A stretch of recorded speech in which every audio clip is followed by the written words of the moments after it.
hit the like, subscribe. So, I mean, really come back, man. If you, I know y'all. If y'all for future references, that's how we gonna start the show. When I send y'all that link, y'all already know I'm gonna give y'all the intro music in the back for y'all to get on my level. Cause smoking on the street, this is all I need. Smoking on this weed, this is what I need. Smoking on some tree, this is all I need.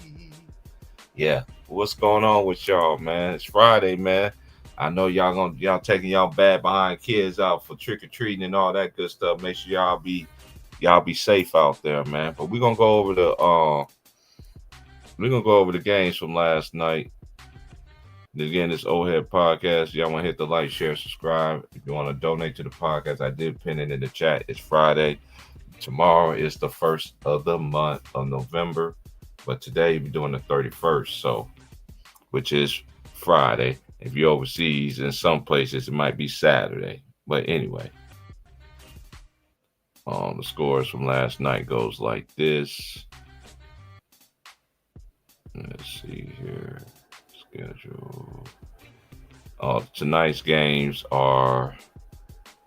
Hold on, y'all. I need to. Tonight's games, because it's they're doing the Emerald Cup thing that don't get publicized only for one team won it, and it was publicized forever and ever. But anyway, the Hawks and the Pacers play tonight. Celtics and Sixers, all group play. Raptors, Cavaliers, Knicks, Bulls, Lakers or Grizzlies, Jazz, Suns, Nuggets, Trailblazers, Pelicans, Clippers. And there was only four games last night in association.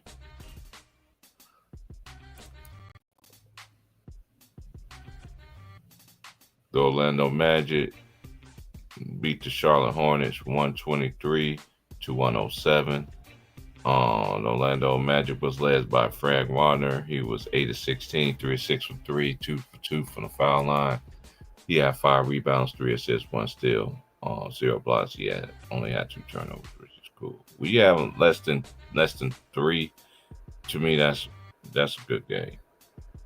But anyway, Paulo was 20. He had 20. He was 8 of 12, 2 of 4 from 3, 2 of 6 from the free throw line, 9 rebounds, 1 offensive rebound, 9 assists, 2 steals, only 1 turnover.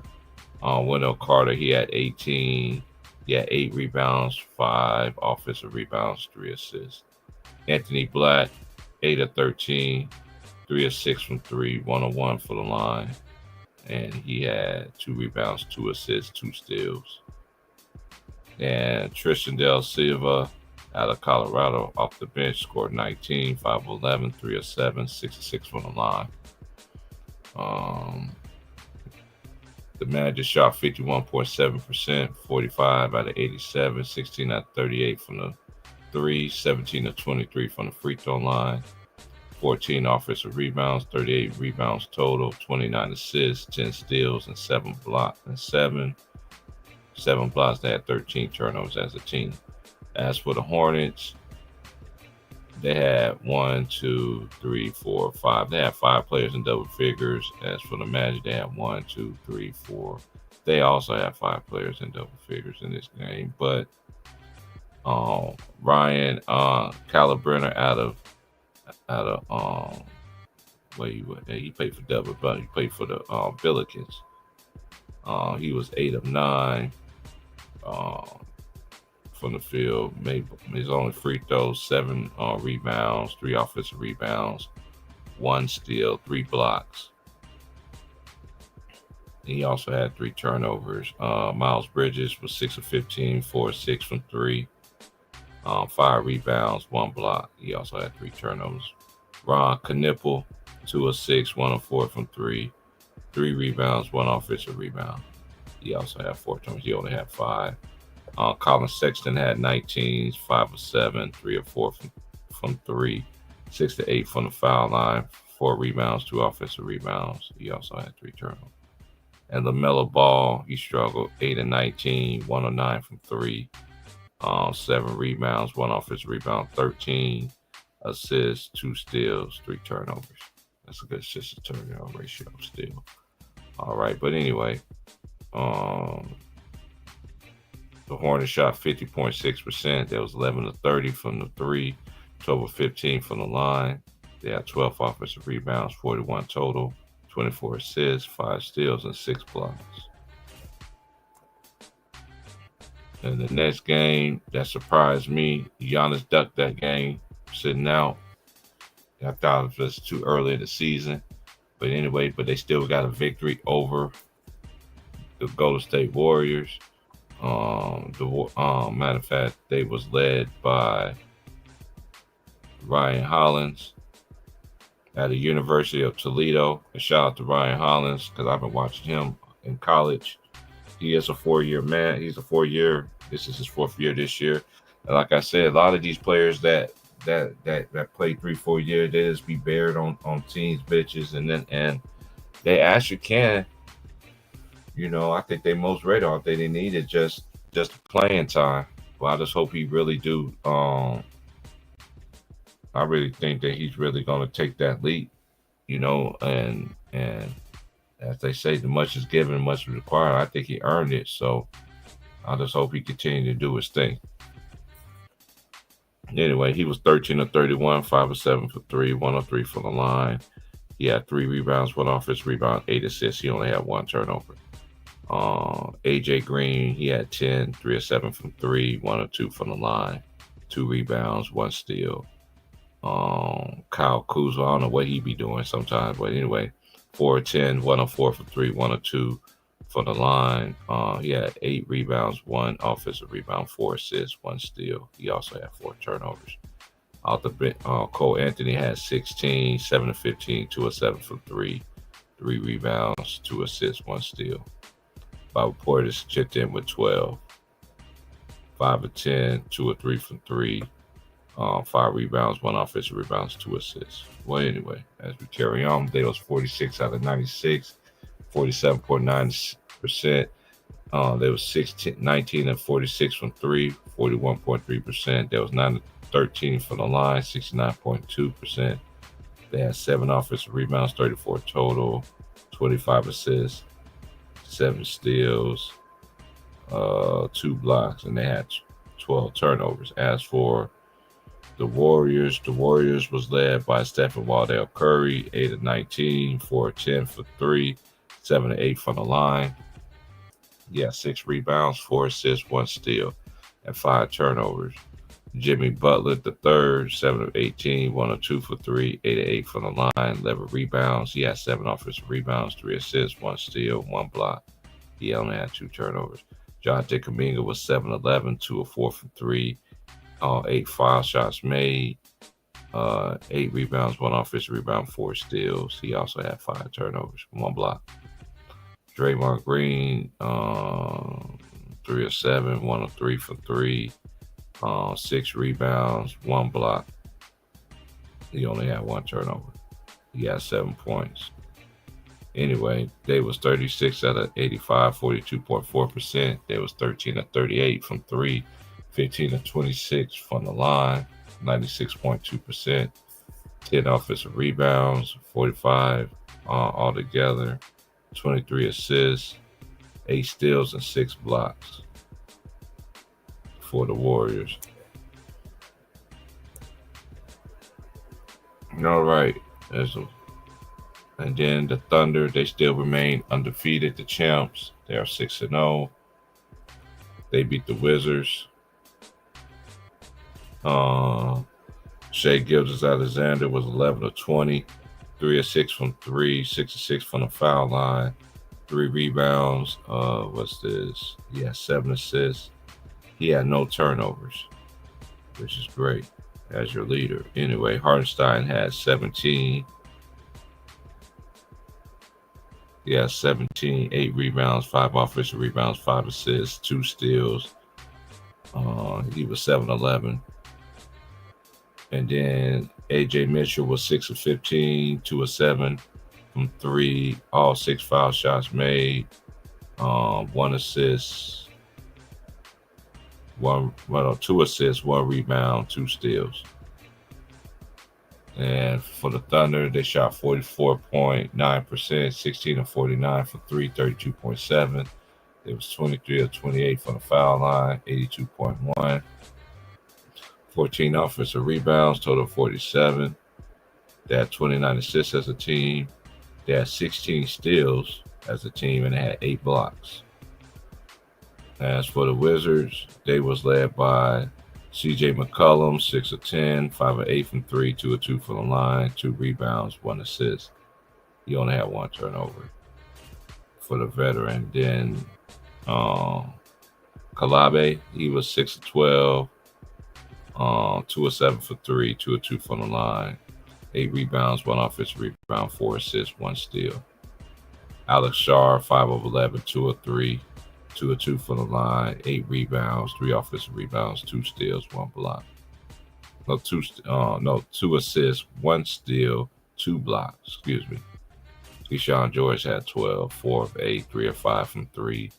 Made his only foul shot, 7 rebounds, 1 offensive rebound, 6 assists, 5 turnovers. And as for them, Wizards, they was 45.2%, 38 of 84, 72 of 40, 42.5% from 3. They was 88.2%, 15 out of 17 from the line, 12 offensive rebounds, a total of 49. They had 25 assists, 3 steals, and 6 blocks. And last but not least, you got the Spurs. They beat the Miami Heat. Victor Wembanyama was 10 of 23, 1 of 5 from 3, 6 of 8 from the free throw line. He had 18 rebounds, 2 offensive rebounds, 6 assists, 1 steal, 5 blocks, 3 turnovers. Stephon Castle was 7 of 12, 2 of 4 from 3, 5 of 7 for the line. He had 6 rebounds, 1 offensive rebound, 8 assists, 4 steals, 1 block, only 2 turnovers. Dennis Harper was 5 of 10, 2 of 5 from 3, 1 of 2 from the line, 2 rebounds, 4 assists. He only had 2 turnovers in 24 minutes. All right. And as for the Spurs, they shot 44.2%, 38 to 86. It was 14 of 41 for 3, 17 of, which is 34.1%. It was 17 to 23 from the line. 9 offensive rebounds, 48 total, 26 assists as a team, 10 steals, and 8 blocks. As for the Miami Heat, Bam Adebayo led them with 31. He was 12 of 27 from the field, 4 out of 13, 3 or 4 from 3, 3 or 4 from the line, 10 rebounds, 1 offensive rebound, 3 assists, 1 steal, 1 block. Andrew Wiggins was 11 of 18, 2 of 5 from 3, 0 of 2 from the free throw line, 6 rebounds, 3 offensive rebounds, 2 assists, 2 steals.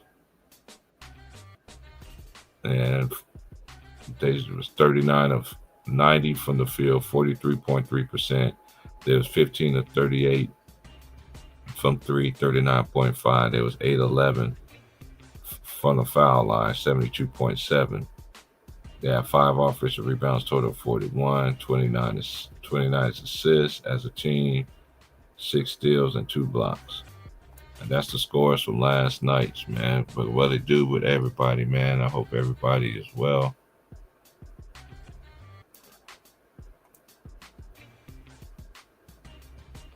Hey, Aries, what's going on? I did have a couple people in here, but we'll just hold it down to everybody come back.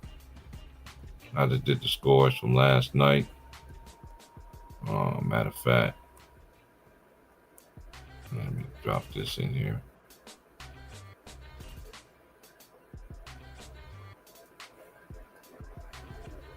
All right, so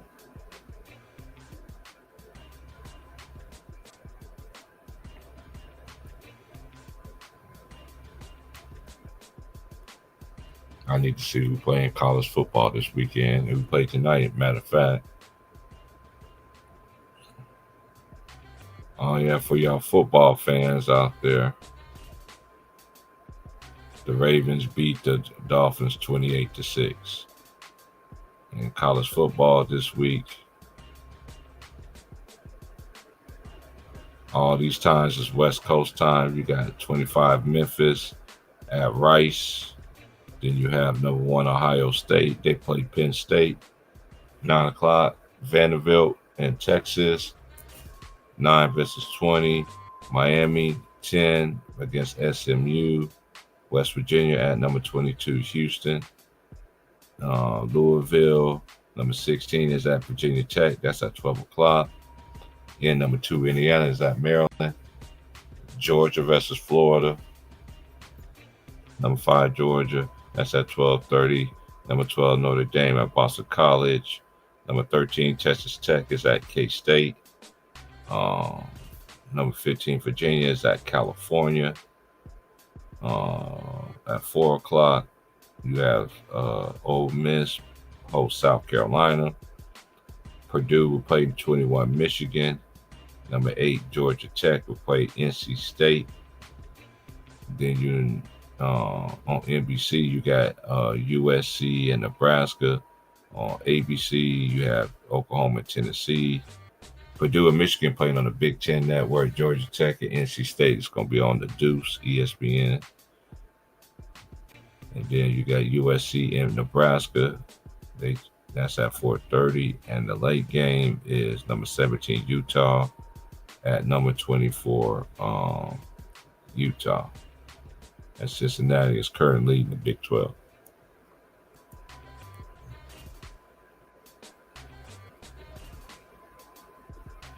Yeah, but it's still very early. Yeah, it's very early in the season. And the NBA college basketball start Monday. I have not decided what game I'm going to do. But I know I'm going to do a game. I know I'll do a couple of games because next week it will be my last week doing anything until further notice and sometime in December.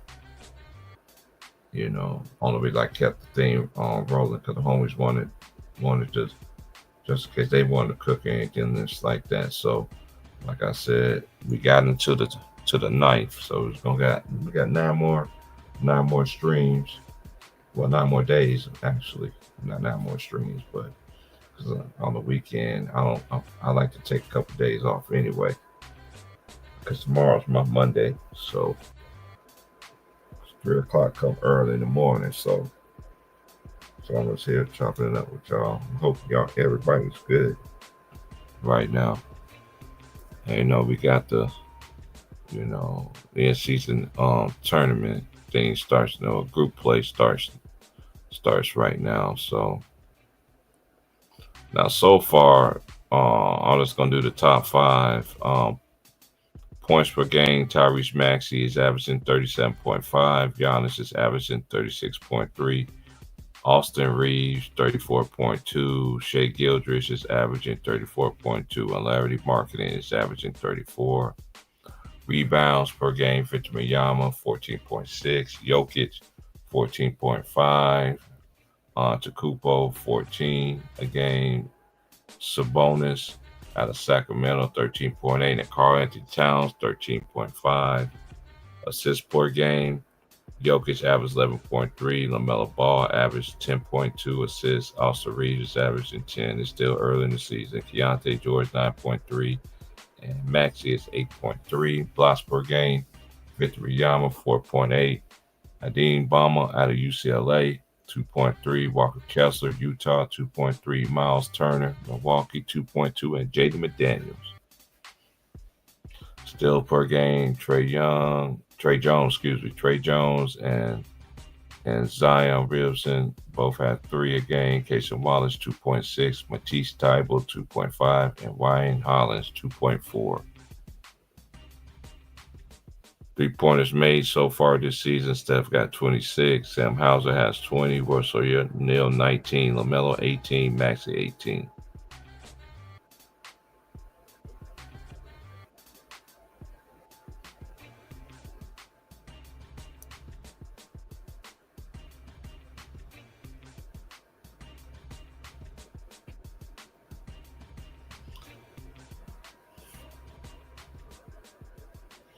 And currently, if you want to go all in points total,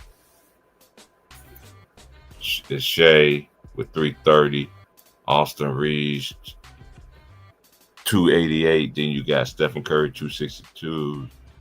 Victor Wembanyama he having 340. He having 348. What's this? What's this? What's this? What's that means right there? Oh, that's fantasy points. Oh yeah, do all that fantasy point stuff. Okay. So right now, fantasy, yeah, I don't get into that fantasy stuff. But anyway, but I'm liking what I'm seeing right now from these for these young teams. You know, just because you start the season early, that necessarily gonna mean it's gonna end that way. But a shout out to the teams that are taking this thing seriously.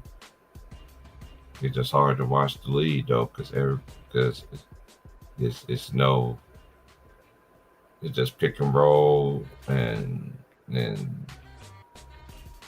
3 pointers.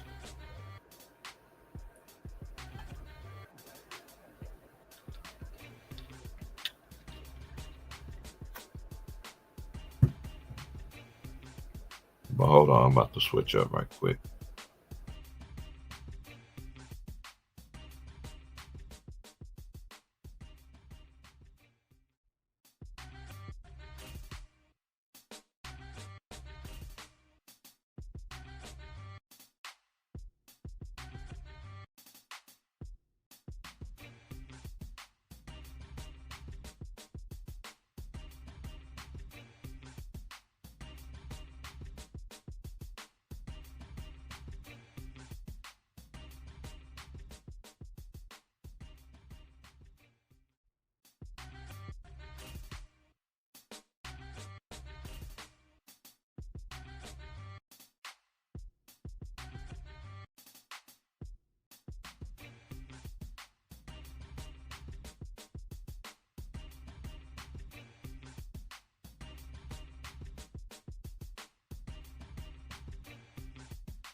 But yeah, salute to everybody that's in the chat though.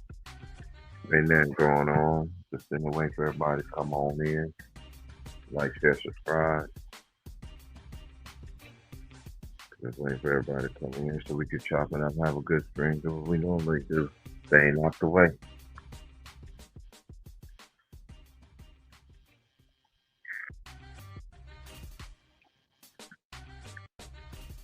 My favorite time of the year.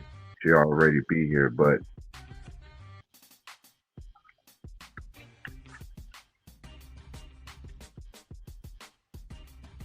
when I have my day Monday,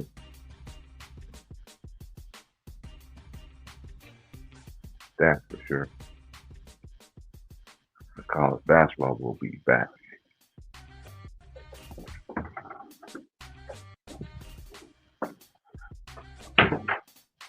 I want to say safe travel to my homie. Talking to my homie.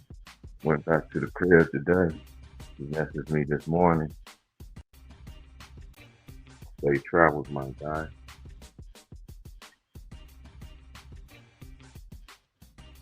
Safe travels.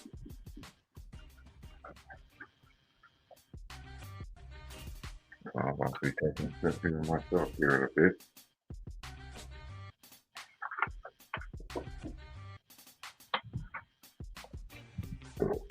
Excuse me.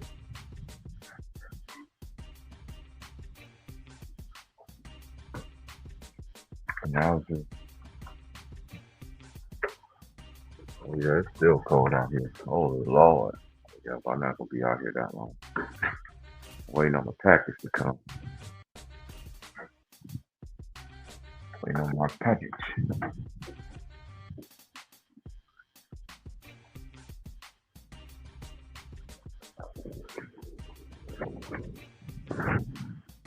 Yeah, because if you ever came out here to the coast, the best time to come out here on the coast is in the month of October, because you see some of the best weather you'll ever see on the coast. Because you don't see it the other 9 months before then. Especially in the summer, you definitely don't get it in June, July, August, yeah, or even September. You don't even get it then. August.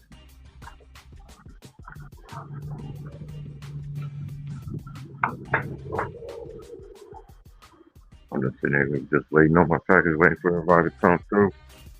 But nobody don't come through, I'll just hold it down. It's all good. Man,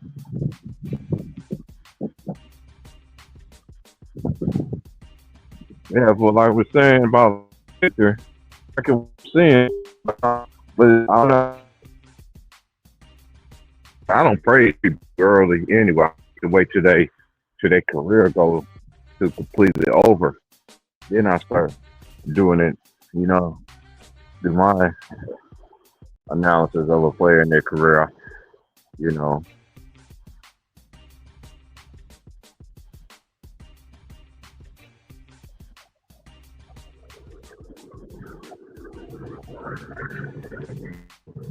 Hey, lady. Huh? No. Okay. All right. You have a good day. All right. My bad, y'all. But anyway, yeah, it's cold out here now. Now I can put on my winning uniform. I'm out here just waiting. But anyway, getting the victor. I like it what I'm seeing for the Spurs, though. They're young and they're hungry. So all these teams that are young and hungry.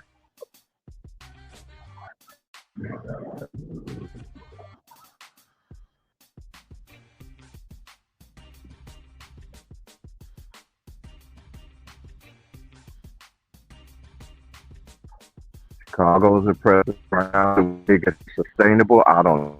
Right now, they're looking all right. The ball, you get credit.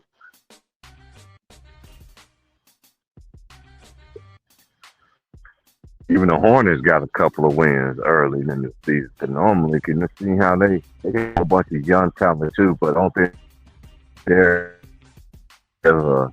That's why they took out a lot of these veterans that to keep the locker room together, teach the men how to be professionals. Come on, took all the Rough Riders out the league.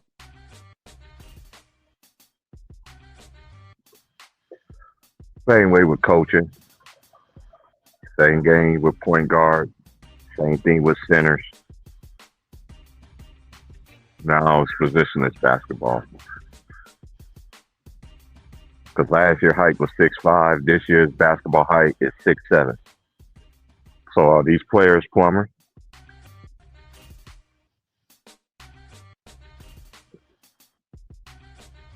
That's the question.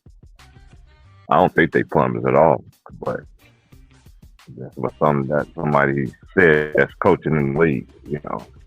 But then when he said it, he even did nothing that there was in his career as a pro. But anyway,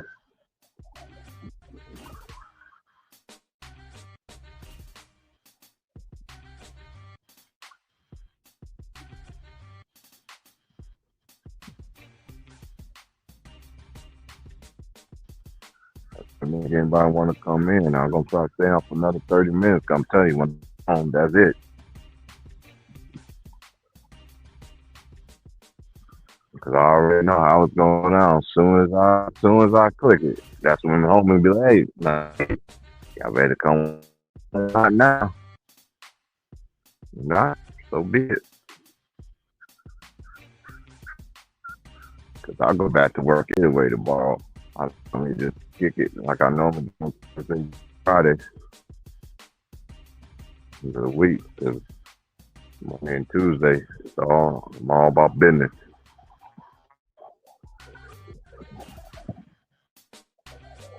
shout out to Dion, because Dion, he was in here earlier behind the scenes. Shout out to my boy Lisa. He was here behind the scenes early too. I know he fell out, but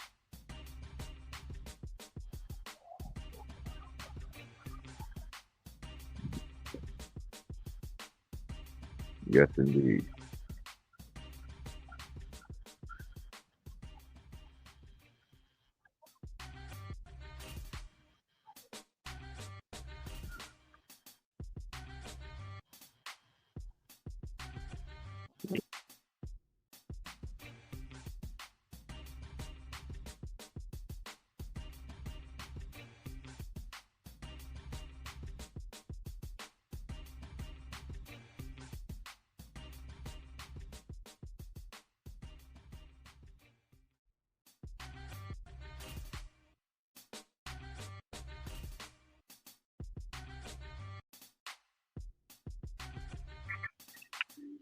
Salute, Tyson. Ain't nobody in here but me. Everybody else fell out. I was banging, listening to music behind the scenes. But I did drop the link in the chat, man. So y'all want to come up and talk, man? We can talk it up this Friday, man. On this Halloween.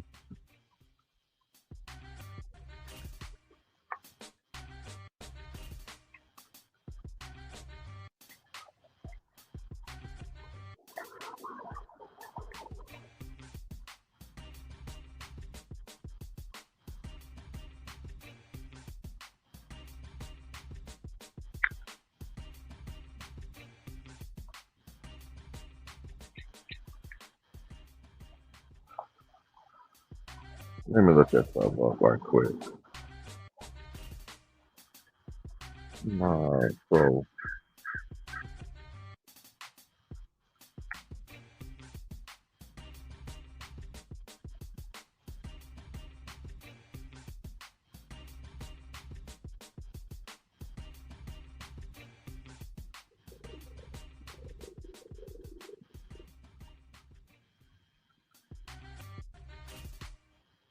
all right, so let's go here, and then we don't go to here.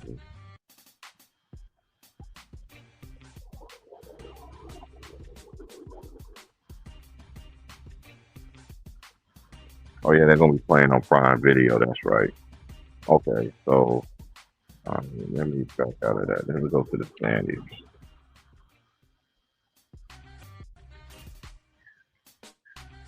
If the league was able to start right now, the 7 through 10 would be New York, Atlanta, Chicago, Boston. In the West, the 7 through 10 would be Lakers, Utah, Clippers, Houston. But again, it's still early in the season.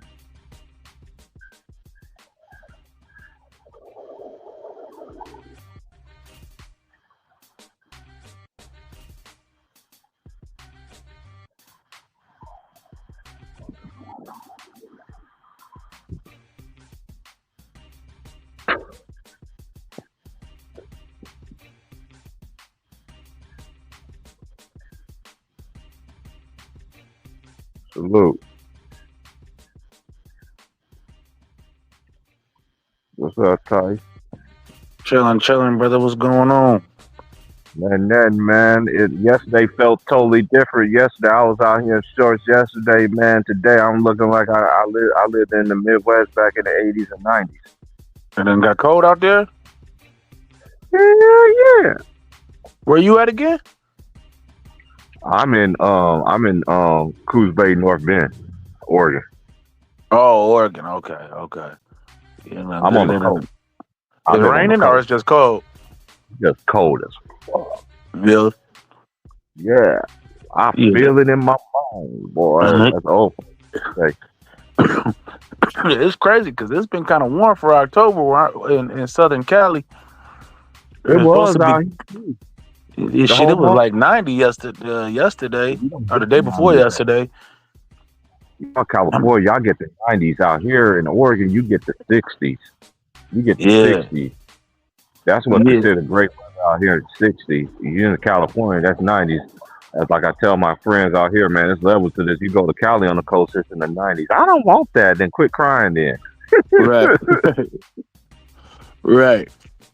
but when we get when everybody else get hella cold, we still right there in the 70s though. You feel me?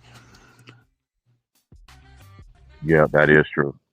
You know, That is true. so it's it's levels, but I ain't right there by that water. That water stay nice all year round, damn near. If I was over there in Yeah, I'm Newport looking or at San water. Diego or something, you be getting 75, 83, right up in there. Mm, You know what I'm yeah, saying? But Oregon just different. Oregon These people different. out here Oregon be cold. complaining. I was like, and these people out here be complaining, and these people from California be like, shoot, I'll take the coastline out here compared to out here, 'cause at least I get 80 degree weather. 80, that's too high. I'm like, 80 is not too high. Like, what are y'all? Oh, I forgot, y'all Oregon. Like the hot Nah. places like Portland, Eugene. Unless you live in the mountains, boy. Oh That's it, yeah. man. The mountains get cold everywhere. Yeah. Last night. They only had a few games on last night. Nah, they only had a few. Spurs still holding it down with their 5-0. When be out here Boston this year. What was the other games on? Who else played last night? Hold on, I can tell you. Hold on, wait. I'm just about to get back in the house. I was waiting out here because these people out here in Oregon, I don't understand. Like the people in this town, how you work for these companies, UPS and everything like that, and you be delivering to wrong addresses and too lazy to look for a number and all that. Because every package, I always got to stop. I'm like, hey, don't be delivering my package to my own house. I'm waiting on this package. For real. That'd be the waiting on worst, man. They deliver your stuff, especially when you need it on time. You know what I'm saying? You waiting on it, they done delivered it somewhere else. You know what I'm saying? You gotta call Amazon, track your shit down, then get them to refund you your money, order it again. It'd be a mess. Yeah, I don't like Amazon. I really don't order anything for Amazon. I ordered probably like one thing for Amazon. That was like 4 years ago. I ordered something. That's how I ordered. I ordered the what did I order? I ordered the Boondocks. That's what I did, and I ordered like three. No, I ordered like 4 or 5 copies of it. I kept two and gave the other three to my homies. I put them on Boondocks about. They was like, man, we ain't never heard this. Black people ain't never heard of Boondocks. Live out here in That's Oregon. crazy. That's crazy. Boondocks Hey, is but hilarious. everybody got different upbringings. You know what I'm saying? Yeah. Different, like different stuff. Even the parents was like, man, we ain't never heard this. Oh man, no, that shit's a classic. Yeah, it's a classic. Like that movie that what you call it put me up on that was a good movie though too. Which one is that? What is called? Hold on, I looked it up on my phone the other day. Hold up, A new one or old one? it came out this year. Sinners? No, it's a comedy. No, it's not a comedy. Hold on, I'm about to tell you 1 second. Hold on, I'm about to get off my phone right quick to look it up.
All right, Tyson, I got the movie. It's called Freaky Tales.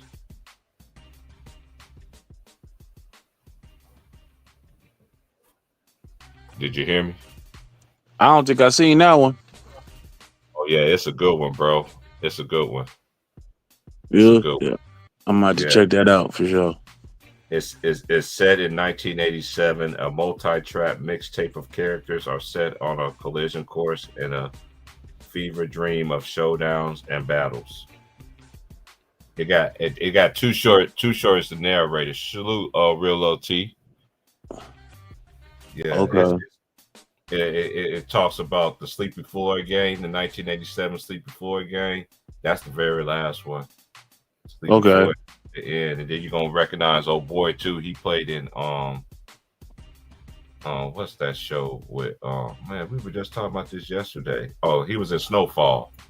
That that Okay, like okay. that Latino dude, the Yeah, one yeah, yeah. that yeah, he's in there. The one that the wrestling dude. Yeah, he's in there. He's in that movie too. Tom Hanks is in there too. Oh, for real?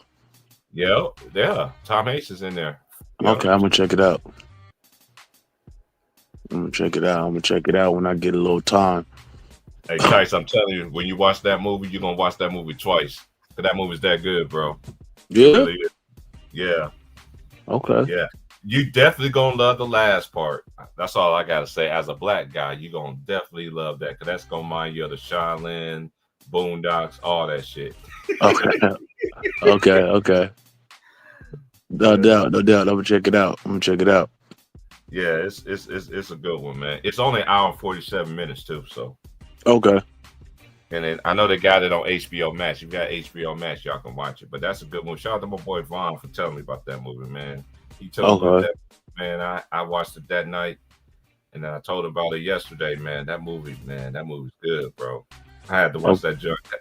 When it's a good movie to me, but something that's really good, especially like a movie like this, I'm always watch the type of person I like to watch a movie more than once, because you can watch a movie 1,000 times, you always gonna see something in the movie that you ain't never seen before. Right. You know, Yeah. No doubt. it's about to get cold, so now we about to start getting them Home Alone movies and them Charlie Brown and them Charlie Brown. Charlie Brown Christmas coming out. Yeah, bro. I just ain't never Charlie Brown, man. Man, I was like, man, how you fall for it every time, man? Every time, Charlie Brown. Like they couldn't let my boy succeed not one time, bro. Not one Right. time. Man, Right. hell Right. no.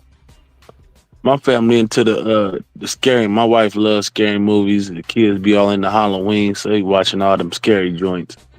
Oh no, I ain't never got it. That's one thing. I know my family get into it. We wasn't. Nah.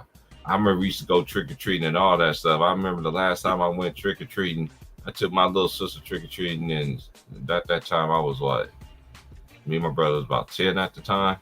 I looked at it and I was like, I ain't going trick or treating no more. I like, nah. I'm like, nah. Oh no! But, Don't tell me you scared, man. nah, I just didn't like trick or treating, bro. I just didn't like it. Like that. I never got into trick or treating because I just Halloween was just so weird to me growing up, because I knew some people that I grew up with, never went trick or treating and never was heard from, and then when they heard from them, they was dead. You know what I'm saying? Okay, so you was scared then. Yeah. But a lot of people don't understand this though. I learned this when I was a kid though. Halloween is the most dangerous day in America, man. Is it? You know why? Why's that? Most everybody has what on? A mask, a costume. Base, yep, bingo. Right. But then again, I wasn't scared. It just made me just. But then after my little sister started, hey, I just go by myself kind of thing. I don't need you no more kind of thing. Cause hey, okay, fine, I ain't good. Cool. I ain't had that responsibility. You know what I mean? I just ain't never got into trick or treating, bro. Nah, I'm just messing with you. But everybody different. Everybody different. Yeah, my wife be getting the pumpkins out, the skeletons, all that out the garage, man. She'd be like, help me get it. I'd be like, bruh. She like the fall period. She just like a fall type person. So she do the Halloween stuff. She do it for a lot of. She do the Christmas, of course, all that stuff. But depending on what religion you are and your faith and everything, a lot of people don't mess with Halloween like that. Whatever. It's all good. Yeah. Mm-hmm. Speaking of the tree, my homie, bro, like he did this when he started making a family. I gave him an idea one day. He was like, when we was in Job Corps, he was just like, "Hey man, um, you know I'm gonna be here with a girl, right?" I was like, "Yeah." He's like, "What's one thing?" Because I was like, "Man, your lady, man, she a interior decorator." I was like, "Yeah, you might as well keep that tree up all year round." I was like, "Why? Just keep the tree up, but when it comes down to Christmas time and everything like that, you ain't got to worry about going back and forth and getting a Christmas tree because you know what it is. You know what I'm saying? She could just sit there, man. They've been doing it for years." He was like, "Terrence, that's like the smartest thing I ever done in my life." I was like, "Yeah, man, because my boy was tall. She's short. Right. His wife, like his wife is short. His wife 5 feet. And he like, and my boy like 6'4", 6'5". Damn. Yeah." I like, Yeah. damn, nigga. I like, damn, nigga. You grew after we went now, because when we was in Job Corps, me and him was the same height. He sent me a picture the other day. I was like, God, like, nigga, you 6'5" now, dude. Damn. Yeah. Then I forgot how old he was at the time. I'm like, dude, we was thinking you was around our age, but you was the young pup out of all of us. Like, who would have thought? Because every time we used to go on weekend passes, everybody thought he was the oldest, and I was like, man, this dude ain't the oldest, man. This dude the youngest. And everybody, Okay. like, man, everybody's like, no, he's not. I'm like, dude, I'm the only one that knew your age, bro. Nobody else never did. He was like, yeah, that is very true.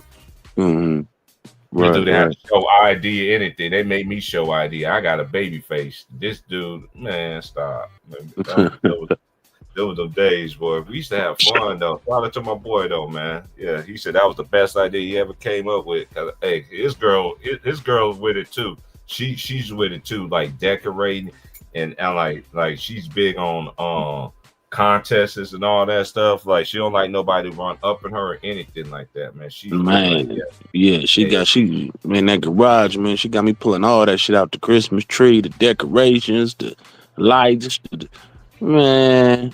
man. This girl got every character that was ever named to man, and in front of her house, front of the house. I told him to send me a picture when they get done with it. The front of the house, she gonna have the black Betty Boop on there holding the knife. she going I'm big with it. girl, you gotta stop. She's like, Terrence, she said, Terrence, I almost lost last year. Uh, I was like, oh.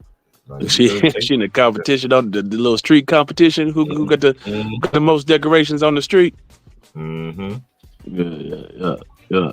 Nah, they be doing it big. That's so yeah. We go to a little neighborhood, like me and the kids, the wifey, and with some some families we chill with. We'll go to like a neighborhood all together. So we deep, you know what I'm saying? And we be out Right. there, and then we let the kids go trick or treat, but we walking with them the whole nine. You know what I'm saying? Keeping it safe, keeping it fun. So it be cool. My sister-in-law, huh? I learned that in Tacoma.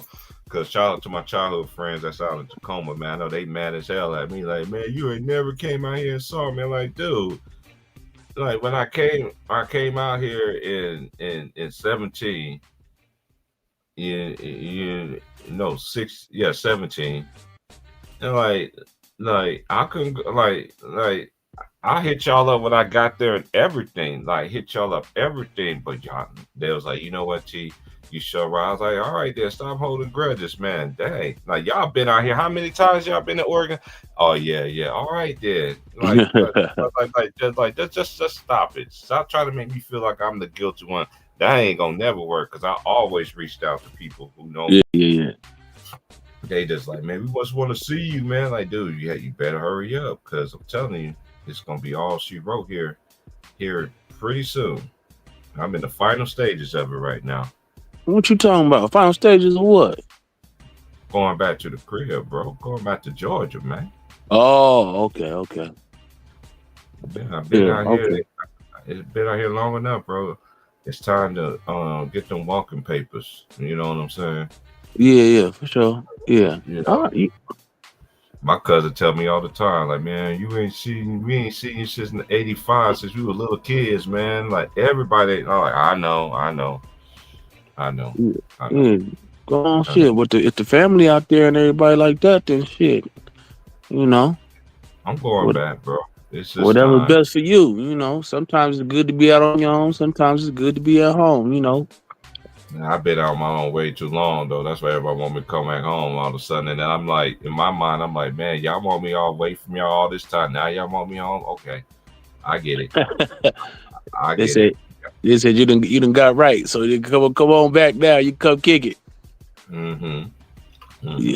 Yeah, that's cool though. It's good to be around family, man. You know, because you this life ain't too long, man. You know, and only the Lord knows what can happen next. So it's good to be around loved ones and appreciate the time you got with them. Because you know, shit, tomorrow ain't guaranteed, fam. Yeah, I know that for a fact. That's one of the main reasons why it is still got moms and Neff down there and Mm-hmm. all my cousins and stuff. My cousin, no, shout out to my cousins who I've been keeping contact with, man. They already know, man. Hey, we gonna have fun, man. I'm Yeah, gonna be around again, man. It's just for me. It's gonna be good. You know what I'm yeah, saying? yeah. Because I always been the only one that's gone. Everybody know everybody, but everybody in my family, all my cousins know everybody in Right. my family except me. They're like, nah, we don't know who he is, but that's your cousin. No, he's not. Then they Right. see my picture. You look like such and such. Yeah, I know I look like such and such, but what you say again? I'm not your cousin. Yeah, they said out of sight, out of mind, man. You got to pull up. Man, please, man, I'm going to do that. I'm definitely going to do that. Yeah, I know Good. it's not out of sight, out of mind for them. They just ain't never seen me. You know how it is.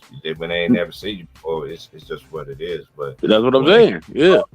when they hear me talk and everything, they're like, "Oh, he talk like Uncle George." Uh-huh. That Right. that's my dad. Yeah. Yeah. Oh, yeah.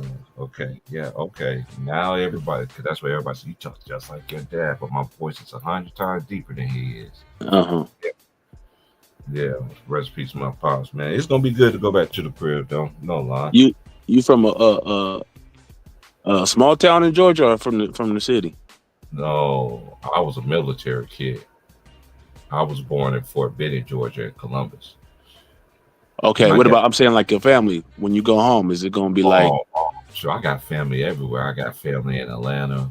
okay? Um, I got family in Camilla, Albany, um, Dalton, Georgia, which is Carper City of the world. I got West. I forgot where. What you call it is that? Yeah, they all through Georgia, man. I got auntie stay in South Carolina. I got a couple cousins stay in Orlando. Auntie stay. Majority of my family's in Georgia, and I got a cousin stay in Alabama. I got a cousin stay in San Diego. Matter of fact, San yeah, Diego, yeah. Mm-hmm. yeah, yeah. And I got a cousin. She's in. I think she retired now. My cousin should be retired now. We ain't seen each other since we both graduated. We both graduated at the same time, the Mm-hmm. same year, and we ain't seen each other since then. You know what I'm saying? And she hit me up all the time, like, "Cuz, like, hey, I like, are you in Alaska?" But I haven't heard from her a couple weeks. I need to hit her up, see what's going on. I hope she's back at the crib. But hey, it's gonna be good though, man. Yeah, for sure. Did Cause you I watch always, any games last night? yeah, I watched them. I watched Who'd you? Milwaukee. Oh yeah, That was a Milwaukee. The little point guard. What's the name? Rollins got Yeah, he loose. was in Toledo. I watched him in college, bro. Like, yeah. So He was in this, Golden State, right? no, he went to university. Hold on, let me check him out. I know he went to University of Toledo. 'Cause I remember watching him. Yeah, I As a know. matter of Yeah, I'm talking about when he was in. I thought he I know was in Golden State done for a while. if he, look, if you think about it, Tyson, a lot of these teams anyway. Look at all this young talent. Let me give you a great example, right? That dude that scored all them points in your last preseason game, he's not even on your roster Mm-hmm. on the Suns roster, and Mm-hmm. he won a national championship at Baylor. Oh yeah, he didn't even. They ain't even put him on the squad. Yeah, No, he got drafted by. He was in Golden State uh, let me for see. a little minute, Let me check this out. Let me go and then to. he went to I know this is his fourth Washington. year. I know this is his fourth year. Yeah, he went to Washington, then Milwaukee. I remember him in college. I was like, he's gonna be a nice player. Mm-hmm. He has the size. This is his third year. So all thing you need is just an opportunity. This is another thing, Tyson. Like it's a young players league now. Look at all these good players that do come from college that don't get these opportunities, right? And look at all these top like the top everybody that's basically drafted in the first round. If you Right. know what I'm saying, they get more. They get the guaranteed contracts. Right. Things of nature. You got a player that stayed 3 or 4 years. That's not a guarantee they're gonna get drafted in the first round. No. It's almost worse. Now you be drafted in the second round, early second round. Yeah. Yeah. But it's just the game. Can you remember how the game changed? Because you remember when Paul Pierce was at Kansas, if he would have went out that year, he would have been a projected lot. He would have been on the lottery, a top 10 pick. By him staying another year, that's where he got drafted, and they dropped his draft stock because of that. That's what I'm saying. Yeah, it hurt you. It hurt you to stay extra years because it's the one and done era. And if you talented enough, they gonna draft you, or they see that potential. A lot of guys, they stay in college like a Dalton Connect. These type of players, they put that time in, but they're more polished. But a lot of times they see it as those players is already at their full potential, so they don't see it as and that's why they're dropping the ball at, because you look at it. Look whenever he does come back, LeBron come back, Luka come back, Duncan that ain't gonna hardly get any minutes, man. Yeah, but Dalton. Well, if you watch the Lakers, I don't think Dalton Connect really like that. I'm be honest, because he's not a good defender, and he not shooting the ball well enough at this point. I mean, I'm not saying he can't get there, but right now, I don't think he's think he's all the way in. You got to think about something. The Lakers tried to trade the man last year, bro. How would you think how his psychological would feel? And then he's seeing Bronny getting more minutes than him. How you think that's psychological warfare for anybody? You see what I'm saying? Yeah, but you got to be that dog, though. You got to be that dog for him. But I think you got to take advantage of those opportunities. You feel me? This is my honest opinion. Mm-hmm. Once he leaves the Lakers, then you're gonna see it. Name a time that might be true. We've seen players like that. We seen players like that get up out of a certain situation and blossom somewhere else because another team sees something, and it's roster construction too, though. Just like if your team got a whole bunch of guards, just like the boy we talking about with the Bucks, Rollins. If your team got a bunch of guards and you coming in as a late round draft pick, you're just not gonna get that push from the GMs, from the coaches. You know what I'm saying? They're gonna focus on their high round draft picks and the superstars they got. Obviously, they had Mark Sears. Who's that? Be hurt. The Bucks. I didn't know they had Mark Sears. Is he hurt? The lefty dude. He remind me of Jalen Brunson. Okay. His proto body type is like a Jalen Brunson. He can shoot that thing too. He's a lefty. Okay. He's short though. He's 6 feet. They list him at 6 feet. Let me see. Let me check him out right quick. Mark Sears. Yeah, he was cold lefty. Is he hurt? Oh. No, he just ain't gotten in the game yet. Well, he got a 2-way contract. The only time he played was on the 26th. He played 7 minutes so far in the regular season. He got a 2-way. Yeah, he on a 2-way. He's another one. Went to a small school and then ended up going to a bigger D1 school and made a name for himself, like Dalton Connect did. I remember when Dalton Connect was at Northern Colorado. Mm-hmm. A little small, and man, and then as soon as he went to Tennessee them 2 years, it was just like, man, that was like who this dude is. You know what I'm saying? Right. We play defense though. Yeah, and another thing, this is what I like about what old boy did at Armor. I know he retired. I know he stepped down. I know he's going to be behind the scenes. I know his son's going to be taking over the team now at University of Armor. But that dude that played for Philadelphia, He played 3 years. No, he played 4 years, but he went to Auburn too. You know what I mean? Mm-hmm. He came from a D2 school and ended up going to transferring to Auburn, a small Mm. D2 school. A lot of the players that was on that roster was D2 players. They Right. ended up playing in a big conference like the SEC Mm-hmm. and made names for themselves. You know, I like the player that's on that team too. He played with the Mavericks, but then again, I don't know what the Mavericks trying to do. They got Cooper Flag, got point guard. Come on, man. Mavericks look bad, bro. Man, it's like, are they sabotaging themselves or something? Because you never know nowadays. Hey, Tyson, riddle me this, man. You see the report, right, of all the referees that are corrupted, right? So who's the only two that it is? So in my mind, of me thinking, every NBA game that I watched, there's a cricket that you only got two referees out of all the referees y'all they listed on that report. You only got two clean ones. I don't That's a know, mouthful man. right there. That's a mouthful right there, bro.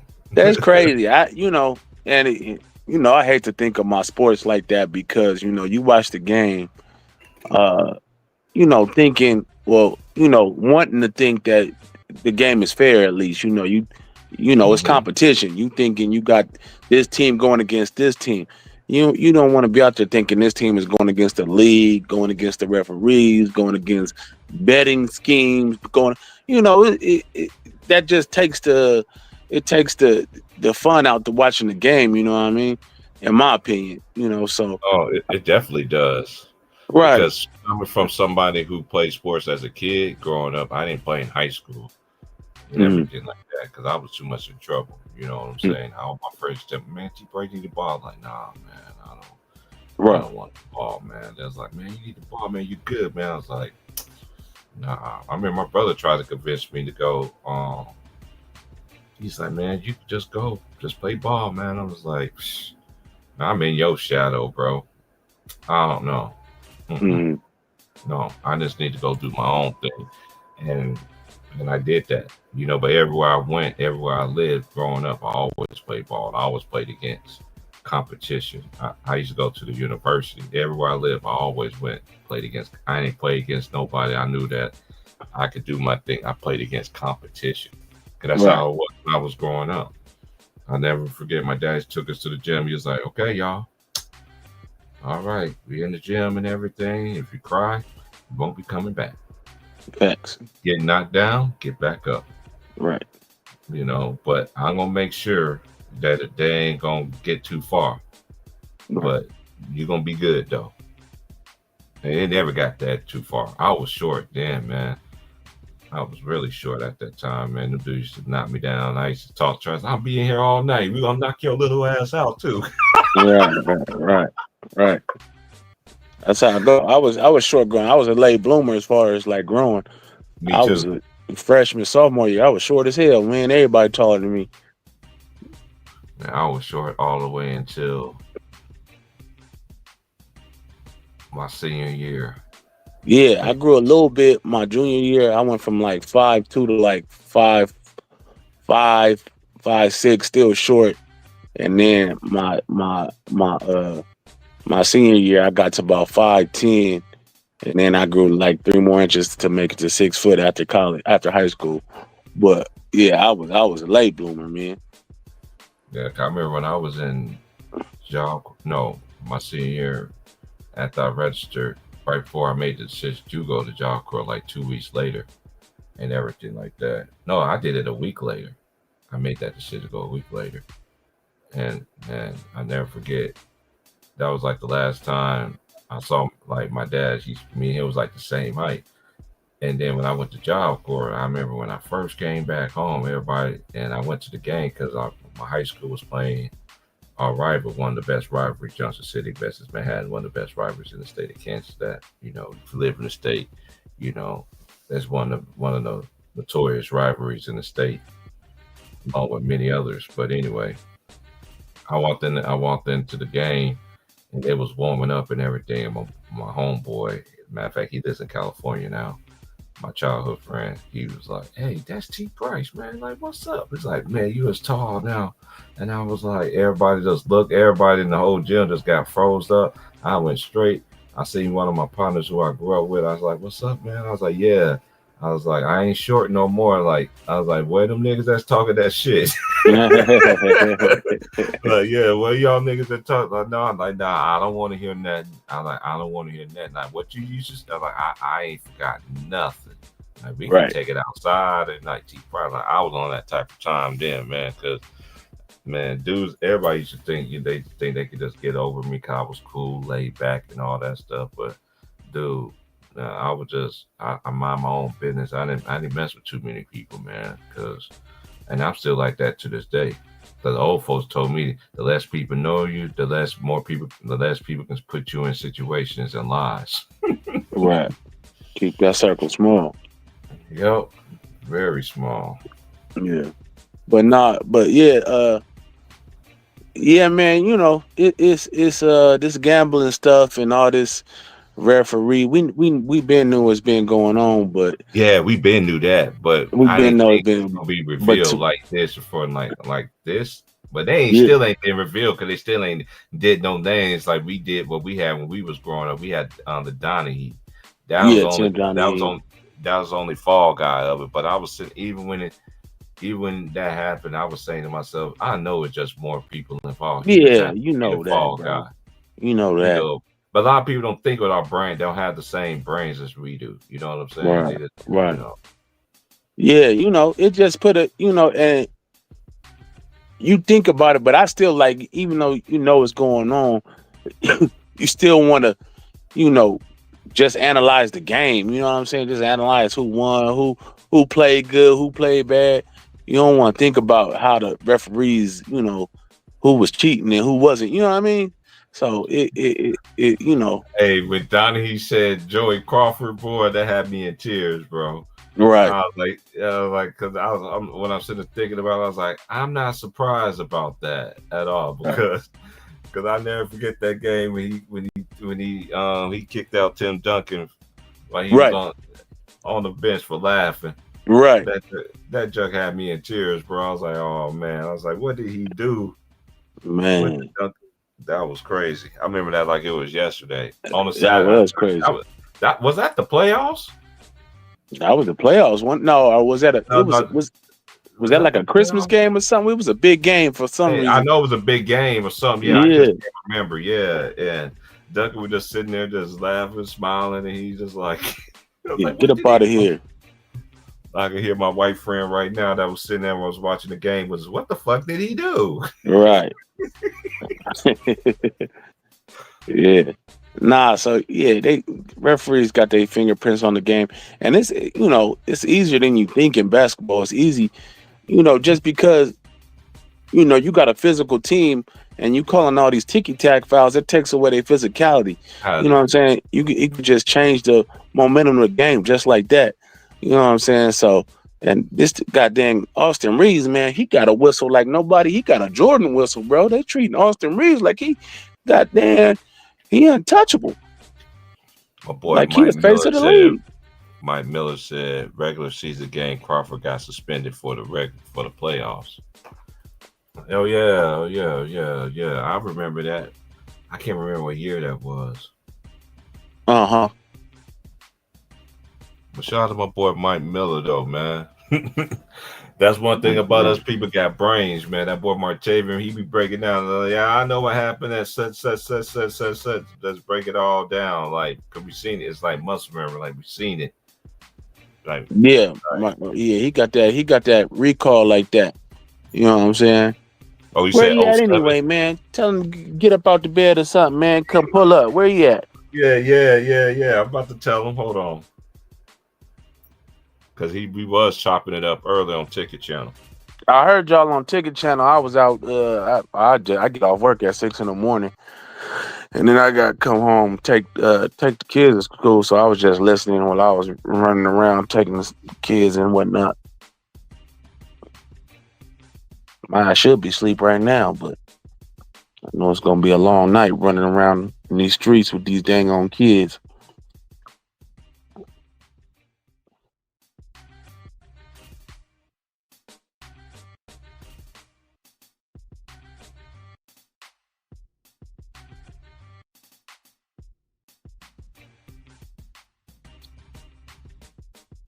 Yeah, man. Yeah, but the Bucks, yeah, took it. I was surprised they beat Milwaukee without Giannis. Giannis low management took a little day off from work, called in sick, and Milwaukee still got that dub. Who else played? It was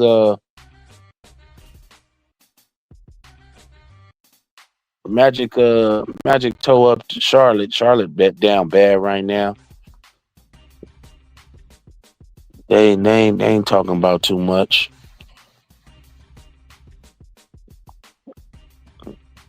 They down bad. Oh, I you want talking to about see the score? You I talking want to about the see score from last night? Lamelo. I wonder how Lamelo game would translate to a contending type team because is he one of those guys that don't play winning basketball with the wild shot selection with the Hmm. you know what I'm saying with the over dribbling and all the stuff he does. He's a good passer playmaker, but he really needs the ball in his hands to affect the game, and he's not a good defender. So, do you think he could play a style of winning basketball, or is he another James Harden, Russell Westbrook type of player? Not to go, not to say them guys. Yeah, They I just get what haven't you're had saying. success as far as winning.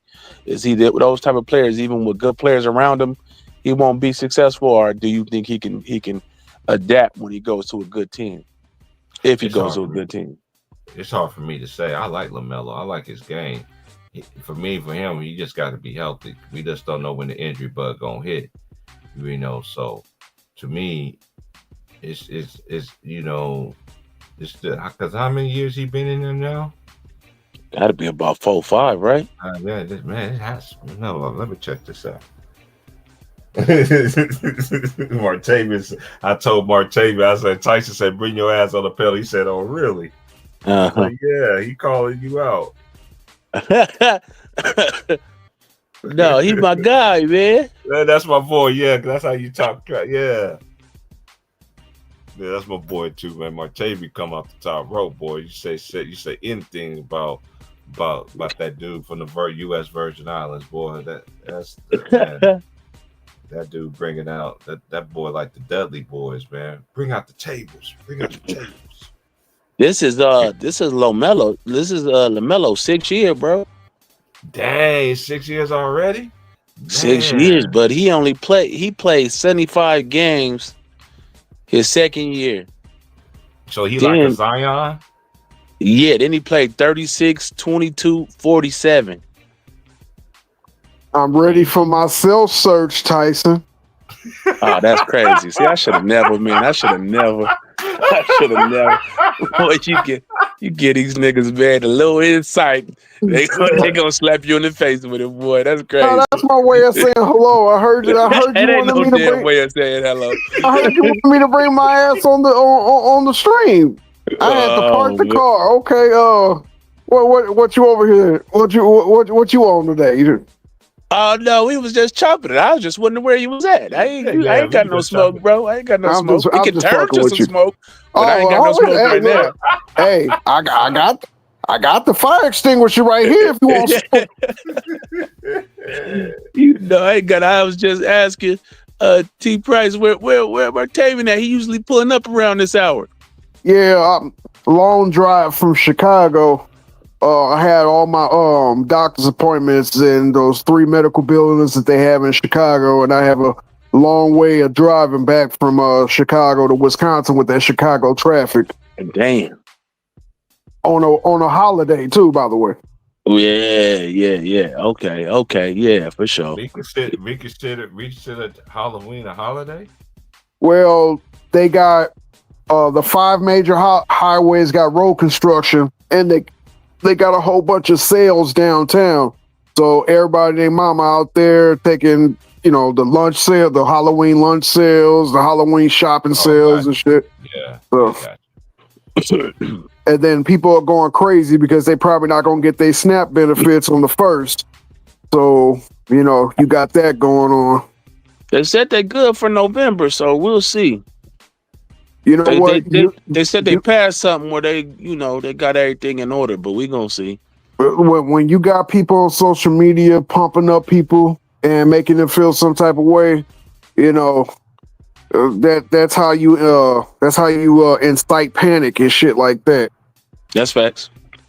So we do our shopping twice a week, and we're blessed where some of the major grocery stores were down the street from where we live at. So it's just not even a short drive. It's a short walk if we want to get it in. But not everybody has it like that. Like I got to keep my parents. They live a city away, probably like 15 minutes away. My dad's a veteran, so they cut some of his benefits, and my mom's disabled, so they definitely cut her benefits. So we got to make sure that we keep the ball in the air for them. But everybody else, you know, if you don't work, you don't fucking eat. Period. Man, that's crazy. That's crazy. Yeah, it's getting wild out here, man. Nah, hey, look, It's been wild, but it's getting wilder. I'm gonna tell you just like this. That book that people ignore, but telling us what the game plan has been from the start. You know, it's depending on if you're paying attention to it or not. You're talking about the good book. The only book, the only one that matters. There we go. Yeah, you remember we both the same age. Sunday. Don't have me start singing my Sunday hymns now. No, it's first Sunday this Sunday. Well, every Friday is supposed to be Good Friday. Last time I checked, but the whole thing about it is, you remember when we were growing up, Tyson? Because me, you, the same age. Me, you, and T Price around the same age. Remember the Game Genie book that had all the codes in it? Yo, facts. That's Look, that's basically what it is. It gave you a heads up on how to beat the system. The only way that you could beat the system, you got to live righteous. There is no middle. I know people out here doing what they got to do, and people have a different jaded opinion about spirituality versus, you know, religion. That's another discussion for another time. But if you're doing the best that you can, God got you. Period. I agree with that. One way or another. I mean, you know, we've seen the wicked have possessions and material things in this world, and it looks good, you know, but and we've seen good people, you know, not have possessions and not always have the things that, you know, worldly desires. But, you know, at the end of the day, man, you try to do the right thing, man, out here. And, you know, like, but that's where that terminology, the first shall be last. You know what I'm saying? They're getting theirs now. That's fine. Even Jesus said, let them get theirs now, because there's going to come a time they're going to try to come knock on God's door, and he's going to be like, who is it? I don't know who it is. I don't know you, bruh. You wasn't doing my works down there. Right. You had it good while everybody else was struggling. Now it's time to reverse the fortunes. Yeah. Go on, until this land right here, while them folks that was down there struggling sit back and enjoy some of your hard labor. You know what I'm saying? Right. Just like we sitting around the card table. At some point, they're gonna gotta come see God. He got that trump for them. Right. And they're doing everything they can to try to, but you, one way or another, on your judgment day or the end of this age as we're living in, you got to come see that trump at some point. And I'm not using hyperbole. It's just a spade or a high card is a trump. Oh, Tyson went out. Yeah, he'll be back in.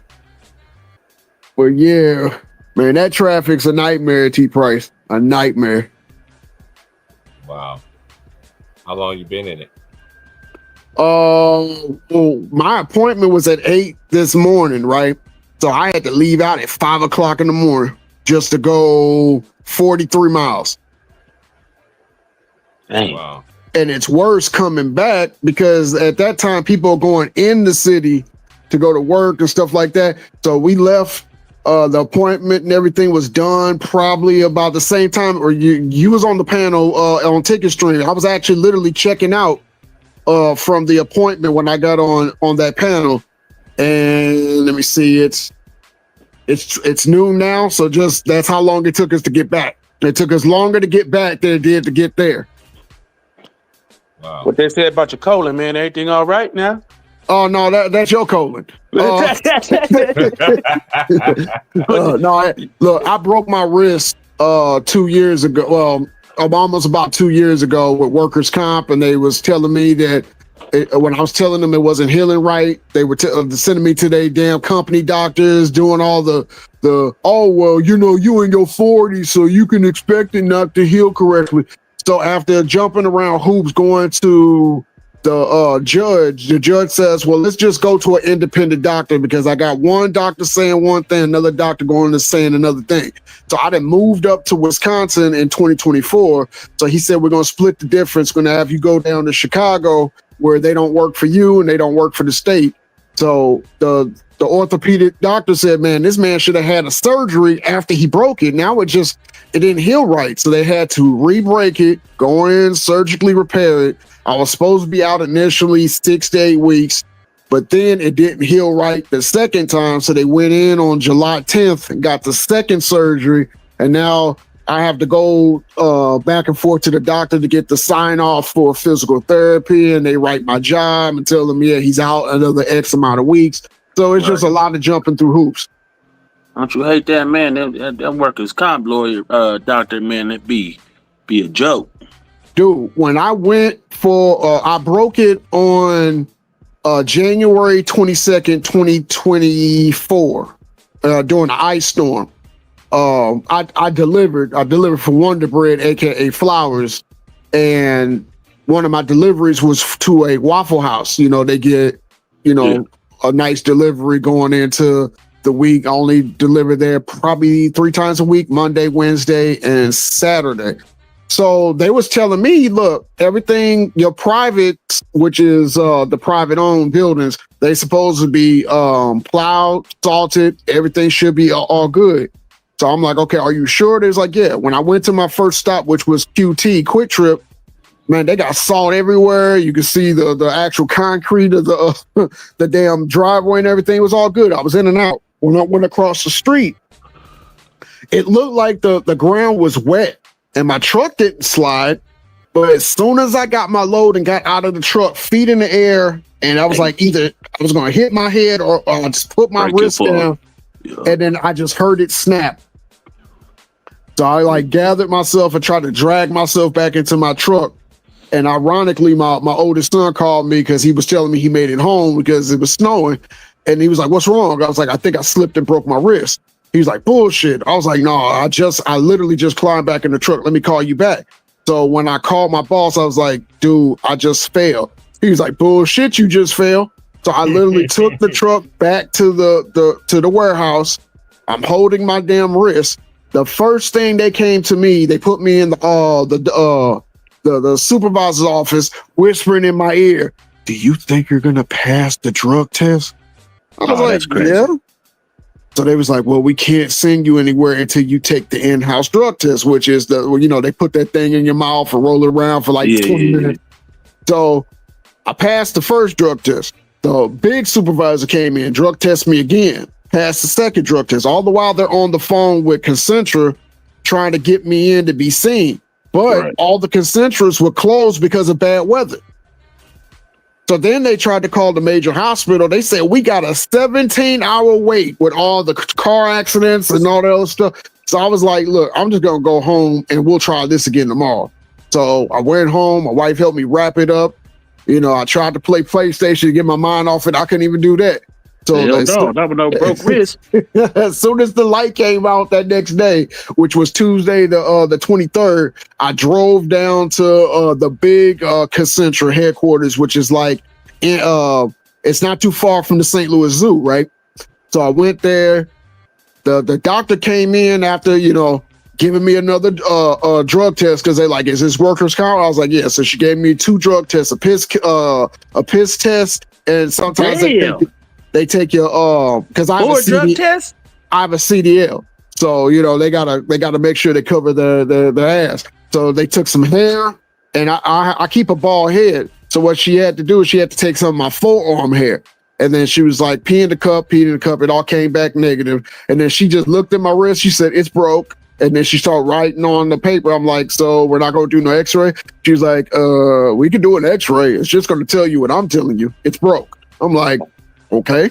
So they did the x-ray for my job. I went back. Now, If you know anything about delivery drivers, especially when you're doing multiple grocery stores and all this other stuff, I have a nice gig, or I did have a nice gig. They give you a base pay of X amount of $100 a week just to drive the truck. Then you get 10% of everything that you put into that any store that you go into.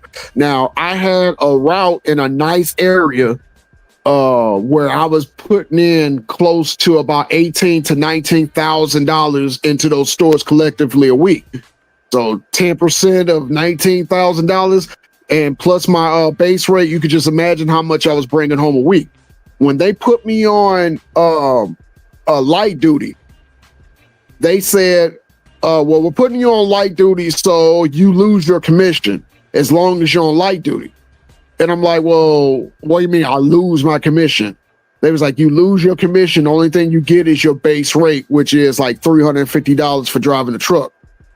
And I was like, I can't lose that damn commission. That's fucking $1,900. And sometimes on a good holiday run, $2,100, $2,200 a week after taxes. And there's like, well, that's just company policy once you're on light duty. That's bullshit. I know that's bullshit. I know that. So I talked to my lawyer and he said they can't do that. Legally, they can't do that. No. He was like, what the fuck? He's like, I never heard. He's like, I've sued that company many times and that's never happened. He was like, okay, don't worry about it. So they wrote, my lawyer wrote a letter or email or however they got to it. The next day I came in, they was like, we don't got no work for you. I was like, what do you mean? He was like, we don't even got no light duty. I was like, what do you mean? Yesterday you had light duty. Today y'all don't have light duty. What happened? I drove down to my lawyer this time. Drove down to downtown, right by where the Cardinals play, the big ass building. If you ever look at the scenery whenever they doing either baseball, football, hockey downtown, of course they show the old courthouse. Right next door to the old courthouse, there's this building called the Tin Building, which has nothing but mirrors or nothing but windows in it, and it shines off the arch all the time. That's where his office is. So I told them, they sent me home. They don't got no work for me. He was like, they got work for you. He was like, what they're trying to do, they're trying to get you to be insubordinate so that they can have a reason to fire you. He was like, let them send you home and then go back in there every Monday or every day and ask if you got work. Hold on for 1 second.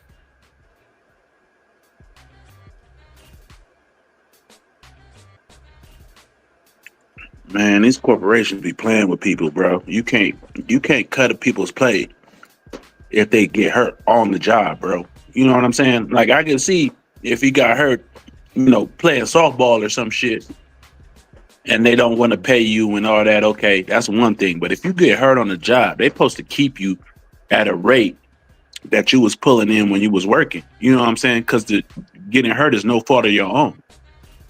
Or at least 66.7% of what you was bringing home, you're supposed to get when you're on light duty. All right. Right. So I went in there every day. My boss finally said, hey, well, you could ride in the truck with the dude that's riding your route, but you can't touch anything. Just do the computer work, which is on a handheld or a laptop. And when we went to my stores, every one of my shipping and receiving clerks was looking at me like, dude, when you coming back? Because this dude don't know what the fuck he's doing. What he was doing was he was just pushing everything to the back and not filling the shelves. So now they're looking at me like, dude, this is not how we do business. You better talk to your mans. And I was like, well, what was going on the week I wasn't here? He was like, he just come in, check in, push everything to the back, and then we got to work everything to the shelves. It's not because it's delivery and merchandising. So the merchandising part is you put the shit on the shelf. If it's empty, you got to fill it. So I'm like, okay, but I can't touch anything because that's what my boss has told me not to do. So then one of the receivers was like, well, we need to call your boss because what's going to happen is we're going to end up banning the dude from the store. And then that means they're going to have to bring it, not him. So I was like, well, y'all got to do what y'all got to do. So then when I got back, they're like, well, why are we getting complaints about this, that, and other, and blah, blah, blah. I was like, dude, y'all just told me I couldn't touch anything but the handheld. I'm not going to merchandise, you know what I'm saying, and still not get my fucking commission. How does that work? So then my boss was like, well, just help him, show him what to do, this, that, and other. I'm like, wait. I got to turn into his supervisor too and still not get paid? So then they asked me the question, are you being insubordinate? Do you want this job? I was like, bet. Tell me what you want me to do and I'll do it. So every time I went and helped this dude, I started noticing that my supervisor was coming up and trying to check behind me to see if I'm touching anything. I'm supposed to be touching any, grabbing stuff, if I'm driving, if I'm this, that, and other. So what I started doing, I stopped riding in the truck with him and start driving my own personal car behind his truck. And I'll go to the stops ahead of him. I'll do all the paperwork for the shipping and receiving. And the only thing he has to do is come in and merchandise. I couldn't get it. It couldn't be any easier for him. But then when I had to go back and forth to court and I couldn't be there, he would just, do what he always does. Just push the shit in the back. Don't worry about it. Mark ain't here. You don't got to worry about it. It ain't me. But he's collecting all my commission at the end of the week. So he can half-ass it and have a full check. So I'm like, nah, we ain't doing that. So when they kept telling me they didn't have any more work the following week, I filled out an application and online on Indeed. Indeed is our best friend when we're looking for a new gig. I got a Zoom interview and they were like, well, we can, if you come up here to Illinois, you don't even have to grab anything and this, that, and you, based off your experience, you could be a supervisor or quality control. And I was like, I don't know. Can you match my my pay? They was like, not only we can match your pay, we will give you a $15,000 signing bonus active as soon as your physical and your drug test go through. Say less. Exactly. I had my house sold in 72 hours. Time. I lived in the area where they were trying to redevelop, and I bought my house as a what the hell was that called? It wasn't HUD. It was during a divorce. So the people that was divorcing it. So it was like $135,000 house that I got for $81K. So like a short sale? Yeah, sure. Thank you. Short sale. Absolutely. Yep. So this developer wanted my house. And ever since I bought it, we kept in contact and this, that, and other, blah, blah, blah, blah, blah. And then one time he was trying to give it to me for less the value. He called me that weekend after I sent him a text like, let's talk. Man, do you not know he offered me $127,000 for my house that I paid 81 for? Say less. Exactly. I just made a 40 fucking grand profit. And then I was literally, I hated that I did it the way I did because it was short notice for everybody in the household. I told my wife, we're moving. The house is sold. Only thing we need to do right now is y'all need to pack and we need to look for another house. And she's like, but how, what, when, where? I'm like, don't worry about it. I got it under control. So I worked a whole year with the new company in a new state. And then they were getting nervous because, they couldn't hold any of my commission over me. And it looked bad that I actually got a promotion. So now when it goes to court, they can't just say I made X amount of dollars. I make it even more. So that's when they were like, well, we need to find out if you really as hurt as you say you are. And they sent me to their bullshit doctor. And he was like, well, I don't see any significant long-term damage. I didn't find that out until I got to Chicago. And one of the best Chicago surgeons, the ones that works on the Cubs, the Bears, the White Sox, Blackhawks, that famous surgeon, he was like, yeah, you should have surgery a long time ago. And you're going to be out for a while. And I'm like, well, how long? He was like, you're going to be out for a while. So since April the 22nd, I haven't worked and I've been just healing. Now, don't get me wrong. My bitch slap game is still there. It just hurts a little bit. Here we go. Yeah. Yeah, the whole said different. They said, nah, this nigga, now they running off on you and all type of shit, man. They going over to see Huggy Bear and everybody else. Well, you need to leave Tim Duncan out of this because he ain't never been under my hole. But you know, they over there with the Bishop Don Juan and what's the one from Milwaukee in the movie? I don't know. You don't remember Pimp Charlie Murphy? Down? No, I never seen that. I think I heard about it. I think it was Pimpin' Ken was from Milwaukee. Well, I am close to Milwaukee. I'm literally 20 minutes from downtown. Yeah. Elise know about it, man. He used to, you know what I'm saying? He down there in Frisco, you know what I'm saying, with Philmo Slim and them, you know what I'm saying? So he know about it. Yeah, stop playing, bro. He over there with Philmo Slim, you know, he know all about it. Okay. Straight pimping up over here, man. You feel me? What up, Elise? What's good with y'all? Just healing. Yeah, man. I hope it all work out for you, man. Sound like you on the right path, though. You know what I'm But saying? see, here's the thing. During the pandemic, I worked 7 days a week for 3 years, 3 jobs. So I put a lot of money in the bank. Yeah. While everybody was taking the furlough and doing the PPP loans and shit, I was grinding and putting every fucking dollar in my savings account.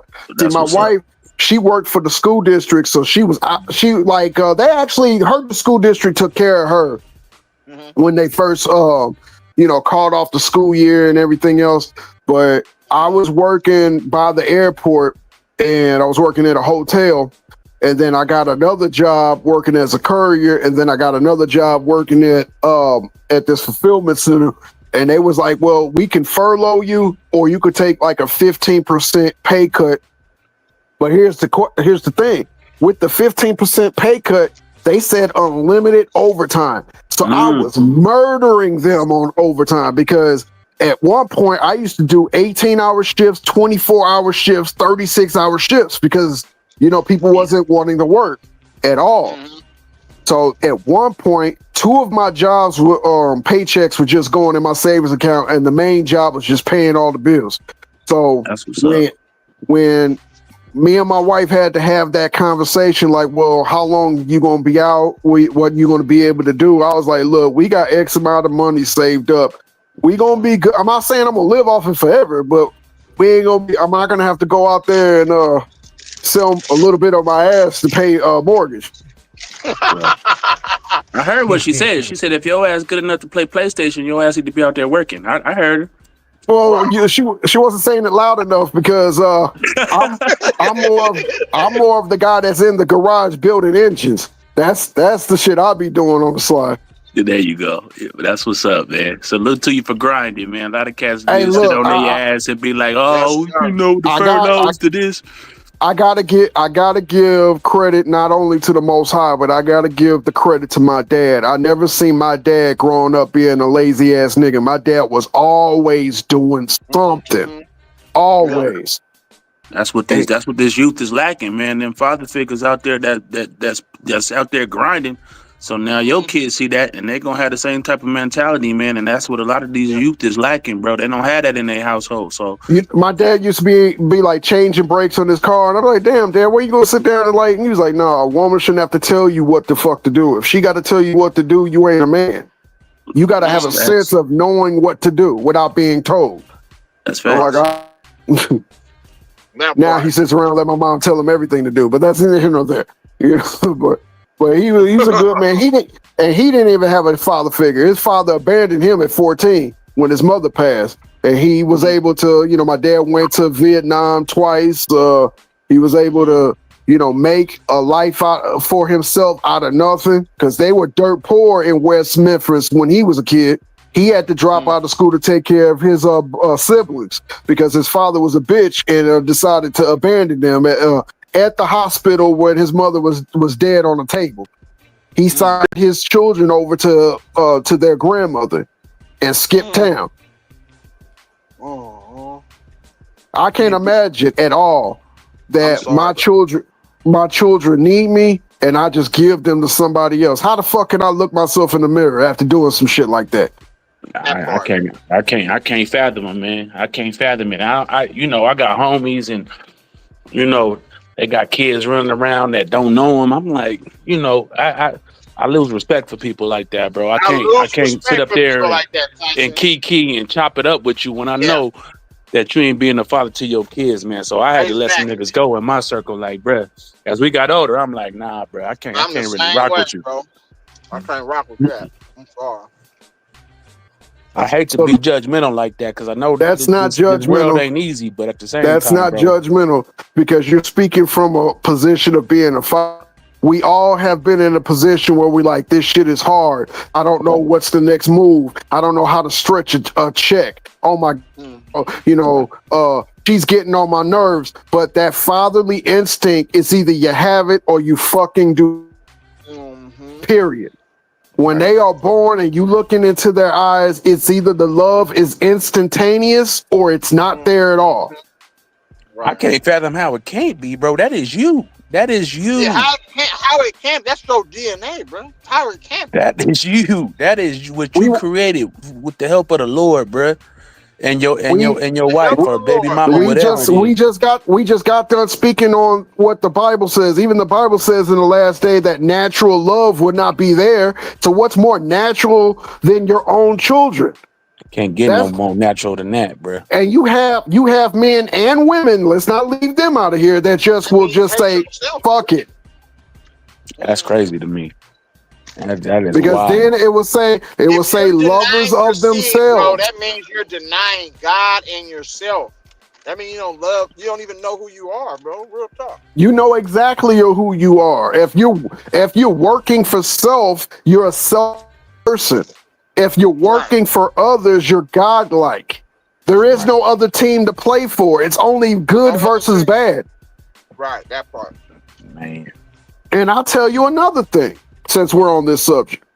What I was able to do, because I loved the children. When I met my girlfriend, who eventually became my wife, I saw she had 3 beautiful children that didn't have a father figure. My mindset was, if we rise as a family. I don't care if those children don't got my last name. You know what I'm going to do? I'm going to show them what a real man is like. Right. Amen to you, bro. That's real talk. I did the same thing with my stepdaughter. Right. So when we start having children together, you know what I told the children when they were little? This is not my child. You are not your mother's child. Your little brothers are your little brothers. I don't want to hear that's my stepbrother. I will never call you my stepchildren. You're all my children. Period. Well, yeah, but I mean, still technically, it's not mine through birth, but yeah, I mean, it's my daughter. I say it's mine through responsibility. Right. I say stepdaughter when I'm talking to y'all, so y'all know what I'm talking about. But yeah, that's my daughter. I came into my daughter's life when she was 2, and me and her mom rocked out, and we got kids together as well. But that's my girl. She a senior now. She doing great. But that's my baby, and her dad's in her life. And salute to him because he's a good dad. You know what I'm saying? Does his thing. But you know what I'm saying? She called me dad. She called him dad. You know what I'm saying? It's just, you know what I'm saying? So man, that's my girl right there, man. I'm gonna be sad as dad, crying and all type of shit when she go off to college. You know what I'm saying? All that. So it's men. Some men just not cut from that type of cloth, and it's sad to see, and especially in our community. When I say our community, I'm talking about Black people. The rate in which we can. I thought you was talking about LeBron fans. Yeah, them too. That's my people. Nah, them niggas ain't my people, bro. Because them niggas is just as wild as whoever other fans. Yeah, I'll be hearing some shit. I be like, what are y'all talking about? What kind of delusional shit is y'all talking about, LeBron? This nigga don't walk on water. He's a basketball player. Well, we don't give it enough credit to the real fathers out there. We just don't. We can sit up here and we can talk about the stories of niggas. I'm sorry, what you say, T-Pro? I said the women get the credit, but the men don't. Because look what this is what they've been pumping in society ever since. Can you remember there was a certain time where we was growing up where Father's Day was talked about a whole lot more than it is now. Now they're like Father's Day is just like, yeah, whatever, you know. And then I used to know a lot of women that was, you know, used to feel this way. Father's Day is my day. Like, how was it your day? It is my day. I'm telling you, like, are you the man? I'm the father and the mother. No, you're not. No, you ain't nowhere in the world in this great earth that you can be three. It's impossible.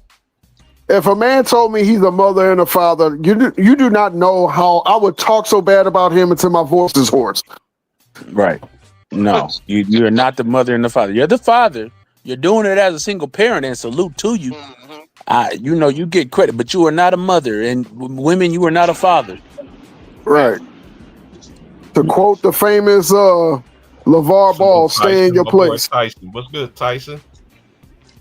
Shout out to my boy Tyson, man. Hey, man, what's up with your Vikings, man? What's up with your Minnesota Vikings, Tyson? No, that's Mike. I ain't no Vikings fan, man. Who you did? I'm talking about Tyson in the comments. Yeah, he got okay. Tyson got spicy. Oh, that's crazy. I know Mike Miller in here. I'm talking to the comments. Shout out to my boy Tyson. Oh, okay. Tyson Garcia. All right. That's my namesake. All right. I ain't no damn Vikings fan, nigga. No, hell no. That's a rival. Hey, Tyson, who you fuck with, Tyson? I'm a Lions fan. Oh, I like the Lions. I like the Lions. They pretty tough. I've been a Lions fan since Barry Sanders, man. I've been through some horrible times. I done been through some 0-16 times. Hey, he lived through the Mitchell, the Batch, the fucking Rodney Pete, Moore, Joey Harrington, Matt Steph, fucking John Kidner. I like about Tyson, he's honest about his team. He says the Vikings are John trash. Kidner or Orlowski. Oh yeah, walking out of the back of the end zone. Now you want to tell me how to break down film? I like Dan on the when he be on like First Take and all that. Man. I don't like Dan at all. Where was all that when you was running out of the back of the damn end zone? Shut your fucking mouth, dude. Nah, bro. Come on, don't do that. Nobody said he was a good quarterback. I said he's a good analyst. I didn't say he was a good quarterback. Hey, that boy Leezy, man. Hey, Leezy, man. What's up with our? Hey man, this dude shared the same birthday. That's what's up with him. You a day after us, man. It's like I told him and who else? I was like, man, we all share the same birthdays, man. And Martavius is off the rocker, off the chain rip, off the jump. Off the jump, bro. Well, I don't got no team in the fight no more because mine's in Los Angeles, and I hope they never see another goddamn Super Bowl. I hope every major player gets an ACL injury, Achilles tear, and maybe even an ass tumor to go with it. Oh, here we see go.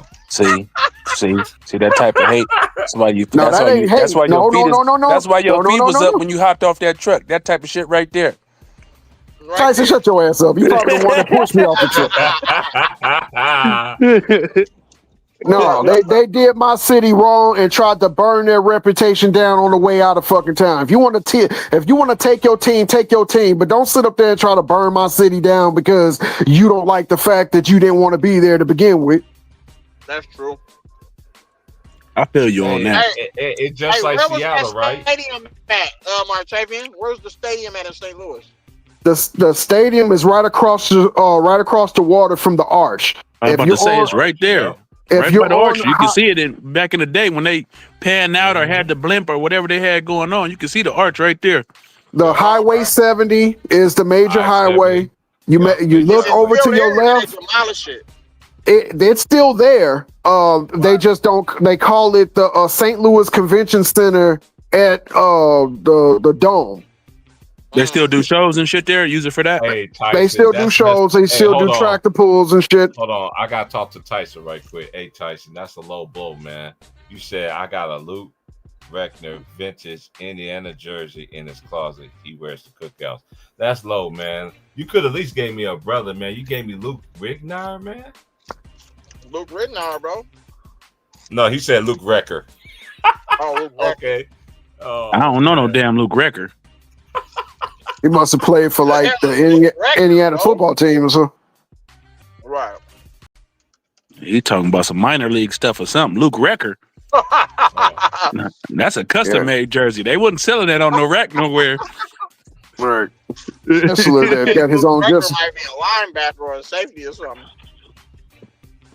Now that they said that the new Stalker Stadium down there is dope as hell. I gotta go see. American basketball guard.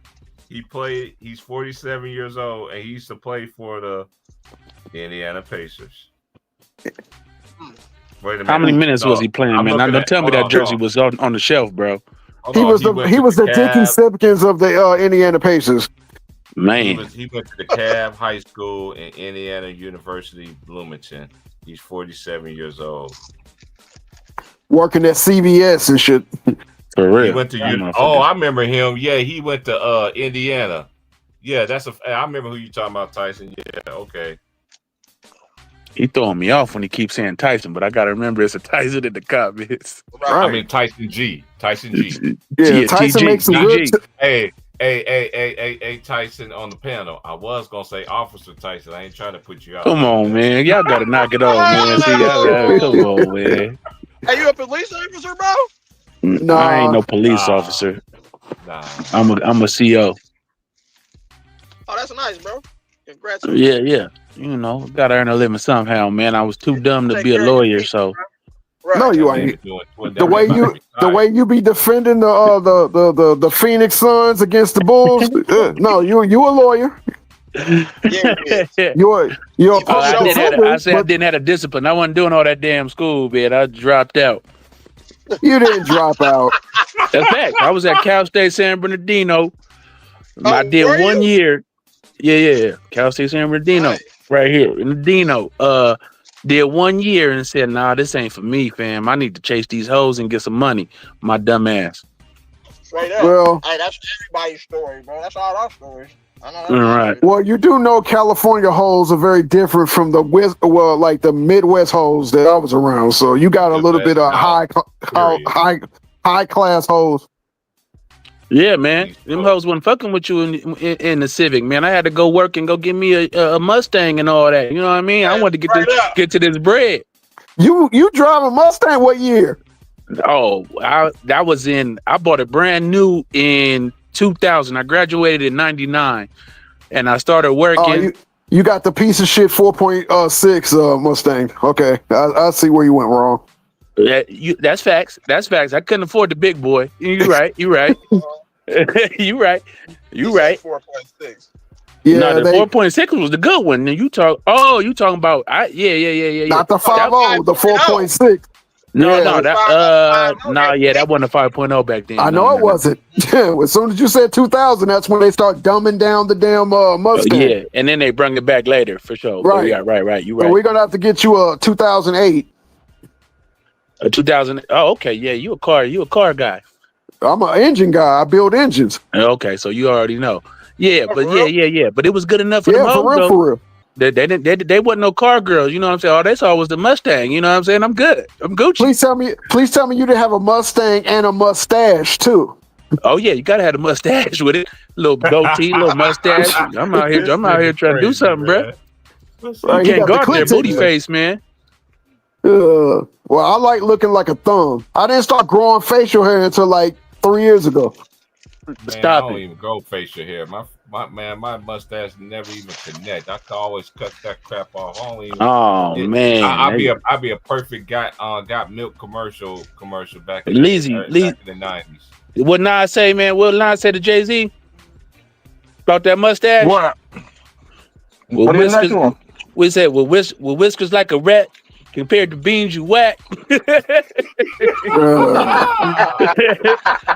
Eminem murdered you on Yeah, your Nas own went shit. in. You a Nas- dick riding faggot. You love the attention. Queens niggas run you niggas as wow. Russell Simmons. Yeah. I Leezy remember was when over he there listening did- to E40, man. He don't know nothing about that, man. He over there to I remember 40 when, and you know what I'm saying? My boy Pat Brother Boone Lynch hung did and all that. Alphabet. Hey, Yeah, hold up, Pac, bro. yeah. Hold up, bro. No E40 or Brother Lynch slander, man. I've been sitting in the back long enough, man. I'm not. What's No, up, ain't no Lynch? slander. I'm just saying he's from the Bay. That's what he was listening to. No slander. Hey, straight up, huh? T-Bone, nigga, what you talking about? No I'm slander. saying. I was pumping that shit too. I ain't gonna lie to Hey, you. y'all should have No, been in here somehow- for the pregame before I start the stream up. Dion already knew what type of time I was on. Oh But yeah, for sure. Tyson Garcia in the chat, but the 90s Mustang had the 5.0 in it, and I love that champagne. That's probably the box body version, the one that I wanted. The one that I really wanted was the one Danny DeVito was driving on Twins. That's the one I always wanted. I just can never What get year it. was that? That was the 91 box body with the 5.0. So you talking about the Boys in the Hood joint? That was a 90. That was a 90. Right. The 91 had the better suspension. Okay, but I'm saying the body and shit was the same. If you're more like the one Trey got in Menace to Society. Trey had the Stang in Menace to Society? Because remember he jacked the dude for his Dayton's and they got a cheeseburger? You said Trey, Said my a nigga double Kane. burger with cheese. Right. Come on, You man. said Trey, my nigga. Oh name yeah, that's what I was Kane. talking about. Don't That's what I was talking about. disrespect Yeah, they But you pulled said- up at the cookout, at the picnic. Yeah, but you said Boys in the Hood. I'm tripping. You're right. That's what I was talking about. Not Boys in the Yeah. Hood. Yeah. Menace to Society. Yeah, that was my favorite Mustang. Matter of fact, to this day, it's my favorite Mustang of all time. No way. Yeah. Now they start going to a lot of now I don't know about the Coyote because I could build a better engine than the Coyote for the money. Fuck out of here. All it is got aluminum block, and all you got to do is just get forged pistons, crank, and rods, and you can turn any damn thing with that. And those things about the those Fox bodies love to be turbocharged, and everything in Yeah. my garage has a turbo in it. So Yeah. They got the big hood on there. They good for the turbo.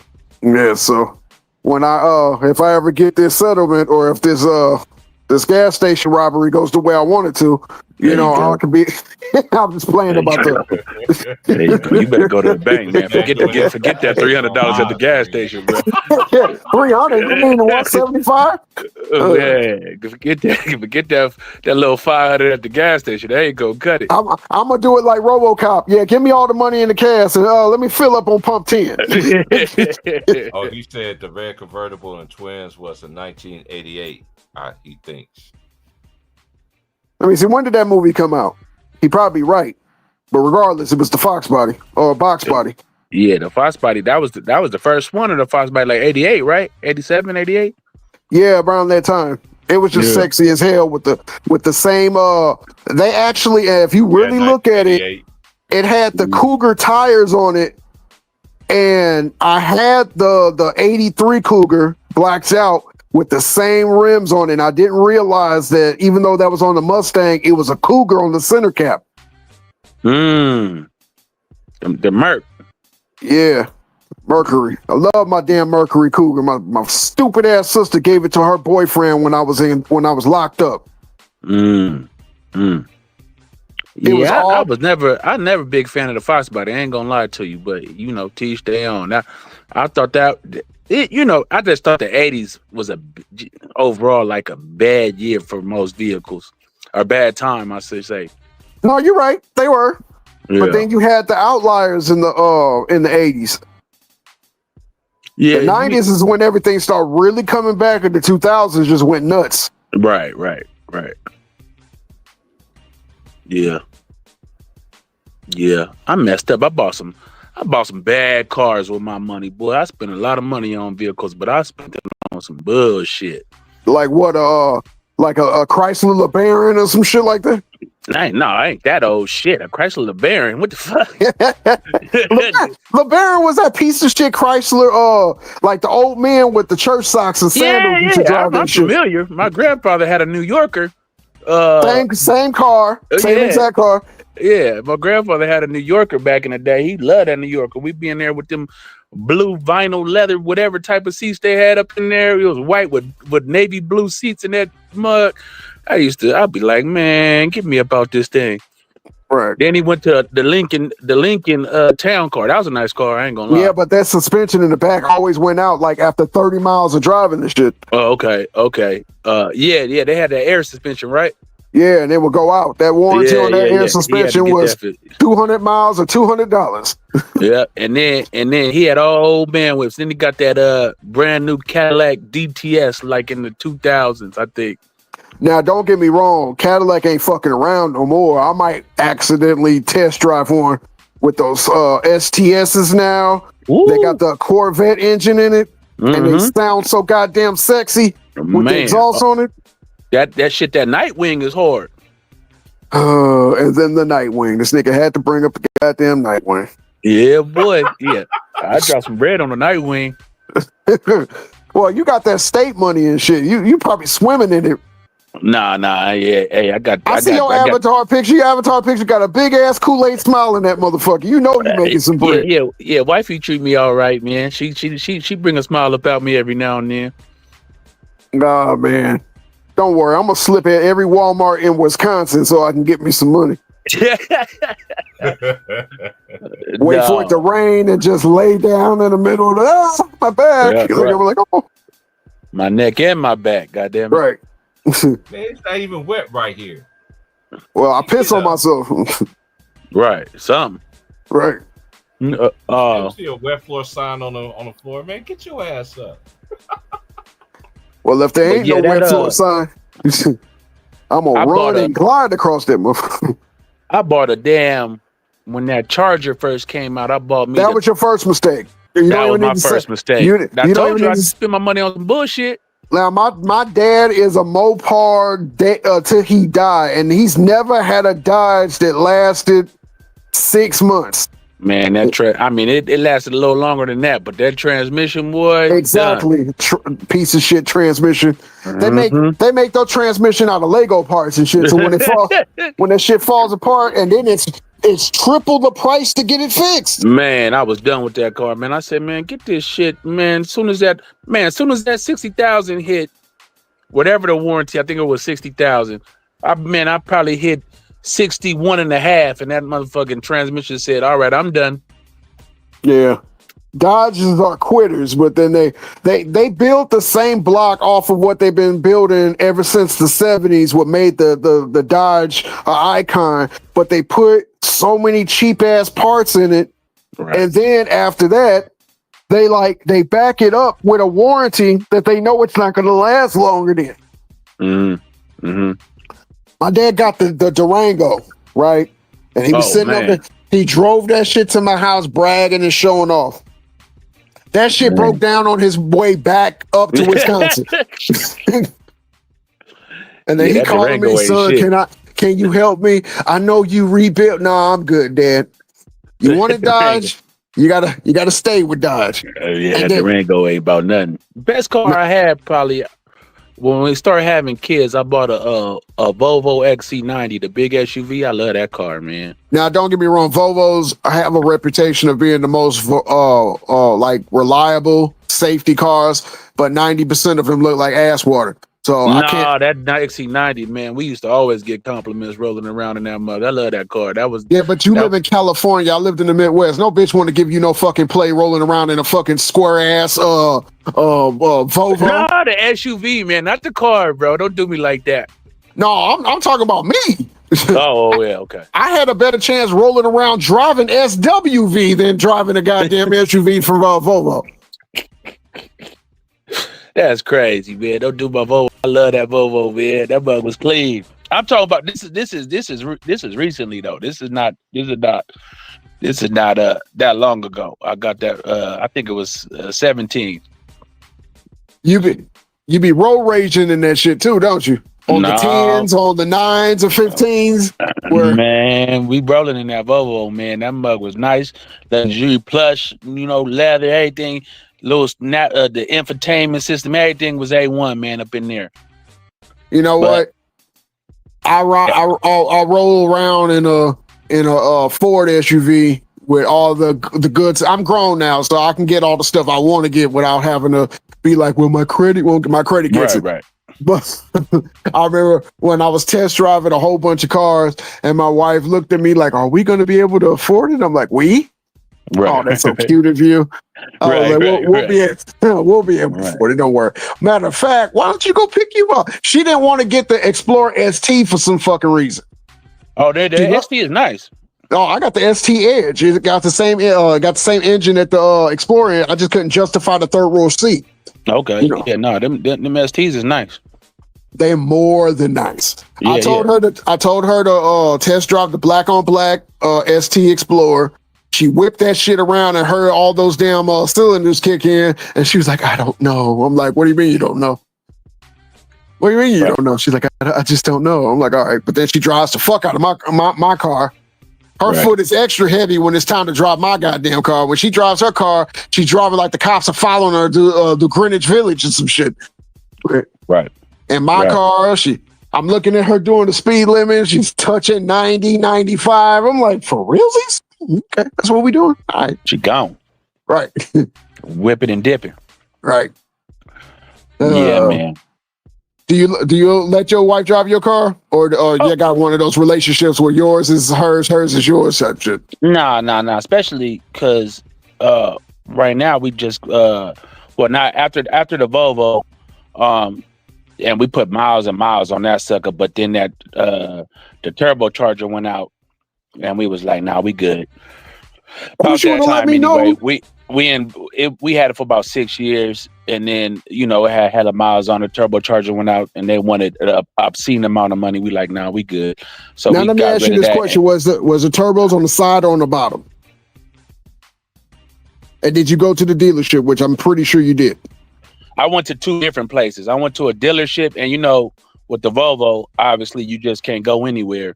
So I went to the dealership, and they was charging a crazy amount. And then we went to a Euro place, a couple of them, and all of them was talking, crazy numbers. Well, to I'll me. tell you this. I got family out there in Orange County. Okay. Mhm. All my family especially on my dad's side is all gearheads and shit. So next time you need some car work, hit your boy up and I'll point you in the right direction. Okay, for sure. Yeah. So we ended up training, and now we got a 4Runner. Not the 4Runner. Yeah. She wanted to go a little more reliable, so we ended up. No, it's not. No. I hate Toyota? to be look, the 4Runner, just the 4Runner. Okay. Not gonna last. Really? Yes, they have so many fucking transmission problems. Okay. Well, my in-laws, that's why my in-laws had one, and they had about 310 on that mug. You know what I'm saying? They was whipping that, and they had no issues with it. I mean, oil And changes. dude, I am a Toyota head through and fucking through, but Right. But it's the 4Runner? just the 4Runner. Okay. Just the 4Runner. I have my Even the newer ones, like 22s, 23s. I'm gonna look in my book. Definitely, but I know they were notorious. I had a neighbor that used to change his fucking transmission every year. Every year? And he's a gearhead too, so he used to always do it. But he used to be changing that bitch every year. I'd be like, "What are you doing?" Oh, the transmission went out. All right, Jimmy. I'll see you when I come home from work. Damn. Okay. Well, Just be mindful of it. Yeah. Hopefully, I don't have no issues with it. But yeah. And I got some cousins that can make it disappear too if you need the insurance money. Just putting that up. Right. And we just switch off in the set. Like if she got the kids, she gonna hop in the bigger vehicle, and I'll take her little whip, or we switch. It don't matter. I ain't tripping on that. As long as she's not driving like a Beetle or some shit, and you got to pull that up to your job. Oh yeah, no, hell no. No, we used to be into the car thing, but right now, man, we trying to pay these bills, make sure everybody's straight. So we only got one car note, so I ain't trying to have good. 2, 3. Yeah, you know what I'm saying. As long as we A to B and got something nice we can hop into, reliable, we good, bro. That's the great way to think of it. Yeah, I ain't trying to keep up with these Joneses, man. All I do is if I need a project, go find something on Marketplace, talk them down, and I'm just gonna build it myself. Well, that's the great thing about doing what you're doing, being a gearhead like that. You can go get something that, you know what I'm saying, it need a little work, and you could do it yourself. I don't have that skill. Never But guess learned what? it. But I also have 4 boys. So after I get done doing a project, they sitting around me like 4 hungry dogs. Like, so who's that car for? Like, Right. Licking their chops. Yeah, like my 18-year-old already told me that car in the back is mine. You know that, right? I'm like, since when? Since I turned 18. I'm like, well, if you can fix it, you can have it. Yeah. checkmate. Now, how you feel about being a gearhead and all that? Would you ever think about getting an electric vehicle? Hell no. I knew you was gonna say that. I knew you was your old school ass was Right. gonna say that. Fucking electric car. It's just like a big ass remote control car. Look, the half the part of building your car is building your car based on how you drive. And I've driven a Tesla before. Don't like the driving experience. Just Really? don't. Yeah, you can get the instant torque and get off the line, but it drives like a big ass go-kart. It does. You just got to get used to it. Man. No, that's what gay dudes say about ass raping and shit. No, there ain't no getting used to that. That's crazy. The only you would make that comparison. But Some shit in am I life wrong, you gotta though? get used to, man. But Don't get am I used to wrong, that. though? But Exactly. driving a Tesla is not the same. My headphones back on. What did I just walk in? Wait, man, that's crazy. This brother went from driving a Tesla to I ain't even want to say. So Yeah, that's crazy. I got one to tell you, man. I know I didn't think about what you just said. Yeah, man. you heard that, man. No, I didn't. Honestly, I just came in at the last second, and you was like, "What?" And I was like, "Yeah, I gotta go back." That's a crazy analogy, bro. Well, allegedly, yeah. Allegedly.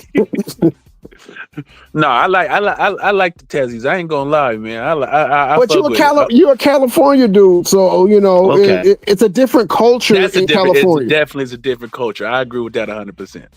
Like if you ever come and visit me, I'm gonna have I drive a stick. Right. Oh, okay. Yeah, for sure. I can drive a stick. Don't get me Okay, wrong. so I'm gonna let you test drive all my cars, and then we're gonna jump into Tesla, and you tell me which one feels better. That's just like dating a chick that is athletic and she's pretty and she's nice, and then you go get you a chick with legs, thighs, hips, and a little bit of titties. Which one are you gonna be like? I'll gravitate towards the chick that's shaped like a diving board. No, you're gonna be like, let me get that thick chick over there with the legs, the thighs, the hips. Because you gotta have hips. Athletic now. Athletic is a good thing. Hold on now. Athletic Wait is a minute. good thing, but when you're sitting over there and it's cold at night and you rubbing up and down the leg and you don't feel nothing, We got a heater for that. We got blankets for that. Tyson, quit playing the fucking field. Listen to what I'm saying. I like them both. That's what I'm saying. I like them So, both. okay, wait. No, you can't. You got to choose, just like No. Grimlock. You got to choose. You ain't got to. It's You got- Godzilla or King Kong. There ain't no both. Okay, you got to choose. So the thing about it, hips, thighs, because titties are optional depending on what type of guy you are. But hips and thighs versus athletic.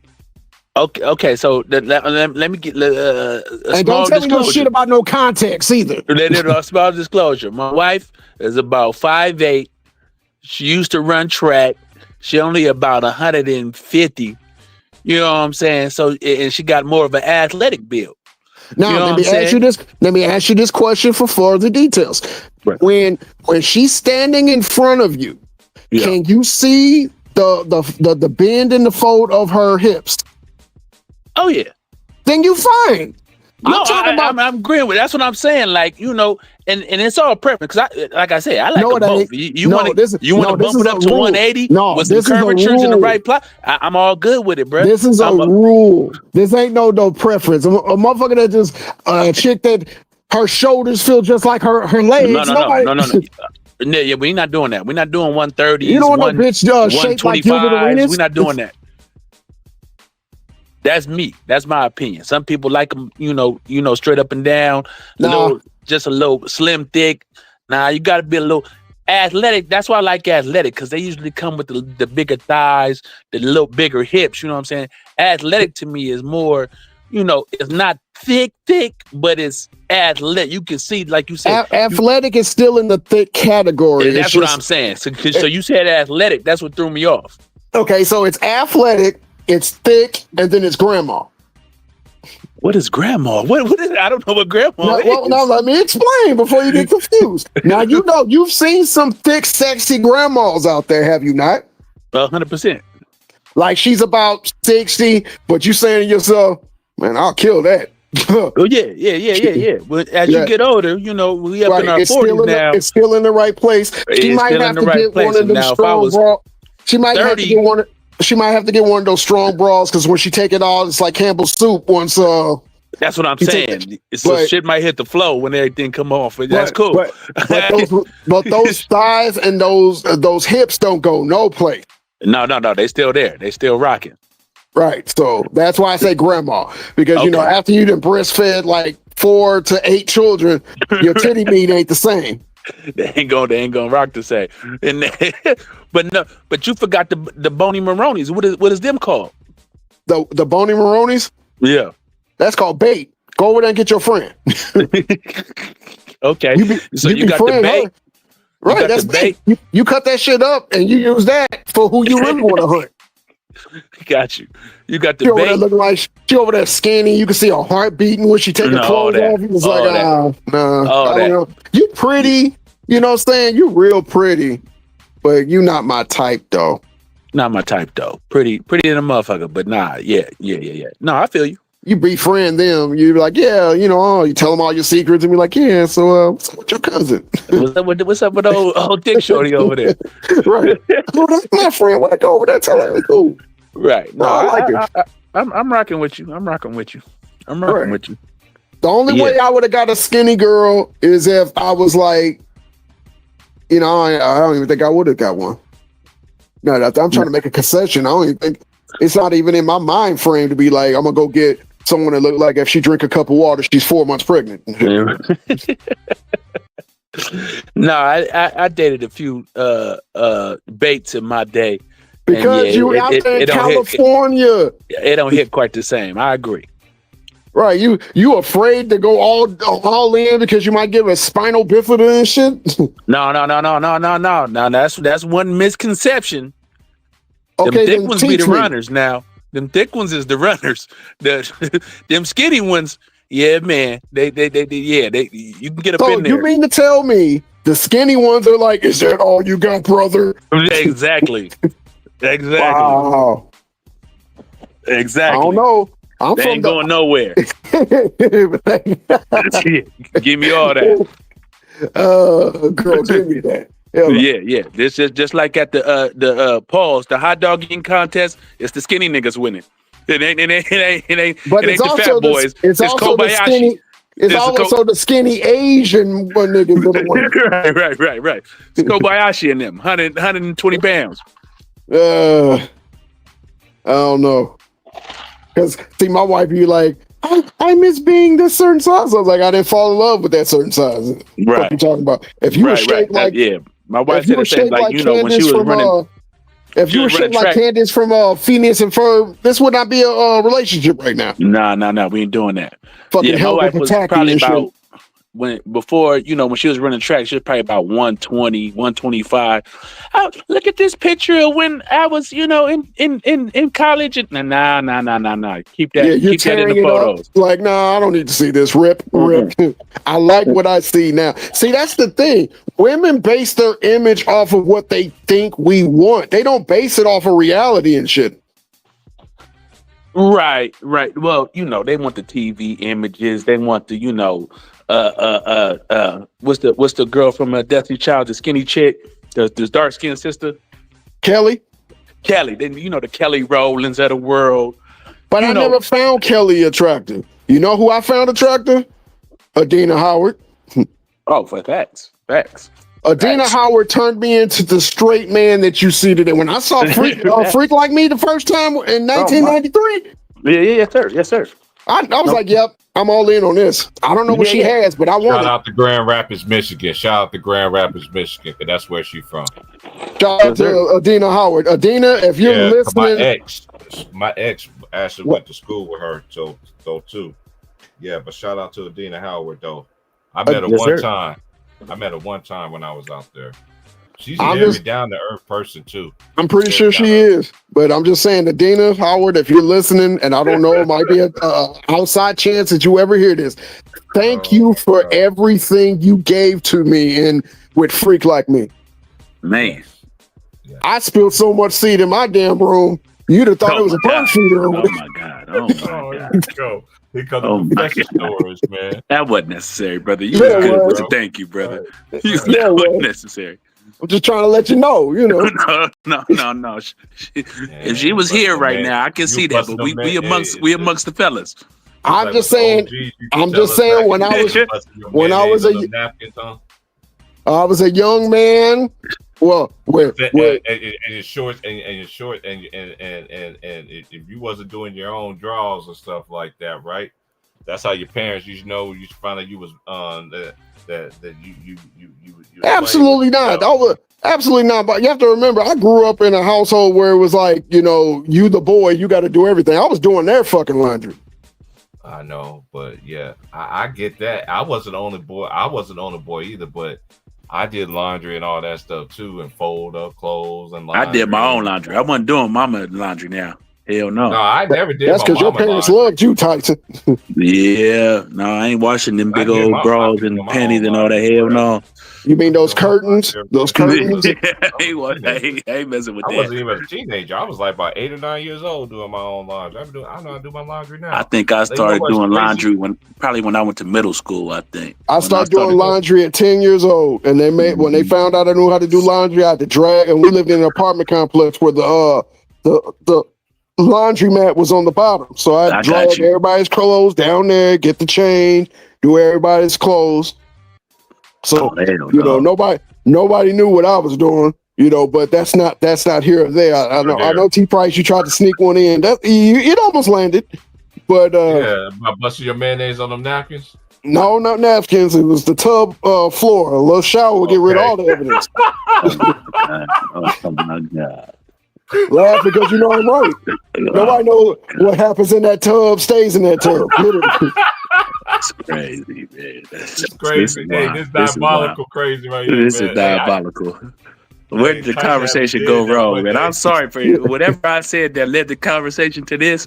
I apologize. You didn't do it. It's just the way I think. But I'm just saying, it's just like, look, when you had and like me, I had nothing but sisters and my mother and father. And the reason why I bring up my father, because he used to be hormonal just like the rest of the chicks in the family and shit. So that the masculine energy I got was either at school or the dudes that I played basketball, football with around the neighborhood. And then when they were showing me videos, whenever I used to go over their house to play Sega Genesis, it was like, who is this? And, and it's like, oh, that's what y'all be talking about at school. Right. So it's like, 1994, of course I was 13. That was probably my favorite year to be self-aware. You know what I'm saying? Try to figure out who you are, what you like, what you dislike. So 1994 is where it started with me, where I started to decide what music I love to listen to. That's when I started listening to Tribe Called Quest, De La Soul, Black Moon. And then it started, my catalog started to build 95, 96, 97 to the point to where I knew what I was. I knew what I liked. I even knew what type of chick I liked. I like the shorty doo-wops. If she my height, that's cool. But if I'm circling the damn dealership, I'm looking for shorty doo-wops first. Them little short thickies, huh? Right. Look. Hey, you remember a house party? He like the 5'2s. You remember House Party 2 when they were doing the slow dance and the dude that wigger had both hands on both ass cheeks? Yes, sir. Oh, yeah. That's me. Yeah. Oh no, that was in the first one. That was in the second one. That was in the second one when they was at the college. Because remember, Optimistic for Sounds of Blackness was the. I ain't talking about that part. I'm talking about the very first one. Again, getting back to what I was saying. It when you remember when Always Forever. Thanks. Oh, When that dude was grabbing that. He was grabbing chicks. Yes, he was. And she lifted him up though. She pulled his hands up like, chill out. Yeah. Yeah. Each moment with you. You know what? You make a motherfucker want to sing. Right. She pulled those panties right up when he saw open up in his mouth. Yeah. So you can even ask my wife. She'd be like, "Cut it out, stop." I'm like, I don't care if we're in the middle of Walmart. That ass belongs to me. Me. Facts. That's what I tell my wife. That thing bought and paid for, girl. Absolutely. I just signed off on the title. So that's how I don't. The loan, all that is in my name. looking at me cross-eyed and shit. If I didn't grab on his ass the way it is, we wouldn't have 5 kids or what we got. Exactly. And she burned the candy store down after our last son. She was like, if I fuck with you, we gonna have 10, 12 kids. I was like, exactly. Oh yeah. She had to burn them up, huh? Right. She went in there, it's like, yeah, I got them tied, burned. Yeah. You know what I'm saying? Salted the soil and everything. Yeah, the factory closed. Right. And I'm like, why? But it's okay. Because once I finish this clone machine and I clone her DNA, her 18-year-old self is going to take a pounding. Oh, my God. God. You're a real sicko, man. No, I'm not. I did not sit up here and say LeBron is a good father, a good philanthropist. He built a school. That's a fucking sicko. What's wrong with LeBron being a good father and a philanthropist? First of all, fuck his fatherhood. Second of all, he's not a philanthropist. Third of all, that school down there in fucking Ohio, they need Mr. Clark in order for them to pass the state board and shit. That's crazy. How many kids does he have? I don't know. Put through college? I don't know. How many kids had he put through college? Thousands. Nah, I'm not gonna say all that. I'm gonna need some receipts before I say that shit. Just look it up. Just look it up. But Tyson, when you start stuttering, that's how I know nigga be lying. Just look it up. All you got to do is look it up. You sat up there and said, look it up. Look at this. Look it up. You did not say that with no goddamn confidence, so you don't even believe that shit. That's just like a nigga. That's just like you talk to a nigga, you don't got nothing on you. No, I don't got nothing on me. You gonna believe that nigga, or you gonna pull him up against the wall? I'm gonna believe him because I ain't trying to do no paperwork. No, you won't. Yeah, I'm gonna believe him. Start stuttering and you're gonna be like, assume the position. You gonna crack on your goddamn taser. Hey, I do just like you. Hey, nigga, quit stuttering, man. If you got it on, you quit stuttering, man. You got to learn how to hold that work. Come on now. If you're gonna be holding the work, you got to do better. Right, so you believe me when I say you don't even believe half the shit you say about LeBron. LeBron is just a goddamn fairy tale. He ain't nothing real about him. I ain't gonna shake him down though. Unless all the boys is around me, and I got to do my job. Well, I'm gonna let them slide. Man, the only way Bronny James would be better than half the league is if half the league turned the rest of their attributes off. I agree with that, but. Hold up, he said turn off all the attributes off. But oh man, absolutely. If you can't get out in public and lie on your kids every now and then what we doing? Look, I'm not going to sit up there and say, yeah, my boys, they need to go to Harvard. They'll be great lawyers, knowing good and damn well that they're not. You wouldn't tell them that. I'm not a lying ass nigga. Real talk. Now let's talk real now. All right, are you ready to do this? You sure? Yeah, I'm ready to do this. Because I'm not responsible for what comes out of my mouth once you start asking me questions. I got you. Oh, well, I'll let y'all go. Your kids. You see LeBron has confidence issues. Would you agree? I'll agree that he has confidence issues. Okay, cool. All right. What better way to try to build it's one thing to say something in the house. You a public figure. It's one thing to say, Bronny, you could be better than this cat. You could do this. You could do that. You in the public eye. You on social media. You on this every day.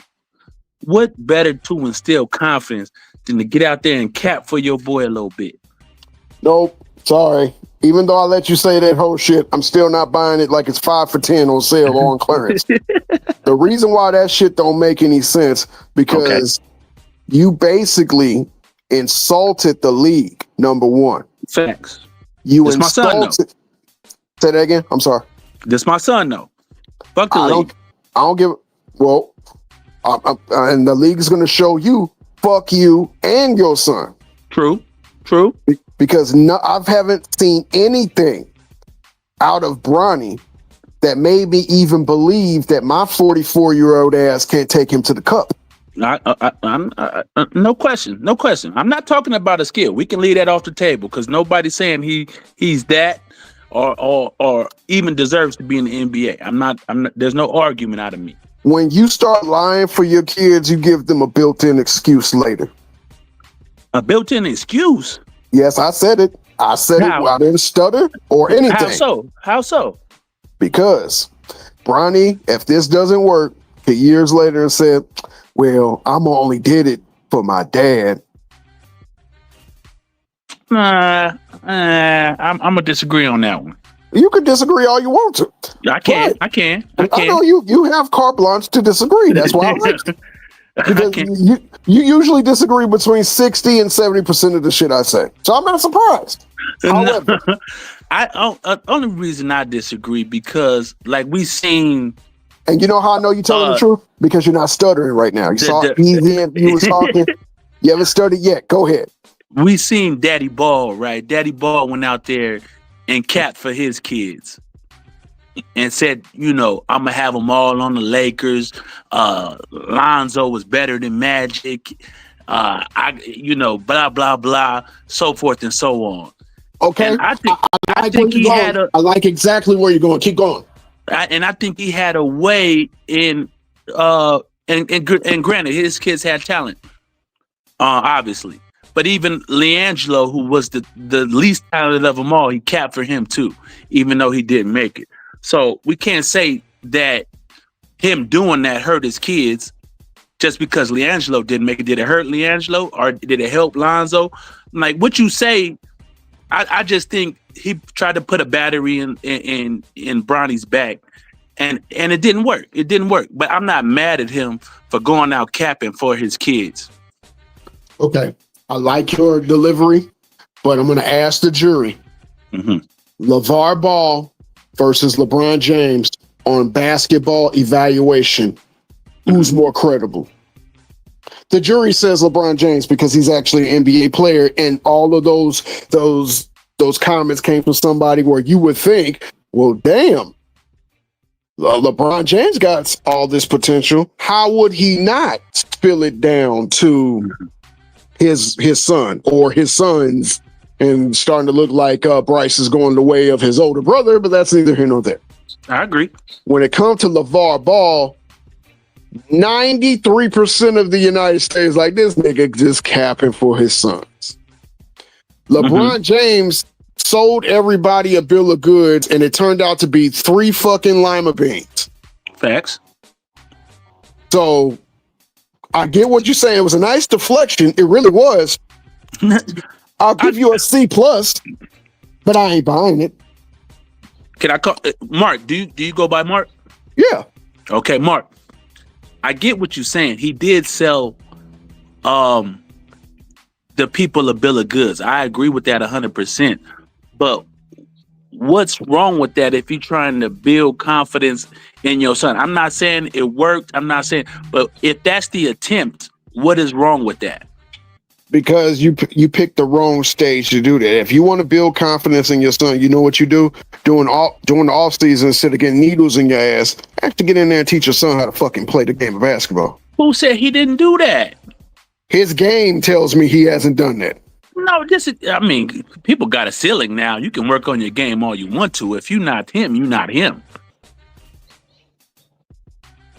Look, his mama call him Clay. I'm gonna call him Clay. Okay. What does that have to do with what we're talking about? Well, I wanted to go back to Coming to America. I got to slip it in somehow. Anyway, he sat up there and said that he was better than most of the niggas I see on League Pass. He lied. This nigga is not better than most of the niggas I see on Dreamcast. We agree.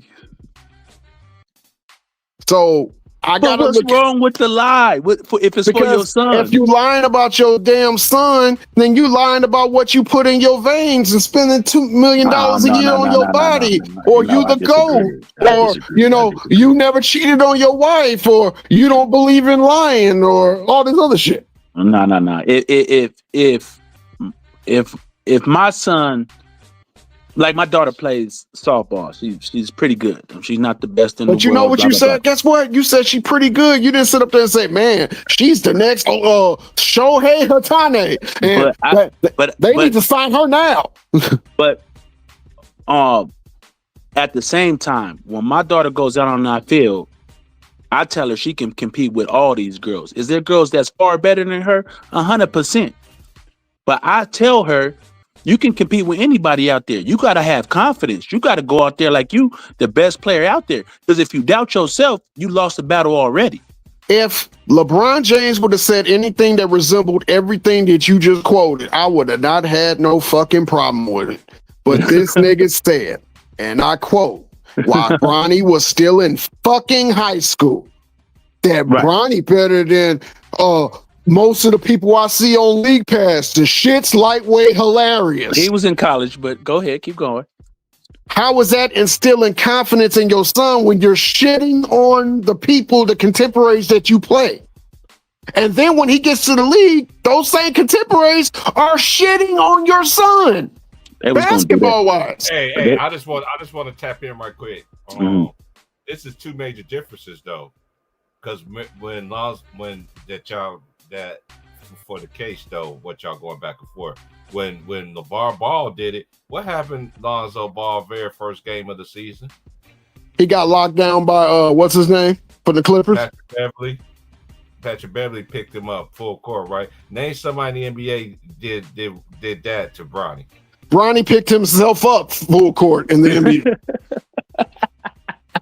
On self-check. I get it. I Right. get it. He is probably the best defensive player in the league because he plays defense on himself every time he gets the ball. Shut himself down. Right. I'm not arguing none of that. I'm really not. Yeah, I'm really not.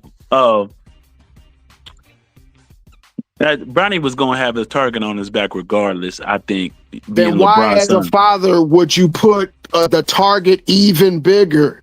Well, You already know there was gonna be a little bit of hate. There's gonna be a little bit of jealousy. Why put this big ass bullseye on your son's back and then try to say it's confidence? Yeah. That's all I'm saying. And you got the right to disagree. I understand your point, but I just think that again, it's one thing to, try to instill confidence in your son when you're a public figure. Well, you ain't saying none of this in public. You on TV every day. You on social media every day. You ain't said nothing about blah, blah, blah. Did he go a little overboard? Did he cook the books a little bit? Okay. I give you that. He did go a little bit of overboard. But in my opinion, and I could be wrong because I don't know LeBron, I don't know Bronny, none of these people. I think it was an attempt because it's clear that especially after the incident with his heart, his confidence was shot. He was out there scared to shoot. He out there, and I always thought his game is better than what he shows out there. And I'm not saying the more reason, Tyson. Everything you're doing, you're cooking with peanut oil and shit, deep frying shit right now. But all the more reason why put that extra pressure on him. After Sharif's heart injury, you saw what Shaq did. I disagree with everything, including Shaq's career. But what he said to his son was some true father shit. He said, I don't care about the NBA. I don't care about your basketball career. I care about you more than anything. So if you got to sit down, sit down. And I got nothing but respect for Shaq for telling him that. But isn't that giving your son a cop out too, in a sense? We're not talking about a fucking broken ankle. We're talking about your heart. Without your heart, it's over. Okay. No, I understand that completely. And I'm not. Are you implying that LeBron is putting Bronny in danger? If this man had a heart history, and remember, I'm only going off the reports that they told us. This was a congenital birth defect, meaning he's had this since he was a little boy, allegedly. Right. So why put that extra pressure on him? That you gotta come out. You gotta be drafted to the Lakers. You gotta follow in my footsteps. Mm-hmm. Did your children play sports, Mark? Nah, they're more smarter than me with the books. They do a lot of shit online and with YouTube. Quiet as kept. It's tough, man, because and maybe I don't know how other people feel about their kids playing sports, but I played sports my whole life from when I was a tiny tot all the way to a small amount in college. Not much of a college career, but seeing your kids out there playing sports comes with pressure too. You want your kids to be successful. You want your kids to be all-star level, right? If not better, you know what I'm saying? So it how can Stop I say? crying. Huh? Just say it. Stop getting emotional. Just say the shit. No, ain't nobody crying. I'm just trying to put it into words because it's kind of hard for me to put it into words. Like it's hard when your kid is unsuccessful. You know what I'm saying? Like I don't know how LeBron looks at Bronny and seeing him play out there at a level below obviously his standards, but even league standards in general, right? To say sit down and don't do this, to me is the easier road. You know what I'm saying? To hear all the people shitting on Bronny, that's got to be tough for LeBron. It would be a lot easier for Bronny. I'm saying for LeBron, not for Bronny. For Bronny to sit down and be out of the public spotlight and not getting all this criticism. That would be a lot easier for LeBron and his legacy. Wouldn't you agree? I would agree with that, but also will say this. If LeBron never made that tweet, do you think Bronny would be getting as cooked as he's getting now? If it was just LeBron sat back and didn't say anything and we're watching him not be as talented, watch him not be as assertive or not have the same type of drive, I guarantee you that people will kind of just, and then it's the guaranteed contract that goes with that too.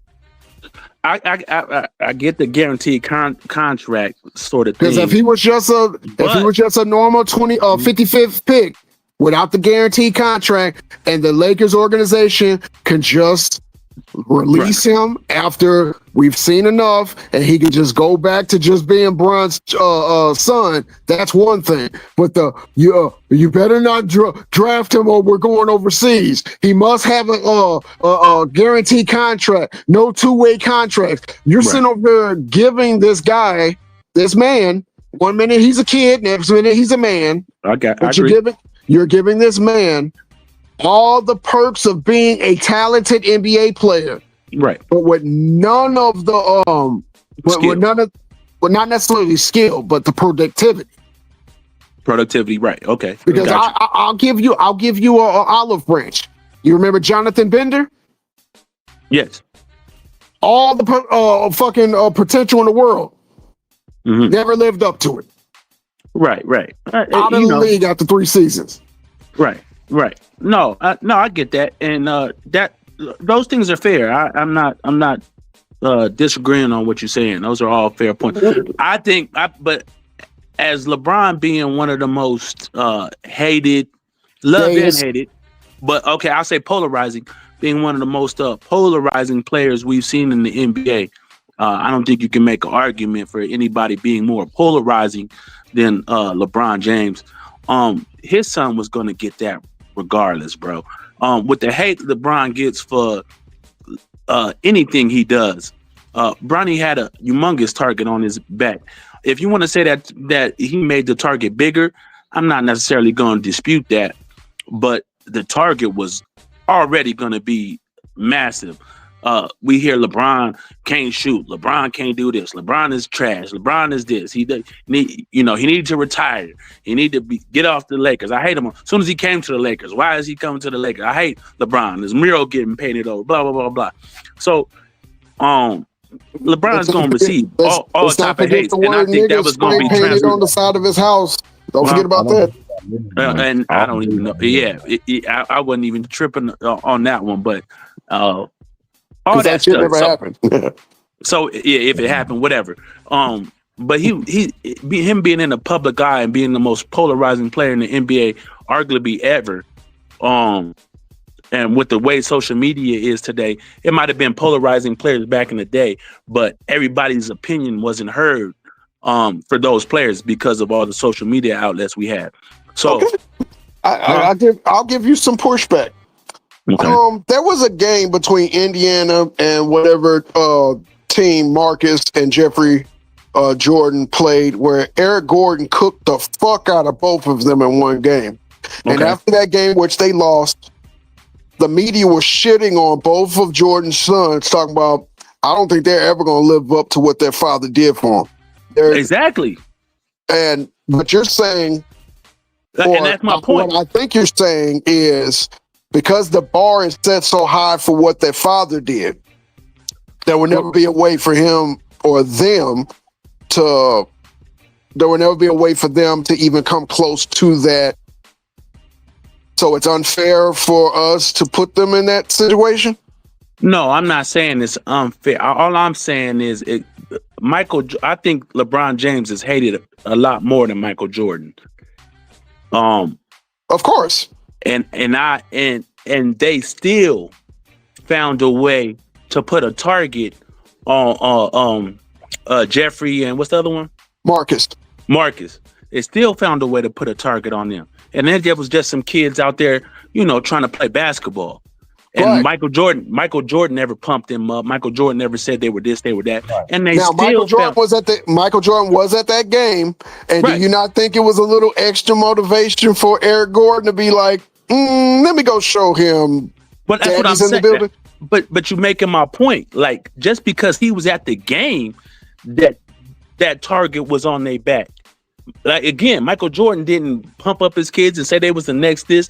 And not only was the target on their back, the media came out, and it was no social media back then, or if it was, right. It was barely. I think established. It was the start of the social media, right? It wasn't as potent as it is now. Not even close. Not even close. So if wait, hold on. I think T Price is saying something. Hold on, guys. He's very muffled. What'd you say, T Price? Can y'all hear me now? We can definitely hear you now.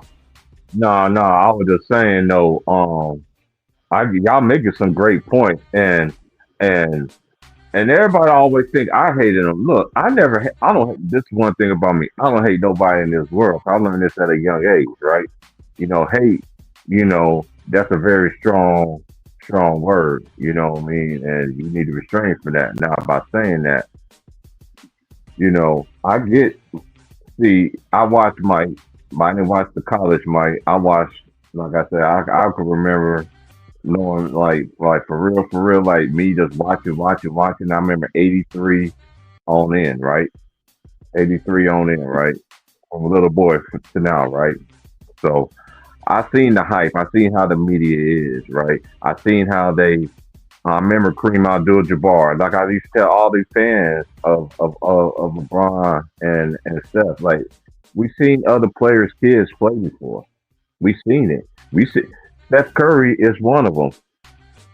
He ended up being better than his father. His father played before him.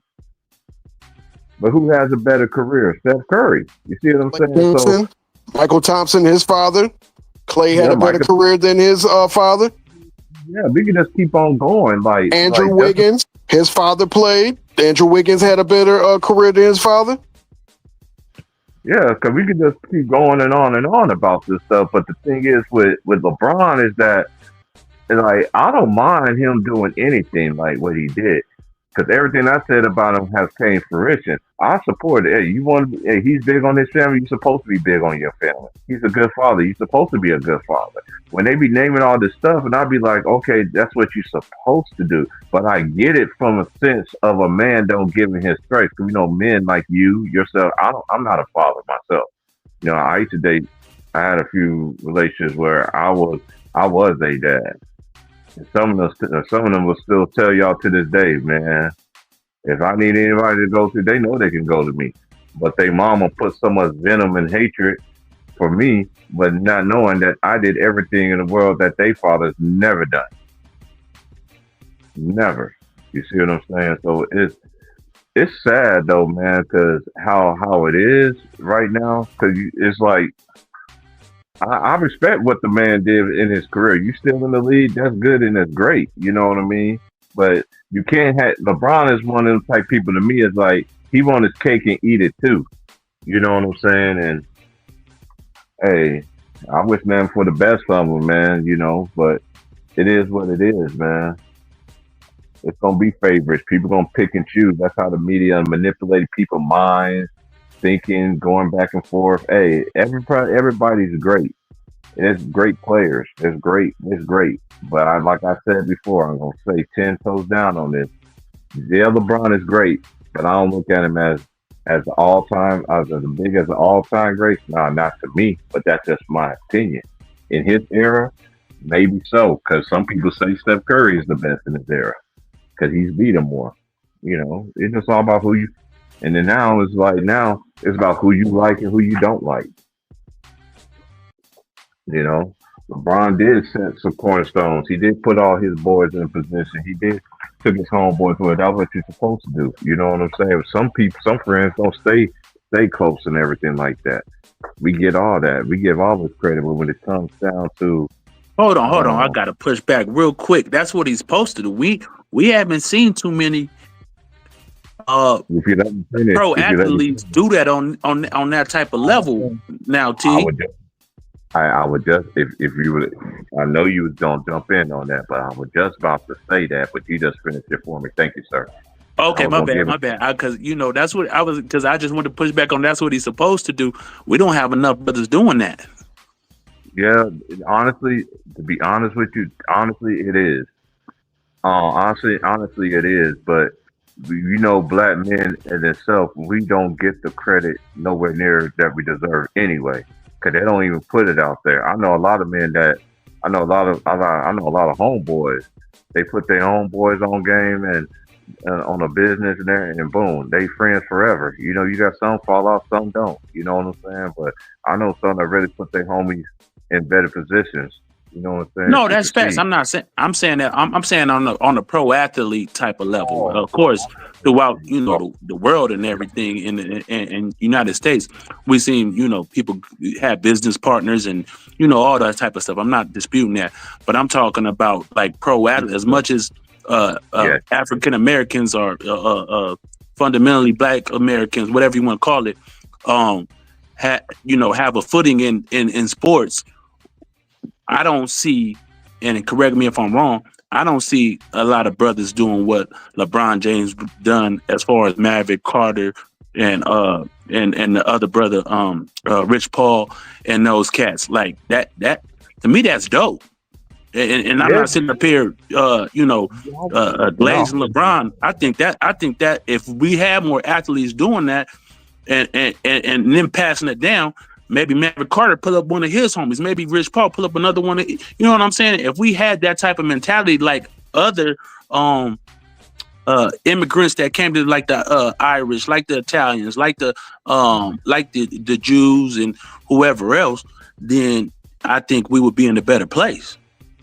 Yeah, we will be. But that good BIBLE says other things, because before it gets good, it's gonna get worse. But I get what you're saying. Yeah, but I was about to get to that. I was gonna give him some credence. I always gave LeBron he brought all his homeboys with him. Right. That's dope. That hey, I always solidify him for that. Right. If I'm judging them, it's strictly on basketball tactics. That's personal. Don't get on the life. No, we got into some personal stuff, and we got into some off the court stuff. We was talking about because, Mark's a A1 hater, so he gon', you know what I'm saying? He gonna get, he gonna hate down to the socks, but that's all right, bro. He gonna hate down to the socks. I heard down to the socks, bro. He ain't even on the t-shirt and the hat. He going down to the socks, bro. My boys from California be saying that. They gonna behind me weak when they be saying that. Where he go, man? He done ducked off somewhere. He ain't hiding, man, because he know he wrong. Yeah, he got his mic off. He be back. He be back. I gotta go. They got early day today, early pickup, man, because it's Friday and Halloween. These kids getting out early. I gotta go scoop them. All right, bro. All right. I catch y'all later, man. Mark, salute to you, bro. You know what I'm saying? T Price, salute to you, bro. Thanks for having me, man. Always a pleasure. All right, man. You have a good weekend, sir. Yes, sir. How long you gonna be on? I'll be on for a while. This is Friday. This is long stream. I might be back up in a minute. I don't think we got it. I'm taking to get a little lunch real quick, and I'll be back in a little bit. Don't run. No, you was on mute, man. Don't come up off of mute now, man. Well, I had to take care of some shit with my sons, and I didn't want y'all to hear me say what I had to say. Oh, facts. Okay, yeah, I had to be fathered for a minute because my wife was giving me that look like it was my ass if I didn't. Yeah, you getting your So- LeBron, you getting your LeBron James on. I feel it. Oh no, I don't stick nothing in my ass, and all my hair gets shaved off. So you know. And You I'm honest about my shortcomings. So Yeah. you going to take the kids to Mickey D's or In-N-Out Burger? Or, yeah. Some Jack and the Crack, some Wendy's, something. They gonna get a little lunch, man. I ain't cooking. you know they nothing right killed now, they killed all the Jack in the Boxes in the Midwest. All of them are They gone. Yep, as of last year. Really? Yeah, it was depressing. I lived around 5, and then next thing you know, I looked up and they were all gone. They shut them down, huh? Yep. So Man, Jack- does that mean I got to come to the West Coast to get some Jack in the Crack? Yeah, Jack and the Crack ain't that serious though. Don't come to the West Coast for no Jack in the Box. No, We got if a little I- something better to offer than Dude, that. if I'm coming to the West Coast, especially California, first thing I'm got to do is In-N-Out Burger. Then I In-N-Out gotta get for me sure. some. I gotta get me some authentic fish tacos. For sure. Then I gotta go to Muscle Beach because I haven't been there since I was a little kid. Then I gotta find some restaurant that's not gonna get me stomach poison. No, they got plenty of those, man. We got some good spots. Y'all got the Waffle House. You been to Roscoe's? Oh fuck! I forgot about Roscoe's Chicken and Waffles. Let's go there. Yeah. You got to hit the Roscoe's one time. You know what I'm saying? Make sure you pick the right one. You know what I'm saying? Don't be down there in South Central nowhere, ducked off in the hood. Nah, I've seen too many of those Reginald Denning ass whooping tapes. I'm not gonna end up like that. Yeah, they pulled that nigga out that truck the ski mask way. No, yeah. He was wrong place, wrong time, man. Yeah. Well, I heard, and I don't know if you remember this, because again, me and you are the same age. I heard he rolled down the window and said some explicit things to black people and was wondering why he got ripped Right, out of his damn truck. My Facts. question is, why was your door unlocked? That's a good question. That's a good question. You were just a dummy at that point. Right, you was asking for it. You was That's like, asking why- for it. And if Why you was you go- wearing that? Why was you wearing that mini skirt and went down that dark alley type shit? Right. Now, my thing is, if I'm pulling up on some ops in the vehicle, for one, my door is going to be like that's number one. Number two, I'm gonna have an e-girls route, but I'm not doing it in the middle of traffic. I need to be able to punch the gas. You feel me? Dude, look. I've been through 2 riots in my life. Of course, the Mike Brown riot. That literally happened. I want to say 6 minutes from where I was staying at, because we lived in a cluster. And then there was another riot that broke out probably about a couple of weeks after that. We kind of had to be on the let's get out of town type shit. The one thing that you know about riots, you know where it starts, and you know even if I got to take the back way to get out the damn city, I know exactly how to get out. Reginald Denny went looking for trouble, and he found that shit in an Amazon Prime fucking box. Man, real talk. So that's why you got that that 80-inch in the living room, huh? You was out there right next to them riots, man. When I'm gonna told be them honest kids to with go you. get you something. No, I already had big screen TVs. That's number one, because my cash flow vault though. But you want to know something? It wasn't even like that, Tyson. It was more people across the water that was doing the writing, not the people that was in St. Louis. Right. Everybody coming for a little opportunity, huh? Oh, yeah, absolutely. You know, there's always been there's always where Ferguson is, or Ferguson was. I don't know. You know, it's literally 5 minutes from the Illinois border on 270, or if you're going on 70, Right. you can get to Illinois with the quicks. So Right. people were coming over, especially to that area where all the shopping, all the car dealerships, all the good stuff was. It was nothing for thousands of people to come over 5 minutes away. No, yeah, I figured that the people of Ferguson was really out there trying to De-escalate everything. affect change in their city. Other people coming over there to act a damn fool. Because where he got shot at years ago, when I was a little boy, my parents lived in that apartment complex. There was a little tender that I used to mess with. They used to live in that apartment complex. Matter of fact, just to show you how small St. Louis is. The apartment where the lady videotaped it was the very same apartment that the chick used to live in. So that I used to park my car on that side where he died at. When you go in through, I want to say Solway, if I got that correct, if that's the name of the street.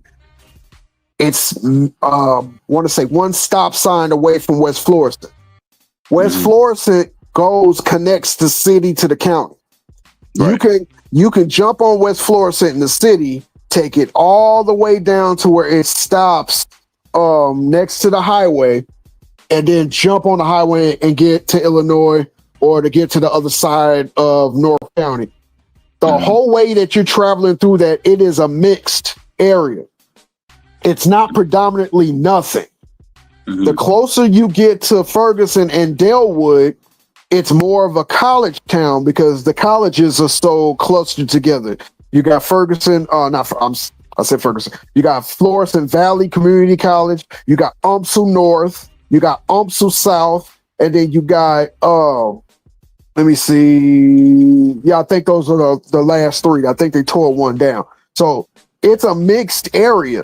For the media to say it was a black thing was the biggest lie they ever told the United States, because that whole area that was burned to the ground was owned by Koreans, some blacks, and mostly white people.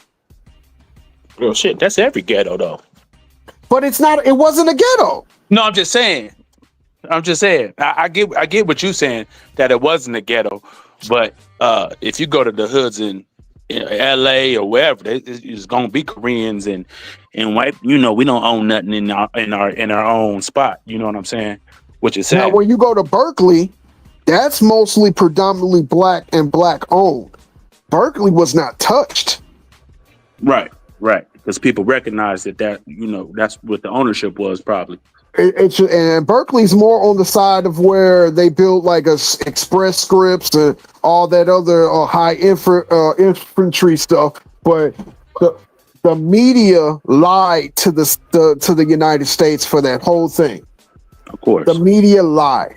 They wanted to make it a black versus white thing, but it was never that. When the community leaders were on that Walgreens parking lot on West Florissant and Solway, the other part was called Ferguson Avenue or Ferguson Street, because there's a 7-Eleven across the street. There used to be a Chevy dealership across on the same side, but it's not there no more. Solway is the overpass where the trains used to come in and dump the cars off from Chevy, because they used to connect to the Chevy plant downtown off of Natural Bridge in Sacramento. They were trying to get answers. It was the Ferguson and the St. Louis County police officers to start firing tear gas onto that little group of people. Right. That's what made the residents retreat.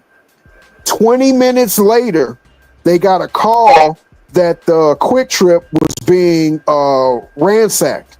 It was being ransacked for people that wasn't even living in that neighborhood. Right. And then that literally just kicked off everything. Right. So you got them insiders that come up and mess up the whole point, and then you lose focus on what we's actually protesting about. Now, hear this. That's the whole point. I used to work across the street from the Ferguson Police Department. I used to work at a tire shop, and that tire shop put food on the table, put money in my pocket. They tried to burn down that tire shop because it was just so happened to be across the street from the Ferguson Police Department. That's how fucked in the head people were. Ferguson is literally a multicultural town. I lived there for 6 years. I lived close to there for another 10 years. I lived around there for 22 years. So, you know, it was just sad to see how that popped off. Just like I didn't know all the insides that was happening with the Compton riots. Same thing. It was one thing that sparked another, that sparked another, that sparked another. And nobody will ever know the truth unless you actually lived there and knew what happened. Right. Go feed your kids before they start crying and screaming and everything. We'll be on. Yeah. I'll just get on T Price Nerds for the rest of the until people come back. All right. I'll be back. All right.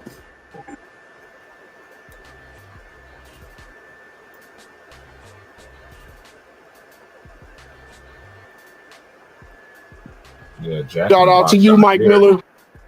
Jack Uh, in the Box is nasty out here. Like a lot of the fast food places out here in Oregon, I don't eat them, but my homeboys be like, man, they don't. If they go to Jack in the Crack, it's everything's California. Everything's California. You said everything's California? Yeah, they got to go to California to get good food.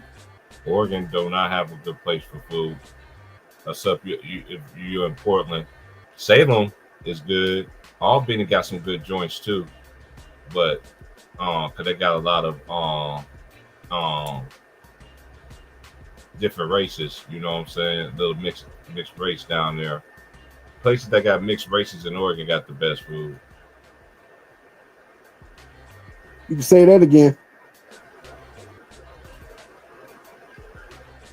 I don't go nowhere out here, man. These food trash cans to me, man. People get offended when I be talking about their food out here, man. I'm like, man, this food ain't got no taste, no nothing. It ain't got no kind of presentation, and you're supposed to pay all this money for this right here. Nah, What's the Asian food like down there? I ain't never seen no Asian places out here unless the Asian. You gotta go to Portland for that. So no Panda Express.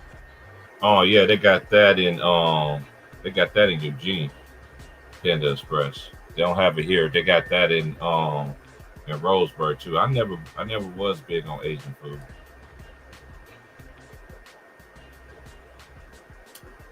I like some German. I had some German food. German food is good. Is that German food? Yeah. The You ever had a closest thing to schnitzel? German food I've ever had, besides pierogies, are German potato salad. You ever had a schnitzel? No, I heard about it. It's basically just like it's basically a country fried. It's their version of country fried steak, basically. I like country fried steak. Yeah, you'll like a schnitzel then.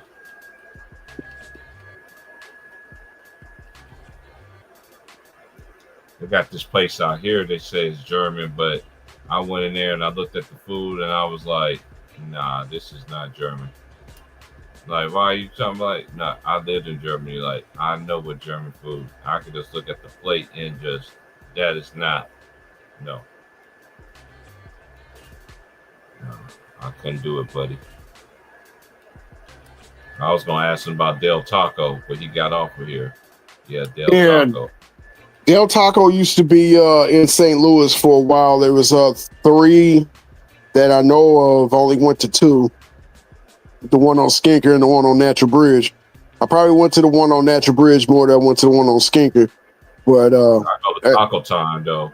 I like Taco today. Out here they got Taco Time. I ain't had Taco Time. When I do go to Eugene, man, I hardly ever go to Eugene. so that's a real thing. I thought they were just making fun of that on Saturday Night Live. No, Taco Time. Yeah, Taco Time is bomb diggity, boy. There's one thing I always get from there is bomb, boy. It's the burrito with the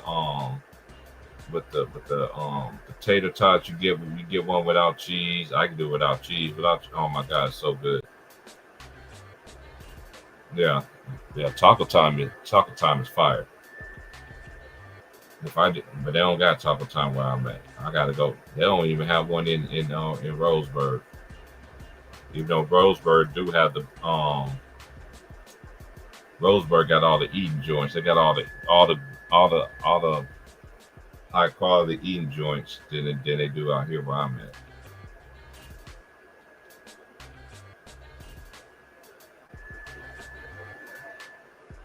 Man, what is your area's like delicacy? What you mean? Like out here? what they known for? Out here is fish. They got a lot of fish places, eating joints. I'm not really big on they bar food or anything like that because you talking to somebody that's from the South and lived everywhere, and they got a couple places that I absolutely go to. Now you'd be very disappointed when you come to the Mexican food. They only got two good Mexican places, even though they got a lot of them here. But there's only two for me that I go to any day of the week because I've been knowing them this whole time. And they actually told me the story how they all separated and branched off. They was all working at this one spot together, and then they eventually branched off and got their own restaurants. Some people went with certain people, some went to this, that, and third. And they're the two that I go to is the one that I recommend out of all the ones they do got here. As far as soul food, man, only way you're gonna get some soul food, you make it yourself. You're not in Portland. You're not in Portland. I don't think Salem even have any soul food places. If I'm in Salem, Kaiser, I don't think. No, no, I don't know Albany. If they do, probably have one. So like Oregon is really beautiful. Like you like camping. They got a lot of camping stuff. And you like to hunt. It's hunting season right now. The first day of hunting season is kid bring parent day out hunting but the kids can't be out there alone. They got to have an adult. Yeah, they hunt all the way until okay. It's November, December, January, till I think till like the end of January, if I ain't mistaken. What's up, Ken? Yeah.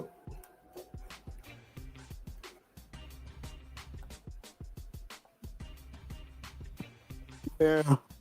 Yeah, we got these now we got the the playing tournament starts tonight in group play.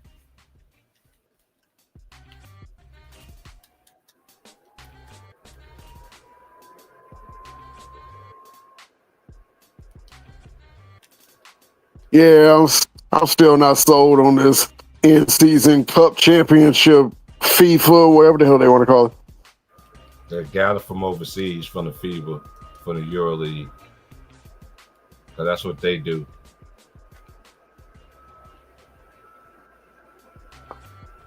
Another thing that the NBA took and copied like they did the ABA, took their teams, yada yada yada, the rest goes on. But then I find it interesting. My boy was debating this youngster, right? And he was like saying that Dr. J doesn't have a case to be the greatest small forward ever. I was like, then you say, look at his NBA stats. I'm like, dude, you can't do that. Yeah, and that's where he lost the argument. That's where he lost it. Yep. I was like, look at his ABA stats. It's levels to this. And then one thing about him compared to the other dudes that was on the panel, he actually, had people actually in his ear and really telling him about history. That's why we're like. That's why all these fans of all these others, man, they be on top Twitch with all that crazy stuff. They know not to come over here because they know my block switch is fatal. Spamming the chat and all that crazy stuff. I had some crazy stuff happen on this since I've been on here before. Yeah, had a dude show me pull out his whole Johnson for everybody, pause for the whole world to see. So that's not just talk. That really happened. Yeah, that really happened on my stream, bro. Yeah, I had a dude that was in the this dude that was in the wheelchair and everything. Andy Kane was on there, and he showed he put out his little huevos. It happened like twice on my channel. Yeah, this was like when I very first started, bro. Yeah, I used to have some trolls for real, bro. Some trolls for real.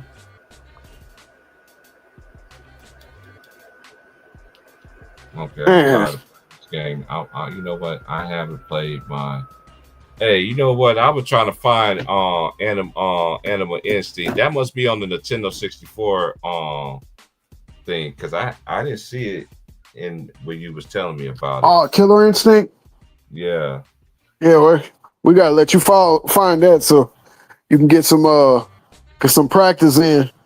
Cause I I'm about definitely want to play you in Tecmo Bowl. That's what I'm about to play right now, bro. I'm about to play some I'm waiting on this package to come, man. Because it says it's gonna be out for delivery. And before I really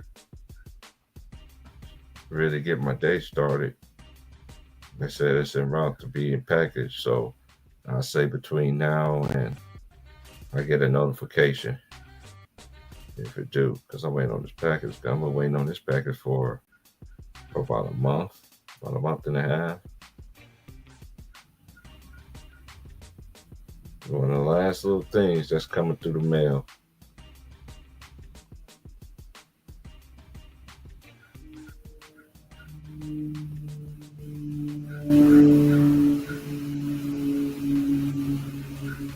That's crazy.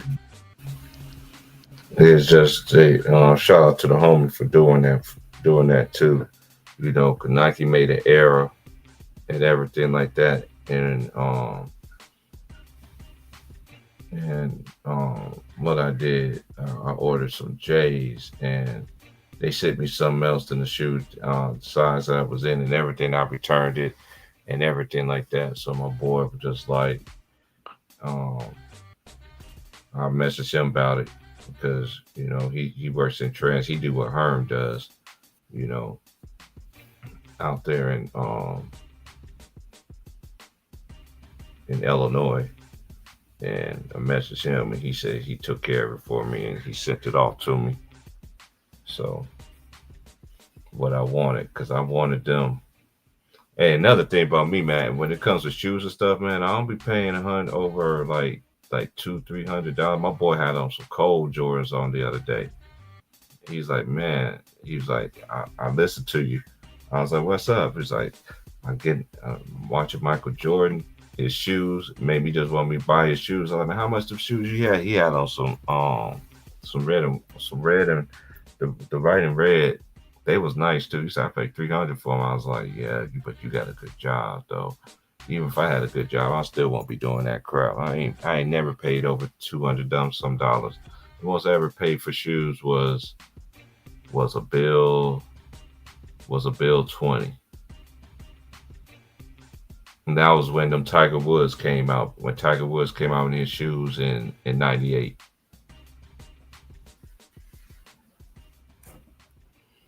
Right after that's the Peace Corps. Right after my team got obliterated by St. Louis. I was sitting there laughing on the bench the whole time. That joke was crazy.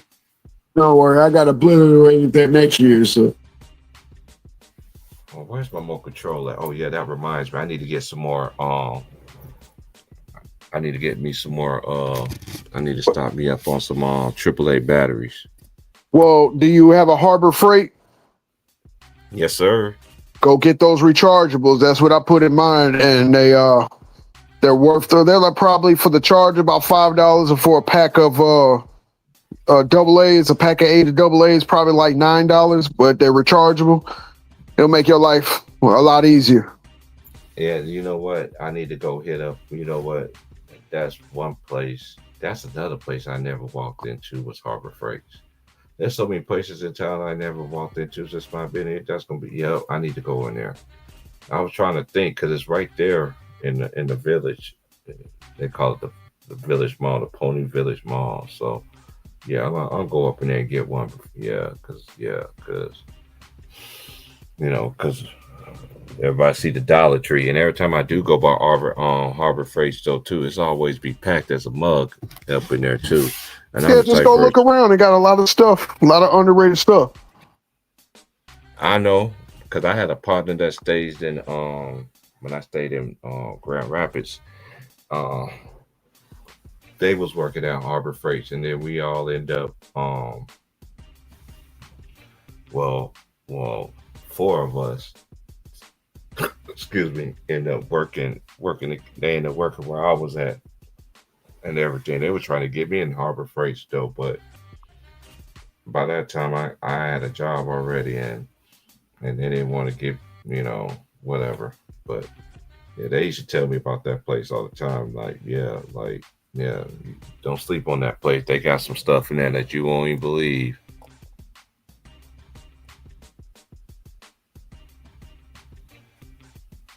Oh, you have to wear a size 15? Dang, bro. Yeah, you do have to pay more, bro. God dang, 15, bro. Nah, dang. Yeah.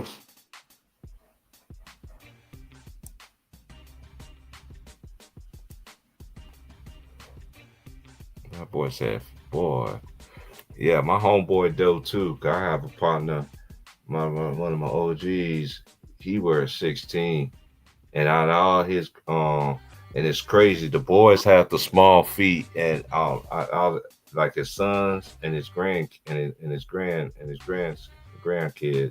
boys, they all have small feet, and the girls, they all his girls and his daughters have big feet. That's crazy. Yeah, my little boys grew up and got big feet. So now they wear their dad shoes. Now I was talking to my homie this morning about that. She was people who I know here who know, shout out to them, man. They out there in Enterprise. They out in the sticks. But anyway, I was topping up with them this morning, and I talked to my goddaughters this morning. They was like, Uncle T, look how tall I am. I was like, oh, you almost taller than your mom now. She just got a big old smile on her face. I'm like, yeah, just because you're taller than your mom don't mean you can be able to beat her up either. Yeah. She's like, I know, Uncle Terrence. I'm like, okay, as long as you know that. Yeah, them kids growing up fast, man. That's crazy. Because she sent me a picture of her and in her soccer. I'm like, man, it's crazy. Even my other homie, her daughter just getting big, and it's just like, man, like I remember them girls was short, was short. I mean, short little things. I would never imagine them being tall like they are right now. Yeah, that's the beauty, but sometimes it's also the agony watching your children grow up. And back when they were so little, and then they depended on you for everything, and then as they get older, and it's like they don't need you this much, and then they don't need you as much, and then they kind of look at you like, "What are you doing? I'm not little no more." But it's also a good thing because you watch them grow up and they start to become self-efficient. So you did do something right. Mm-hmm. No, yeah. Shout out to the homie, man. Yeah, I know. My boys at work say listen to Ticket, listen to both streams. Oh, you must got both. Oh, I know how you roll, but yeah, but shout out to Ticket though, man. Yeah, definitely shout out to Ticket. So you're missing the point on load management. Yeah, at that point, man, it's like because we seen all the players play. Like we grew up in an era where we seen if them boys couldn't play, it must be we heard the stories from the players in the past. If they knew they couldn't play, oh, I forgot it's Halloween, so they showing. You know what? I'm not about to. You know what? I'm not playing with Samsung today. I forgot it's Halloween, so they're gonna be showing all this crazy stuff. Not today. I think I'm gonna turn on my game stick now. It's gonna piss me off, bro. I thought I was gonna watch some on Samsung TV, and every channel I see is y'all win. He said y'all win. Yeah, but I don't do them. Yes, you don't gotta tell me. I already know. That's how you invite something wicked into your house.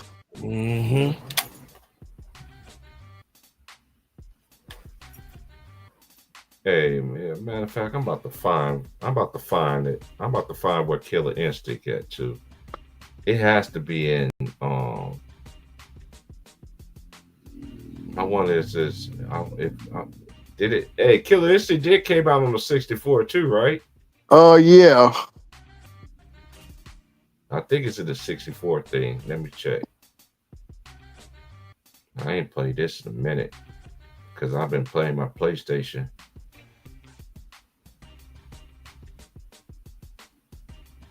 Now they got another one that's out too. That got my boy said you're gonna let me know what it is. It got 7,000 games from the Wii and all that kind of stuff. But he gonna let me know how that is. Okay, there it is, 64. Let me see if Killer Instinct is in this one.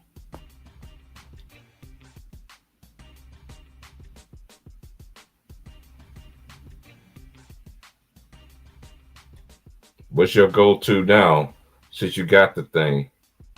I've been just trying to get my feel of Tecmo Super Bowl. I've been playing some of the modded Street Fighter games, and I think I was playing Sonic the Hedgehog.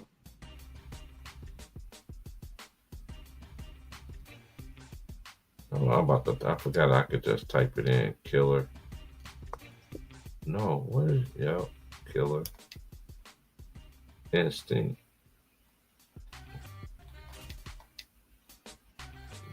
I was trying to find it. Everybody was like, man, I'm playing. I'm like, you playing what? I'm like, how?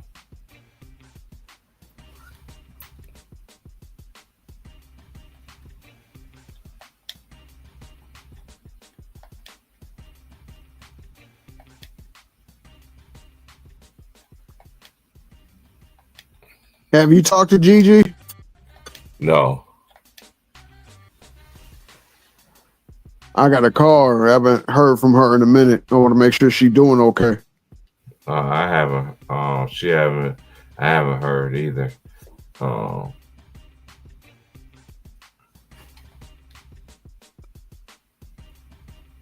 Yeah, we had a great conversation at one point, and then we kind of a couple of weeks went by, and I've been meaning to call her. Hold on, one quick. Hold it down for me.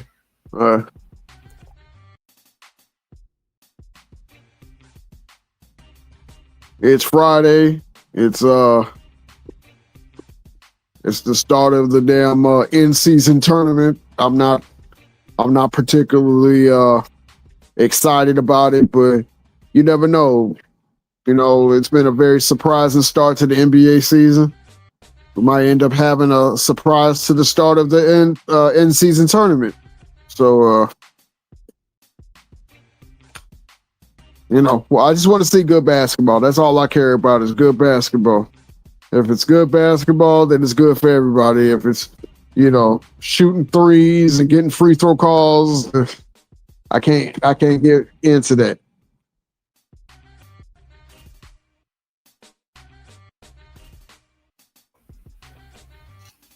Yep. Definitely.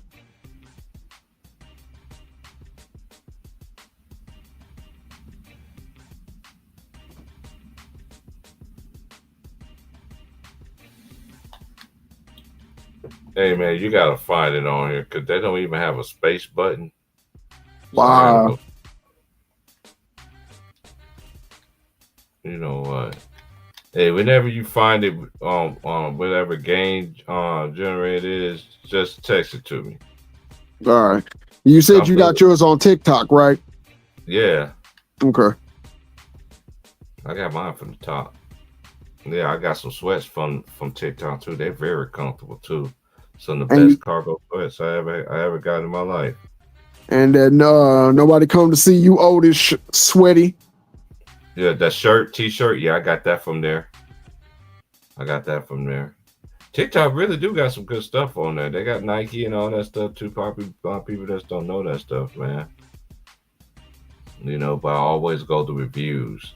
No, if it's not under the 64. Um, it was a Nintendo game, right? It's actually an arcade game that they made go on the Super Nintendo, and then the second one came out on the 64. Okay, so I'm gonna check Super Nintendo then. Check that one.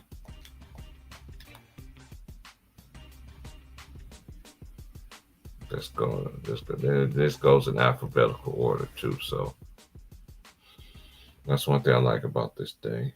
All right, H-I-J. All right, now we in the cage.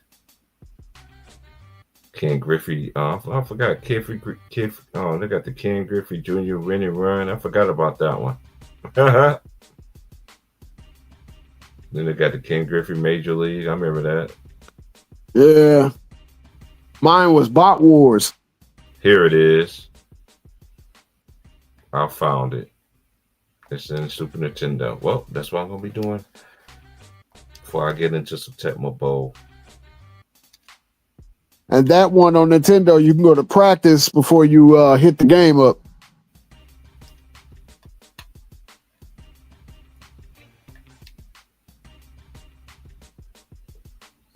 Oh yeah. Yes, sir.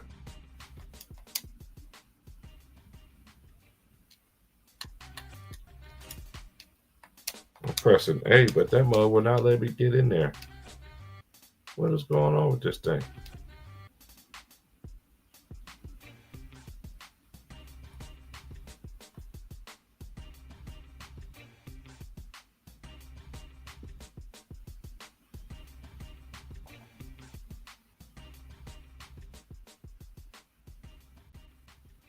Oh, but y'all let me go to Madden. But y'all won't let me go to.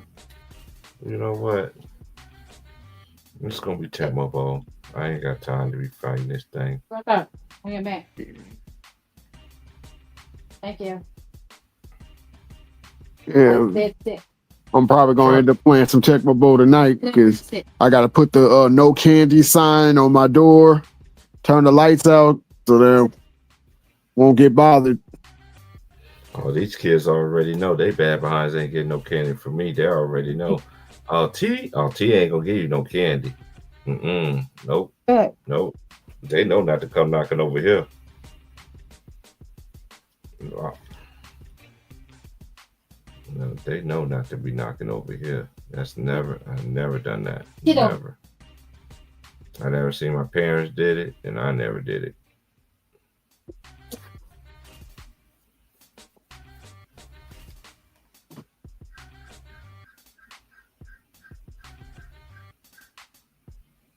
Yeah, it's about to get wild out here in about what? It's 12:35. Oh, if the kids got a half a day today, yeah, because every other Friday they have a half a day. Every Friday? Every other Friday. Oh, every other Friday. Yeah. If it's every other Friday, then I should be hearing the school buses. The school bus is going to start going about like 1.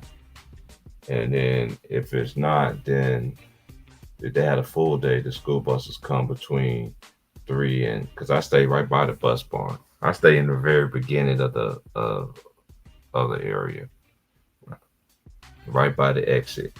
It's smooth to get in and smooth to get out. But riding on 101 is one of the prettiest things you can see because you see all that water and all that stuff, and yeah, man, you see the tides. I could walk. I can literally walk right now and stand right next to the Pacific Coast water. Just that's how close I am to it. I could go either direction, but one is closer than the other. Yeah, I live very close to the water. Now, in fact, that's all you see when you riding when you coming in Oregon, especially riding on the coast 101. That's all you're gonna see is nothing but water and trees.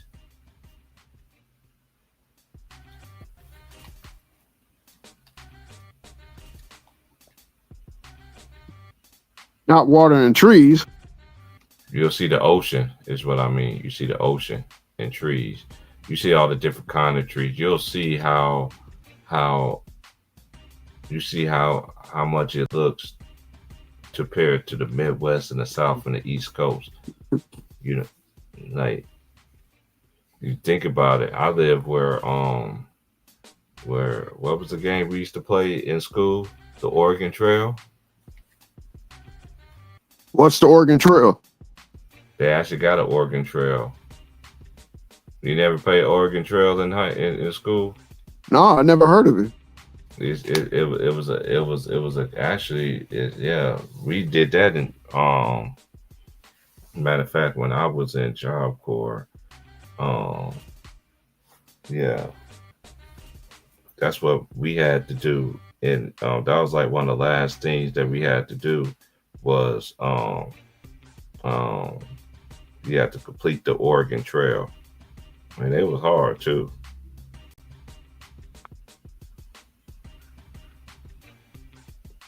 But anyway, the Oregon Trail,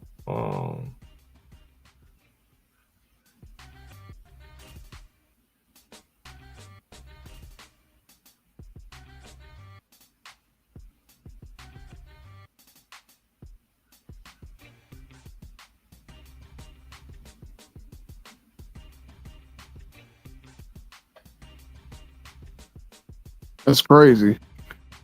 yeah, they got the game. Yeah, the Oregon Trail 2009, 2011, 2021. It's the game. You can play the game online too. The Oregon Trail.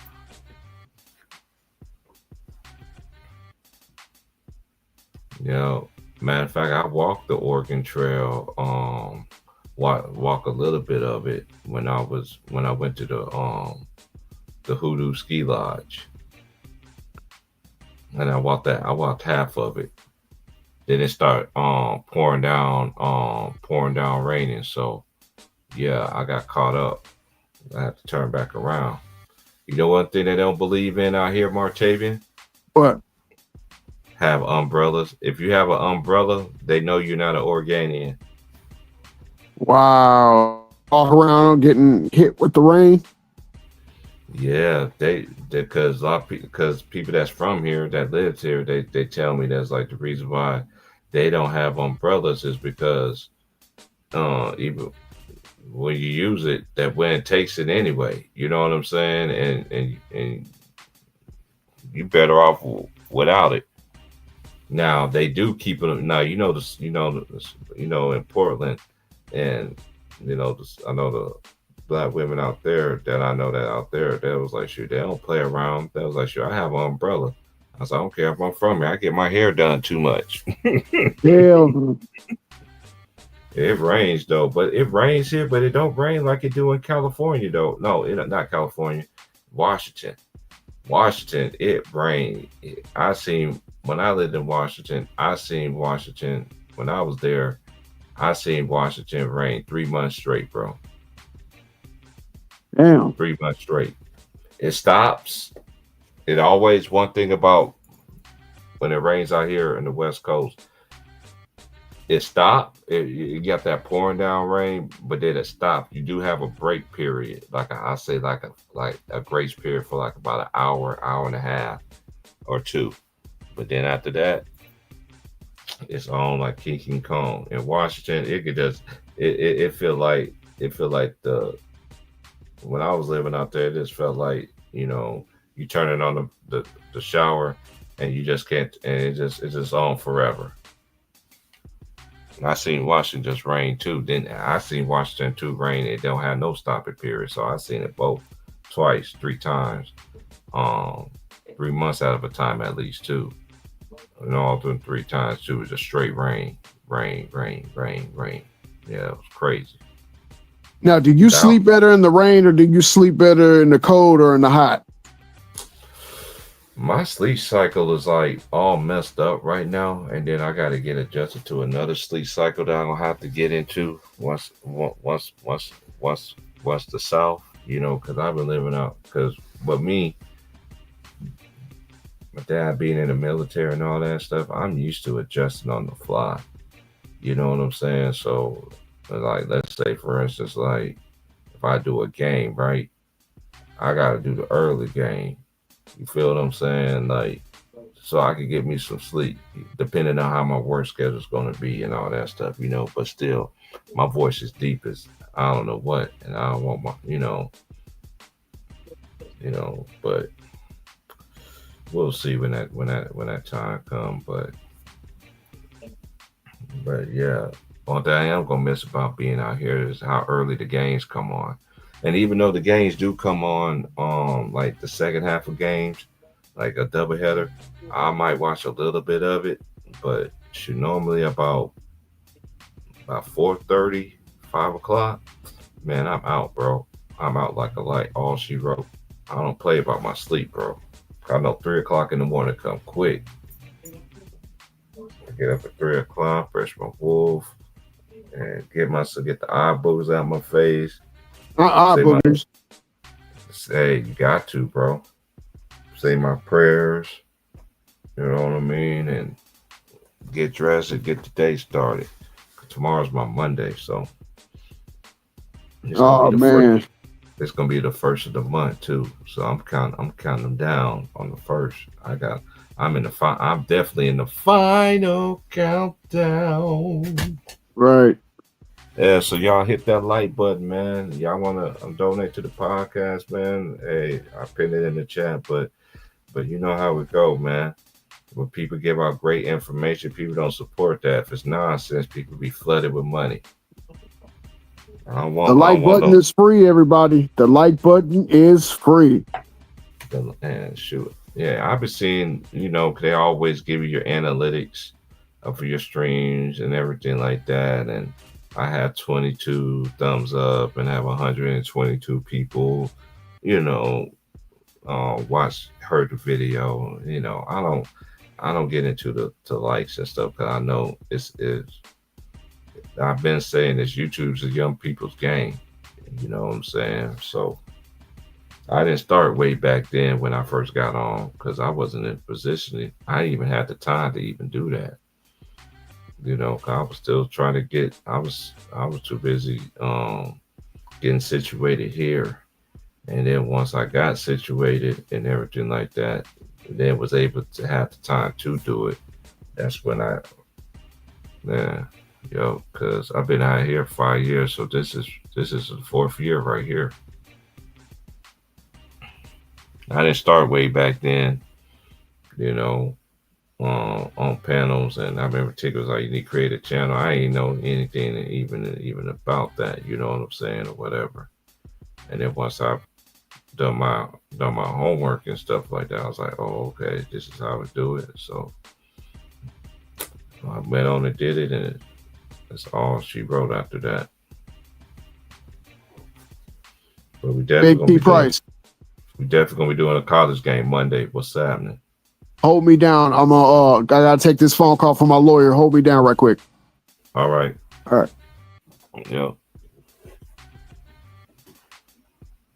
Yeah, y'all hit the like button. It's 12:46. I'm just getting ready for this end season tournament. I'm gonna watch a little bit of it before it be watching me. And I'm still waiting on this package to come too.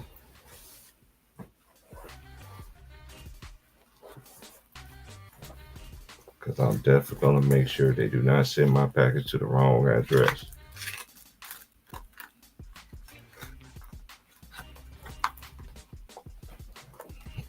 But Nike normally be good at sending it.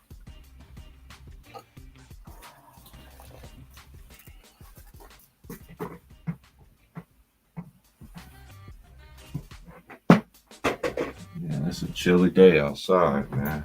I might have to go step back outside to get some air right quick. Pretty soon I'm gonna have to start cranking up the heater.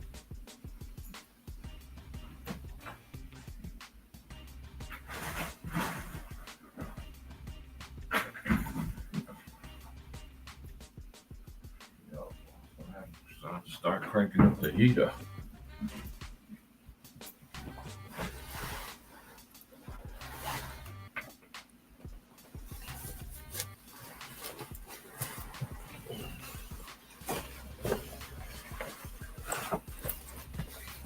And girl, I promise you what it would be.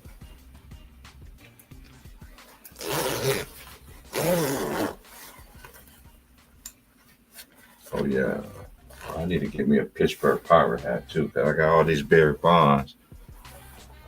I'm gonna wear this Bonds. You get smacked by a ball by B Bonds.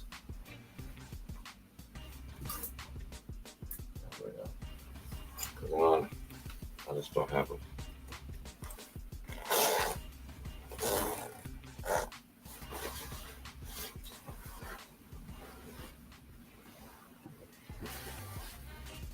Yeah, cause we still got the World Series going on. It's going back to Toronto. I'm definitely gonna be watching that.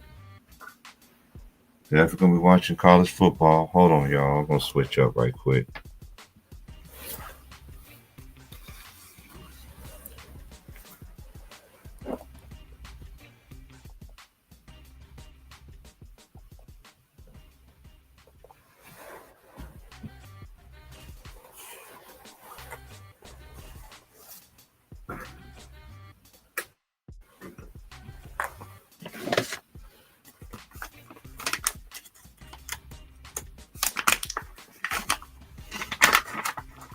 And I'm back.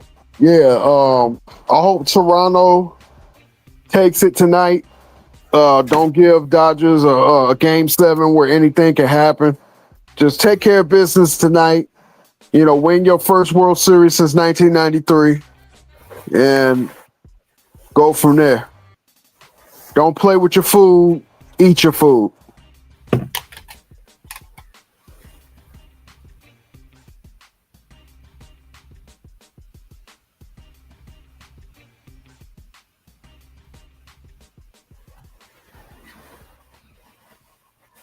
Every time a team tries to not take advantage of their situation, i.e. the Dodgers didn't take advantage of their situation, so they wouldn't be going back to Toronto down 3-2.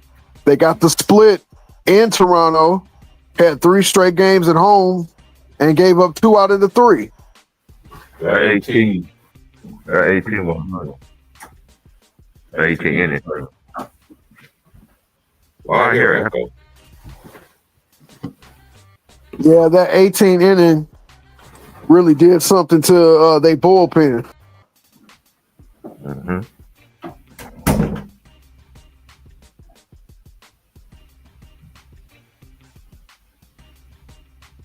And they still haven't recovered. So don't put yourself in a position where you wake those bats up and now you got a game 7 where anything can happen on your own. You already lost at home once. You don't want to watch nobody celebrate on your own field.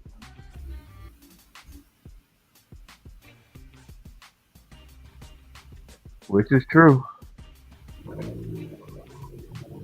Oh, it got warmer out here. Dang, what took so long for it to... Oh, yeah, I forgot. This is around the time it starts getting warm. It starts getting warm between 1 and 3 o'clock. And after that, it goes back to being cold again. That's crazy. Hey, that's a life of the coast, man. You know, I am gonna miss the people that I did. You know, I have met out here, even though we don't hardly see each other, because everybody, because like they all tell me all the time, I got kids that you don't see. I was like, I get it. I've been hearing that my whole entire life.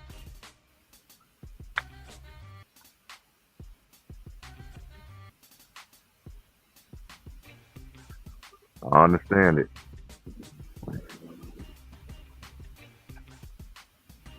But I think the Blue Jays got all the momentum now, though. Yeah, but in baseball, it just takes a couple of innings to lose it. Yeah.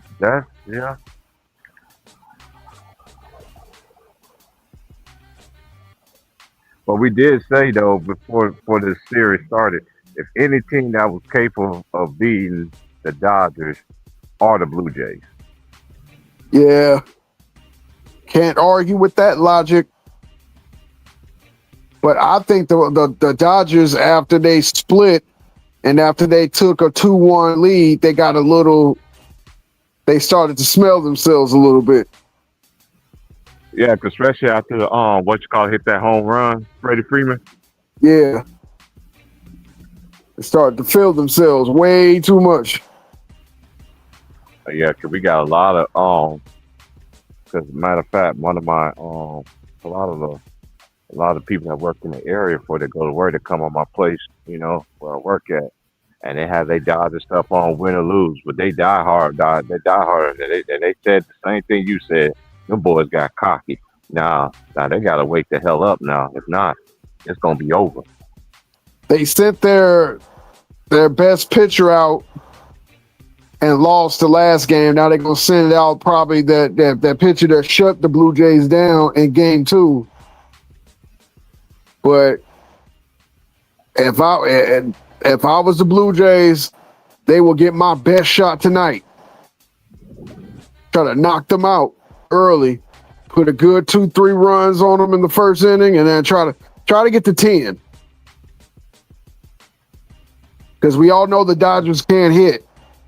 They play tonight, don't they? Yes, they do. Yeah, I'm gonna be. I forgot. Yeah, I gotta stay up a little bit tonight. Then. Yeah, I forgot about the World Series, man. Konami on Fridays, bro. Konami after I do my stream, I'll be like, boom, I'm out. You know what I'm saying? But I normally go 2-2 kick, rock, kick. I'm out of here. I'm going to sleep. I forgot. I gotta stay up and watch the World Series. I forgot that. I know somebody got to be playing. Let me see who's playing on.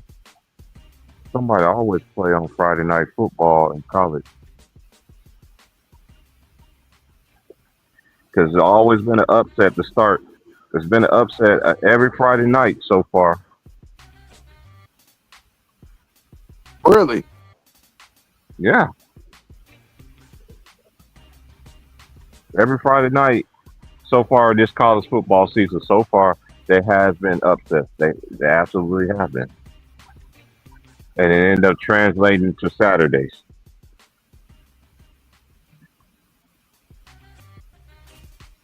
Okay.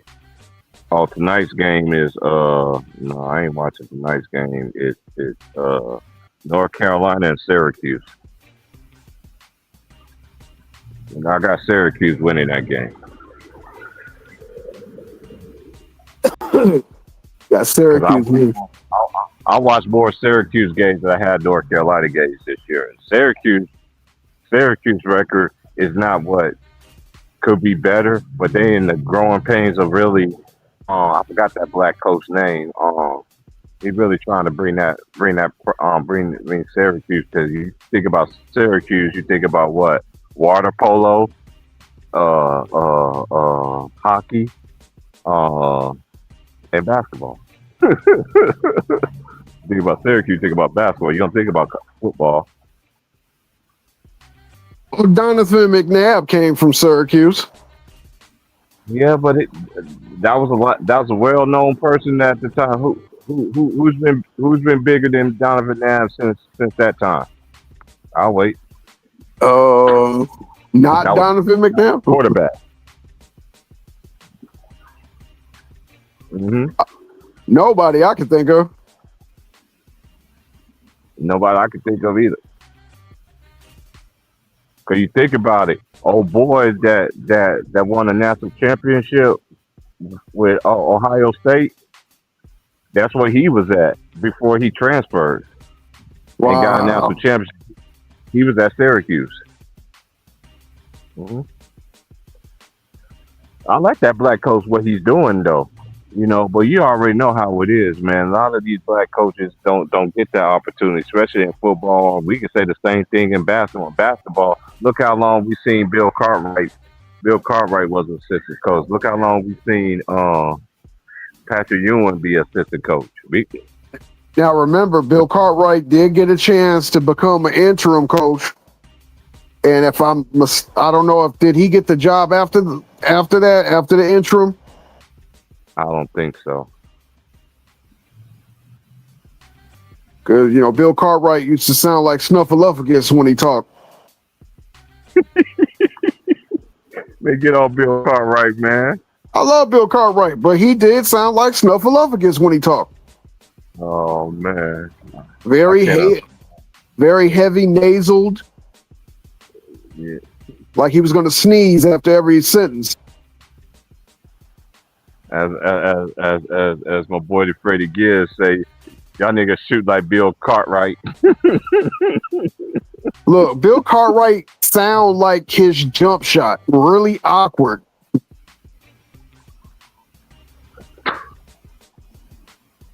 He got Well, three shout out rings, to right? Bill Cartwright.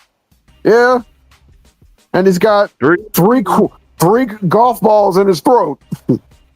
Oh, stop, bro. I mean, it can't be assaulting a man too, bro. Come on, man. You gotta be better than that, man. I said golf balls. I didn't say like balls. Oh, you said golf ball. Okay. My bad, bro. What you thought? What you thought I said?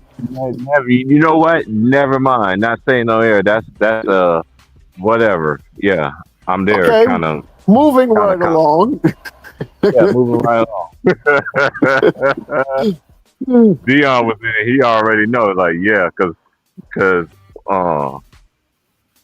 when I made that stream this morning, I just had the music going on in the back, you know, doing little things around the room and stuff, you know. And then before I started, Dion was like, "I hear you over there, listen to Spitter and all that." I'm like, yeah, man, just getting this out. I had to get the music going, set the atmosphere up, man. It's just stuff that you can't, you know, you can't keep music on here. You can't play music in the background on streams. But then I see other people, you know what I'm saying, on their streams, you know. But they've been in the game a whole lot longer too. But even some that's not even, they don't even have no any of the content of a creator like me. And they playing music in the background, doing streams, doing the games, and no strikes, no nothing, you know. So they pick and choose who do what. That is true.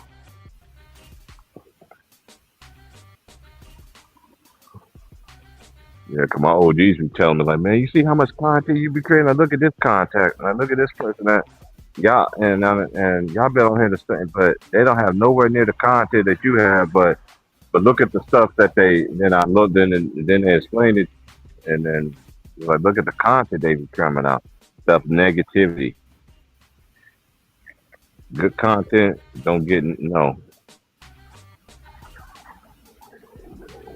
So it gets back to my saying about the devil, still kill and destroy.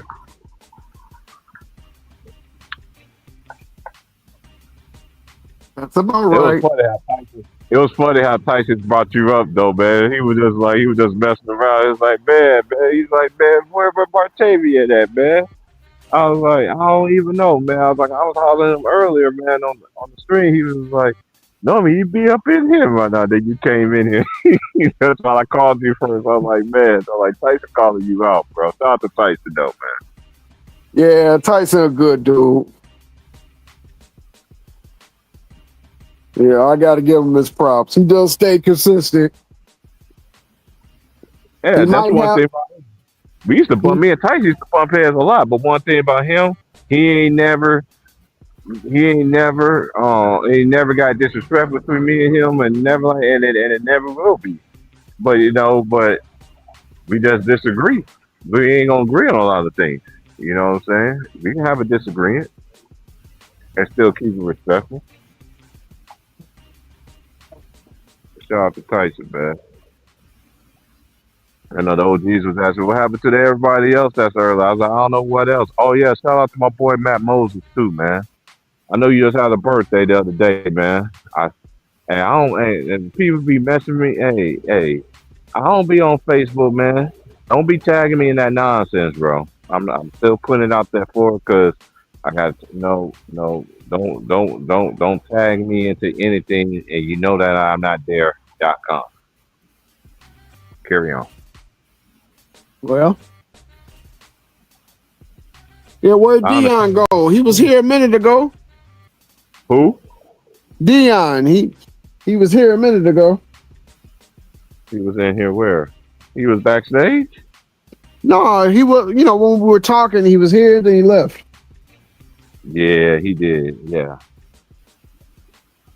He'll be back. What time the game come on anyway? Well, it's in Toronto, so I don't know what time zone that is. I think since it's game 6 and game 7 is in Toronto, they probably be prime time, so 7 o'clock our time.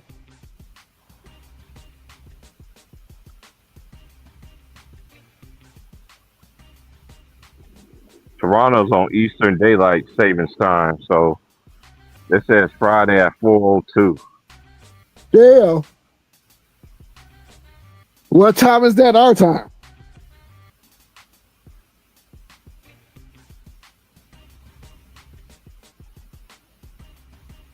They're north, so how does the north affect time zone? Hold on, let me see. Something like that.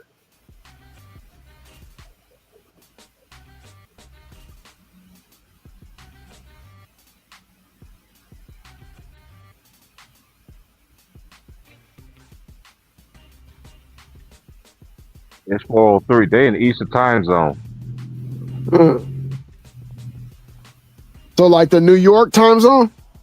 Yeah, Georgia, East. Yeah, they. Yep, So they that'll on the be East. 2 hours ahead. Okay. Right.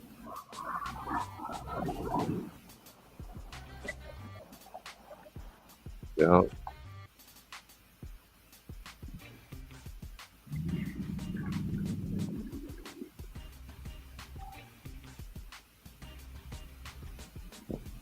Man, what's taking these long for these people to send this package, man? I don't know. But I've already It's had coming my today, though. My boy got a tracking device to it. He just messaged me, said the package came. Yeah, I was like, you got to think about something. Like, this is Friday on the coast. These people take their time, man. And then not only that, they ain't taking their time. I know they ain't short of staff though right now, but um, different people got different routes and all this other stuff. Cause normally, uh, I know it should be. What time is it right now? It is 1:04. It should be here within the next hour or two. Cause they always knock on the door. I see it through the Ring camera. not the Ring camera. Yeah, you had to get a Ring camera. You had to get a Ring camera because back when they were filling the boxes and everything like that, I was like, man, we got to get a Ring camera. You know, we ain't never had. We blessed and fortunate not to have nobody steal packages over here. You feel what I'm saying? Because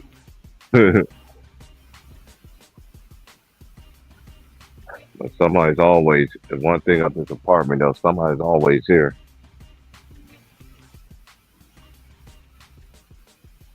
Because normally, for my working day, I'll be just probably be, yeah, getting ready to leave work right about now. But that's tomorrow. I'm just glad I ain't at work right now. I know everybody gonna be telling me about the costumes they was seeing and crap. I ain't got to see that because I'm about to be in the house before everybody starts trick or treating.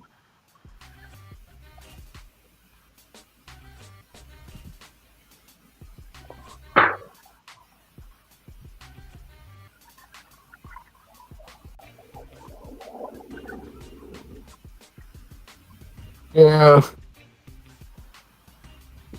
By the time Cooking Thursday comes around, that's my favorite time of year.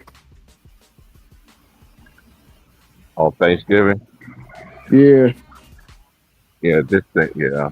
Oh yeah, we'll talk behind the scenes. Oh yeah, just give me a call in the morning about I say about like 7:30 my time. Yeah, we'll chop it up. Yeah, I ain't trying to go into that yet, but yeah, Thanksgiving and normally like for me personally, I know growing up I was around my folks too much. When I've been on my own, yeah, I had Thanksgiving at so many different places, and I was just blessed and fortunate for the people that even have me there. You know what I'm saying? What you doing for Thanksgiving? At least I went to keep a house that had some good food, but since I've been out here, not so much, you know, because a lot of people out here all the black people I know, you know what I mean? You know, I can't even find them on Thanksgiving. I see them after Thanksgiving. Be like, why you didn't come over? I'll be like, why you didn't tell me earlier? You know, good and well I would have came over there. They just be joking around, playing around. But if I never see them, like I ain't seen like the people I normally see for Thanksgiving. They all got different schedules now. So matter of fact, they're gonna be working for Thanksgiving this year. So we're gonna get one of them good old plates, dog. All you got to do is do the Tommy laugh. Hey man, that's the only time of the year that I get a good Negro spiritual plate. Yeah, I on get one of them Thanksgiving. John Coffey meals before he got electrocuted. Man, the homies hooking it up though too, man. They know what I like too, so you know, so don't do that dairy and all that stuff. You know what I mean? I do like my stuffing and I do like. I'm not big on turkey. I had not a fried turkey is the bomb. You ever had a fried turkey? Yeah, Popeyes.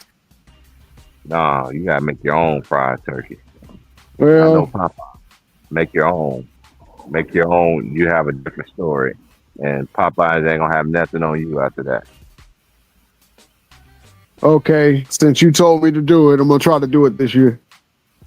I'm telling you, fried turkey. Hey, fried turkey. I'm telling you, bro. Get especially you have a fried turkey cooker. Oh yeah, man, fried turkey. I'm telling you, bro. It's good, bro. Good. I ain't had a fried turkey in a minute myself. The last one I had one was about I think about 11, like 11, no, like 11 years ago. I was at one of them. I was at one of them houses that they had fried turkey. They had turkey, and then they had ham. They had fried chicken. You know, they have multiple of meats. You know, it's basically like a potluck. It's basically a Sunday dinner times two. You already know with the sweets and all that good stuff that goes with it. Just give me a sweet potato pie. I'm good. You know what? Give me several sweet potato pies. And I'm telling you, bro, my family makes some good ones, man. Like this one guy, he gave me one when I moved out, right before for my dad's funeral. My mom was like, he made some good. You'll think I made it. I came back to Oregon. I got situated and everything like that. And I was like, you know what? I'm gonna try some of this pie right here, man. I thought my mama made it. I was like, yeah, he know what he doing right here, boy. Yes, sir. 'Cause my mom, she know how to make that, and my mom know how to make it without the crust, with potato berry, and my mom know how to make it with the coconuts in it too. You ever had it with coconuts? No. My mom make it with coconut. Make it so good, make it want to smack yourself. I can't say smack my mama, 'cause I don't say them stuff like that though.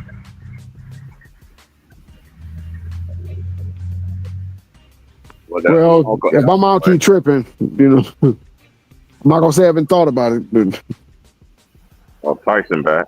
I'm serious. My mom makes it with the yeah, I'm telling you, like the house that I grew up in, everybody was at my mama's house on Sundays, bro. On Sunday, everybody. All the soldiers, they always used to come over every Sunday. Every Sunday. Mind you, I used to clean up behind everybody. And by the time everybody get done and everything like that, by the time I clean up the kitchen and everything like that, it's time to go back to church again. right. My mom couldn't cook, so it was grandma's house. Grandma's house, where is that, man? Yeah. Well, my family's different and unique though, because my family, my mama's side, everybody on my mama's side could throw down. Everybody. My uncles too. Everybody throw down. Speaking of throwing down, what you get the kids eventually, Tyson? Man, we just went to CJ's because it was on the way home from the school. I ain't feel like driving, around too far, so we just stopped and got some Carl's Jr., man. Oh, Hey, okay. They call it Hardee's out here. So yeah. Yeah, Hey, Popeye's crazy, right? I don't see how yeah. people like Popeye's chicken, bro. I know Popeyes got some decent food now. Don't get me wrong, but ain't nothing like that homemade fried Right. turkey. You get out there with that big pot outside with that Burn your garage canola down oil and up shit. in there. Drop that bad boy in there. Make sure it's thawed out now, because if it's frozen, you about to have an incident. So you gotta make Yep. sure it's all the way thawed out. So you're Drop that saying make sucker sure up it's in there. thawed out so you don't have to be filling out paperwork? Is that what you're saying? Exactly, because you burn up some stuff. You let that sucker that ice get up in that You drop that the oil. nuke on your front lawn, and the next thing you know, you got to replace the patio and All Big that. Mama's room. All that, man. You gonna blow up something. But yeah, You throw you that be a sucker great. out, man. Drop it in that oil, man. Season that sucker up, man. So what you saying is we're coming over your house for fried turkey? Okay. Hey, man, y'all more than welcome to come. You know what I'm saying? Come partake at mother-in-law's house, man. You know we got a nice spread. Right. I'll just say I'm your handicapped cousin that's visiting you from out of town. Yeah.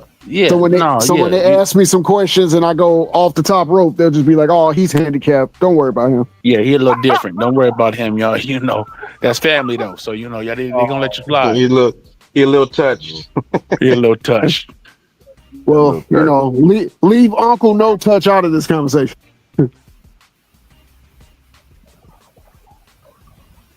What's going on, but y'all? yeah. How y'all doing? How you doing? Man, just doing my thing, man. Just doing what I was listening to y'all. I was grocery shopping a little earlier, so I couldn't hop in, but just listening to what y'all talking about, some of the stuff y'all saying. So that's all. We did not bring up Scottie Pippen at all. I was waiting for it. I was just waiting for it. If you would have said Scott, Scott, man, we would have some big issues, bro. We had some big issues, but not today. At least not yet. Since you're here, and Mhm. we haven't talked to you since the quote unquote incident with the guy from West Arkansas. How you been? What guy from West Arkansas? I must have missed that. No, I'm being funny, but I'm just saying how you been. Okay. I'm doing all right. Hey, I you know what? I heard you. Just obliterating my boy Tim Duncan. Who? You Oh, was here we you. Don't act like Not it this wasn't. again. Well, no, I'm not I don't understand who you say. I don't know anybody named Tim Duncan. I know a Sandy Duncan. That's true. I know a Renee And Duncan. man, it was so bad, bro. I had to go back and start looking up. Like, dang, was Tim Duncan that bad? Like, okay, I'm sorry, Sandy Duncan, whatever you There want we to say go. his name is. I had to look him up I had to go back and look and dang, this like if I didn't know any better, I think Tim Duncan sucks, but just listening to stuff you was saying, I was like, he must have lost some major money on betting against Tim Duncan. Look, I didn't lose not a dime because Sandy Duncan was what I thought he was. He is the best WNBA player to ever play in the NBA. Wow, that's tough, man. I mean, what is he got? What, two MVPs, 3 MVPs? 4 or 5 championships? Right. And how many times have he got outplayed in the playoffs by his contemporaries? I'll tell you one thing. I think Scottie Pippen is better than fucking Sandy Duncan. There you go. What the hell, man? Come on. You know what, man? Oh man. Now you see, and you guys think that I be going off the ledge and stuff. I be saying, man, come on, man. And I love Scottie Pippen. Come on, bro. I wouldn't take Pippen over Tim Duncan. Hell no. Why not? They both soft. Neither one of them is soft, but I'm trying to figure out. Like, Sandy Duncan is soft. Wet toilet paper, soiled diaper soft. Is that right? He's You don't soft say. Because, he's soft. Is he soft because he didn't beat up on his team, taking down his wife? You know what? Thank you, Lemon Pepper Lou. We'll start there. But that also translated to how he fucking played when you really needed Tim Duncan. Unless he had somebody else there to save his ass, he wasn't showing up. Yeah, wait a minute. Okay, hold up, bro. And I know the other brothers said you don't really want to go into it, but all right, hold up, bro. Hold up. So who was Tim Duncan's best? You better not say who was his Scottie Pippen. You better not say that. I wasn't even gonna say that. It sounded like he was gonna say that. Nope. You know what? I went up here. I said I am not going to bring Brother Scotty up. Unless somebody just really take me there. But I'm trying not to because he's going to be helping my argument. So this is. I always thought championship team supposed to be a team sport, but basically, in this argument, it's not. No, it's not. You know what? That's how. But that's how a lot of these conversations, spiral out of control. Because you talk about really a team sport. Even the scoring is a team accomplishment. But we want to sit here and But hey, it is what it is. Okay, so I'm asking you, hell, who is Duncan Scottie Pippen? Who? Please tell me that. Who is what? Duncan Scottie Pippen? Who is Duncan Scottie Pippen? Manu Ginobili, Tony Parker. Fucking Brent Barry, Kawhi Leonard, Bruce Bowen, Steven Jackson. I'm running out of fucking names. All right, so you're telling me, okay, well, Kawhi was young when he played with Duncan, right? He was on the younger side. That's what we're doing. I know you're talking about. That's what we're doing. We're doing young. See, look, I mean, hey, we got to take into consideration.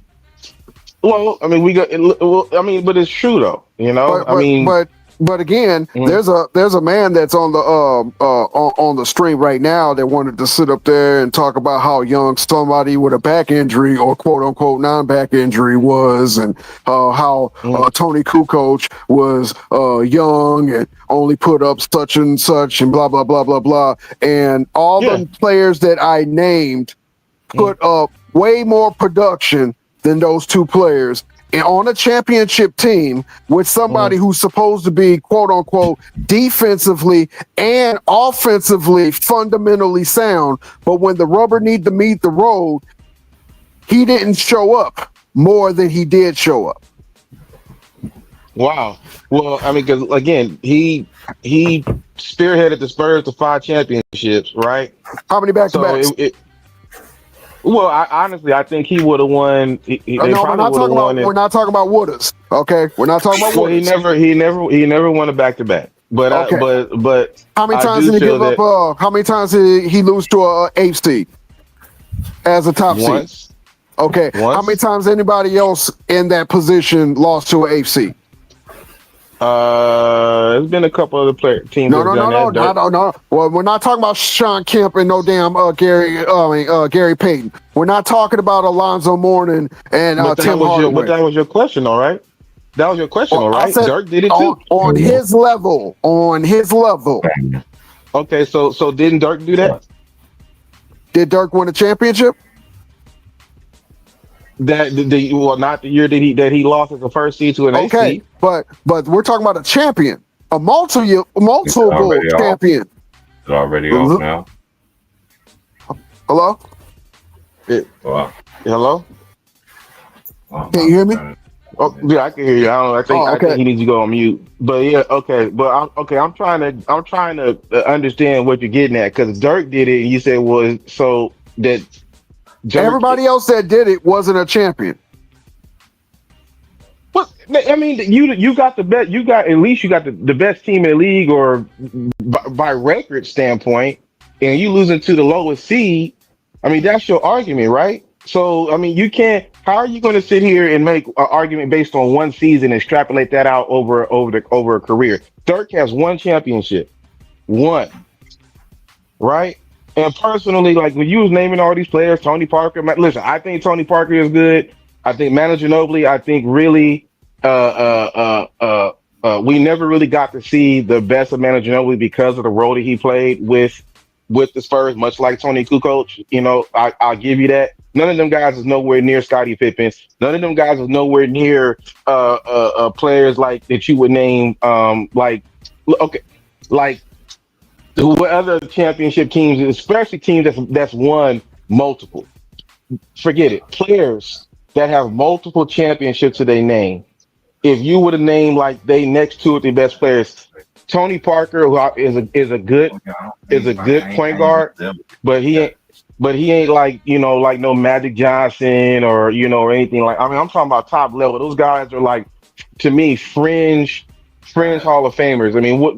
Come on, man. Like that's You're saying Tony Parker, a Finals MVP, a difference maker on once he came into his offensive own, was not a difference maker. No. I'm not saying that. I've already said they're good players. I'm not saying they're not a difference maker or anything like that. But I'm talking if I'm like talking about how many times did Tim Duncan have players on his team that you could argue was a top 5 player? Tony Parker. And when was some? Are you really gonna sit there and say that Tony Parker and Manu Ginobili was top 5 players in the league? At one point in their career, they were considered at least in the top 5, not above the top 5, but at least in the top 5. I remember, I don't remember what season it was, but I remember Tony Parker's breakout season. He was in the MVP talks before he got injured. Especially when he I forgot what team it was, he lit them up for 55 and the Spurs was rolling. Yeah, he was in the MVP talk. Now, he couldn't sustain it because he got injured later on that year. Yeah.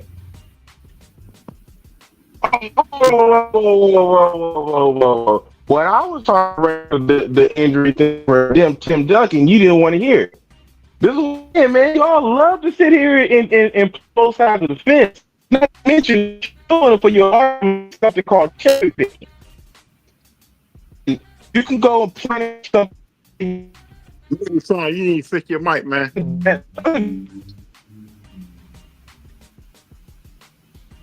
Kenneth, you're going in and out like a hamburger, bro. See this is why I hate when people call me. This is why I hate using my own phone, man. Because can y'all hear me better now? We can hear you better now, but you was going in and out when you started your soliloquy. Start over. Oh, he dropped all the way out. What problem you got with my Bulls? What problem does he have with my Bulls, man? I don't think he has a problem with your Bulls because he's trying to defend Scottie Pippen a lot. My thing is this: if you're going to sit up here and tell me that Tony Parker was not considered one of the top 5 guards or players in any point of his career, you're lying. I always looked at it like, yeah, Tony Parker. I don't think he was ever considered a top 5 player. I think Tony Parker was one of the best guards who can manage games at that time. He always knew what to do at the right time in the right situation without blowing the game. Yeah, you hit the nail right on the head, bro. A game manager. He was a great player. No, don't get me wrong. And I think one year he was top 5 in MVP votes, but at the same time he never made a All NBA first team. I mean, you can argue top 5, but that's a tough argument in my opinion. Nah, you can't argue Tony Parker being no top 5 ever. What year would you take Tony Parker? What year are we saying that Tony Parker's a top 5 player in the league? This ought to be good. Please tell me what year. Well, I'm not sitting in front of my computer. I'm wondering, is it one over here to let that mutt rat McKenna to win MVP back to back? Like 12, 13 kind of time. 12, 13. I'll say probably maybe between 06 and 08. 06 and 08? If my memory serves me right. Because I remember what year was it after he got cooked by Phoenix by Steph Marbury? What year was that? You talking about the Finals MVP year? Yeah. Well, the Finals MVP is 07. 07. But after that, because he started off the season like on fire.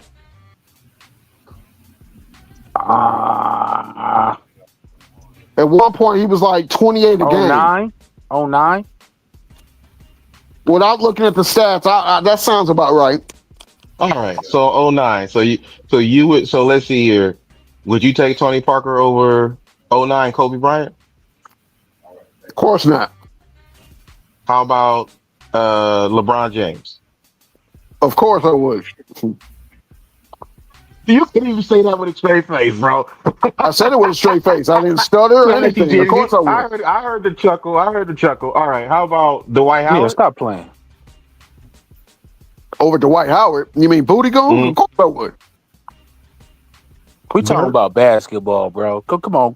Nah, Be 100. You over here trolling, man. I know. He over here just trying to He start being some nasty stuff, as man. hell.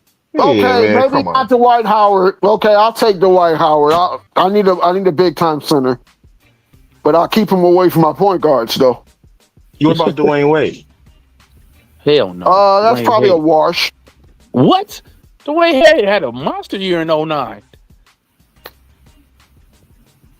That's about a wash for me. We're asking That's my about a opinion. We're wash. not at. A wash?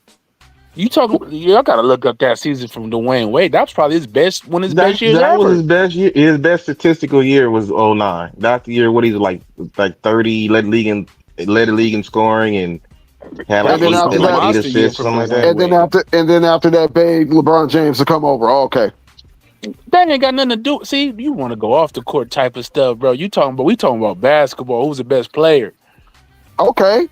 Hold on, I'm finna go get my other tablet, man. I'm finna pull this stuff up, man. Now you got me wondering. Hold on, give me a minute. He didn't have a case for top 5 player in 09 at all. You had Chris Paul that had a monster that year. You I'm had definitely- Dwight Howard. I'm definitely D-Wade. taking Parker over Chris Paul. I'm definitely taking Parker over Chris Paul. Late game decision making, better jump shooter. Not getting injured in the playoffs almost every year. But we can't mention that because we got to just stick to the stats. I'm not. You said Tony Parker's a better jump shooter than Chris Paul? Yeah, 15 Stop foot it. jump Stop shooter. Of course. Stop it. Stop Okay, it. what has Chris Paul's jump shots got him? Huh? What has Chris Paul's jump shots got him? That's come on, bro. You talking about a team game. You talking about one of the greatest coaches Okay, in so NBA if we're, history. if we're talking about a team game inside the Spurs, that jump shot got them championships. And it wasn't his jump shot. It was him getting into the paint, penetrating. It wasn't his jump shot. So all Tony Parker did was go to the rack. That's all he did. That was his strongest attribute. So his jump He's shots one of is the 15 greatest foot. he's one of the greatest point guard finishers of all time. His 15-foot jump shot had nothing to do with setting up his drives. That his 15-foot jump shot was very, very inconsistent. They left Tony Parker open to shoot a lot of those jump shots because he was so inconsistent as a jump shooter. Yes, he would Earlier knock some in his down. career, he was inconsistent with the jump shot. Even later on, we can't fudge the facts now. So you're telling me that his jump shot never got any better? It just was always. No, I didn't say it didn't get any better, but to compare his jump shot to Chris Paul, who was a mid-range assassin. Oh, who now he's a mid-range assassin. So we're not pulling it the other direction. There is nothing I've ever seen out of Chris Paul that makes him a mid-range assassin. What? That's where he lived. There is nothing that I've seen. There's no game I've ever seen like he's just killing them with his mid-range. He's got 50 points on his mid-range. He got 40 off of it. Go watch Phoenix Suns with Chris Paul in the finals. They lost. Don't get me wrong. Wait. Chris Paul was killing. Chris Paul didn't have 40 in the finals, sir. Oh well, he had 30. What do he have? He had 30 something. What do he have? I don't know. I know it wasn't 40. The only person that was going for 40 was Giannis and Booker. I think Chris Paul had a monster game as well, but let me double check. please double check. You are the Phoenix Suns go-to guys, so you got to get these ones right. I should know these. Let me double check though. You're right about that. Let me get to the facts. But yeah, to say Tony Parker was a better shooter than Chris Paul, I don't think too many people would agree with that, brother. You trying to call me brother to soften my stance? I see how you work. I see how you work. He had 32 in game 1. Oh my God, it's 32-40? No, it's not 40. Okay. No, it's not 40. Hey, It's not 40. Hey, I know y'all want to keep arguing about this. Starting on Saturday, NBA referees are going to be wearing headset during games. Why not? Did they give a reason? No, they just said they're going to start wearing headsets during games. Wow, so they can talk about things, so they can talk in code. You gotta talk to them bookies, man. Gotta talk to them bookies. Right. Hey, you need to call a foul on this. You gotta let it go to overtime. Somebody didn't get their parlay. That's what I'm saying. How people be betting. You seen how referee boxers be wearing on headsets, up close cameras and stuff like that. I guess they want to try to do that for the games. Right. Wow, that's crazy. Yeah. It's starting on Saturday. It must be a big game on Saturday. I ain't gonna watch it because I'm gonna be watching college football on Saturday. Me too.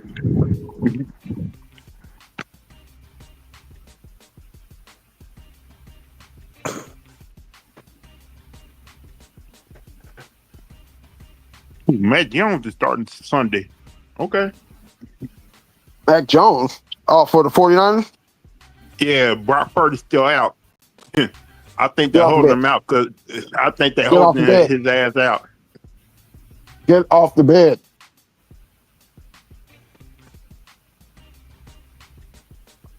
That whole Miami Dolphins thing is crazy, man. You're gonna fire the GM, but you ain't gonna fire the head coach. Gonna keep it for the whole season. Whoa. They fired the GM before they fired McDaniel? Yeah. They keeping the head coach. They keeping the head coach for the whole season. So if he gets fired now or at the end of the season, what difference does that make? Like last night, after last night, he should be gone today. Don't make any sense. So you saying a general manager got fired and not the head coach in the NFL? Absolutely. That is so unorthodox weird. But the general manager is a black man. That you know they're gonna have video talking about how come you fired a black man because you fired a white man. Well, remember, McDaniel identifies as black. Since when? Since he got hired. He got hired, yeah, he does. Yep. Is that He's Grimlock? biracial, yeah, What's up, Grim? was good. But no, what they say happened is they agreed to part ways. Shit. It wasn't an official firing. We know I he think fired, but it wasn't Travis official. Hunter may be out It's for the not season, y'all. officially listed as a firing. They said they agreed to part ways. That means he got Which means fired he got quietly. fired, yeah. Right. I love that. Because remember, they said that about Jason Garrett. They said that about Bill Parcells. So that's why it doesn't look as bad for them not firing the head coach. Because I thought they both be gone today too. After watching that game last night, He passed up 9 points in the red zone, and Tua played like shit with three turnovers himself. And that game should have been a hell of a lot closer than what it was. When it was it should have been at least 14 to 13 going into halftime. here's my thing though, because I was watching that game. Some people would say the Dolphins look bad.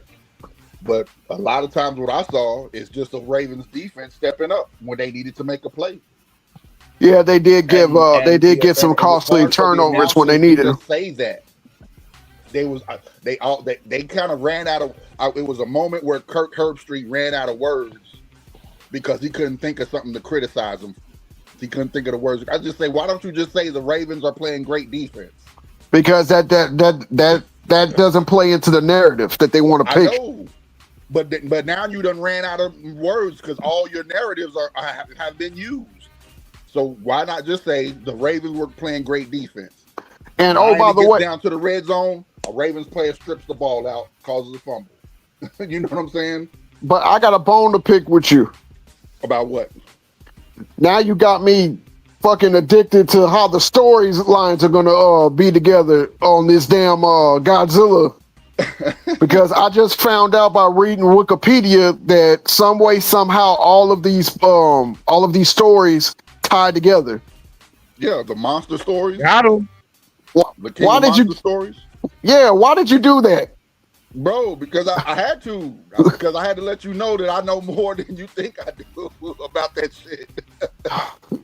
Now I gotta go. Remember at the end of Kong Skull Island, or after the credits, if you watch the movie through the credits, they showed you all the symbols of all the monsters that they found in caves, all the different monsters that I got to go back and see people that. already knew about. Hey, Yo, I just think Lamar Jackson going to be the contender for the MVP. Because if he played like that last night, think about the schedule. If you seen that schedule, he's about to go off for the next couple of weeks. Any given Sunday, Sunday. I'm not sure if he has enough games to win it, but if the numbers, they are not about to give him an MVP for the rest of the season. Yeah, I can see him in there. I don't see them doing that. He's running in. He has enough games to get his name up in there. Yeah. To me, it's not about games. It's about narrative. Yeah, that's going to play into it. That narrative is going to play into it. Is enough games. That's what they're going to do. Trust me. That's what they're going to come up with. So you're saying that's the built-in excuse that they're going to use? Yeah, basically. Remember what they did last year? What, like 4 games? 3-4 games? Remember what they did last year? Like he should have won MVP last year. MVP. I mean, they played head. He had the better stats. They played head to head. Whooped his ass. It's a regular season award, right? They cheapened the award last year. I don't care what nobody thinks by giving it to Josh Allen as a sympathy award. Since he can't win a Super Bowl, you done changed the rules for him to win a Super Bowl. He keep failing. You done did all this other shit. Now you done changed the rules to give him an MVP. You done cheapened the award now. Because everything y'all said, almost like the Peyton Manning rule. rule. Clearly been Lamar Jackson last year, and because you like Josh Allen, you just gave it to him. They did the same thing to Peyton Manning over those years.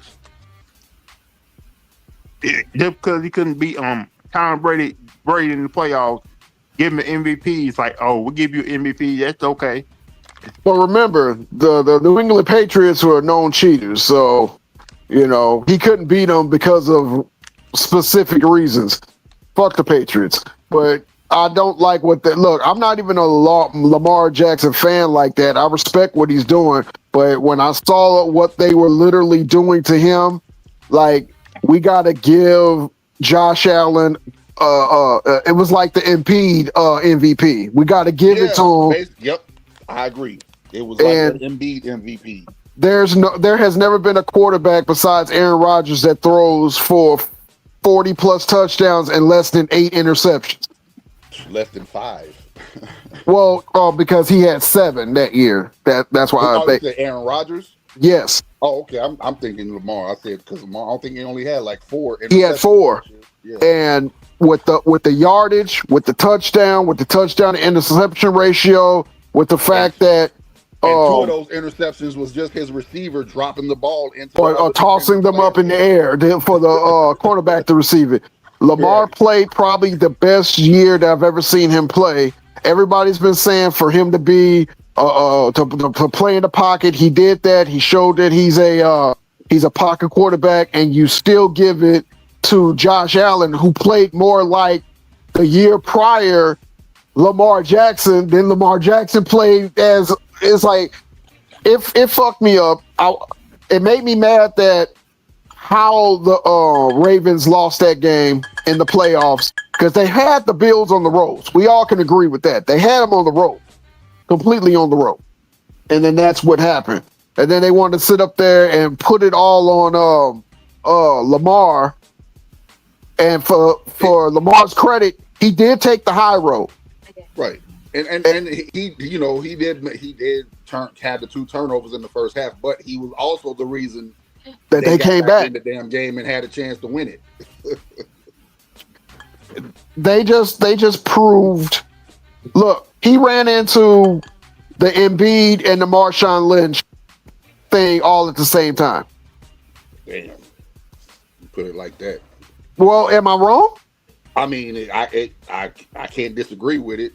It's not his fault that his tight I can't end. find a disagreement in what you said, so I can't say you It's wrong. like it's not his fault that his tight end caught the ball and fumbled. It's not his fault his tight end couldn't catch the 2-point conversion for them going to overtime.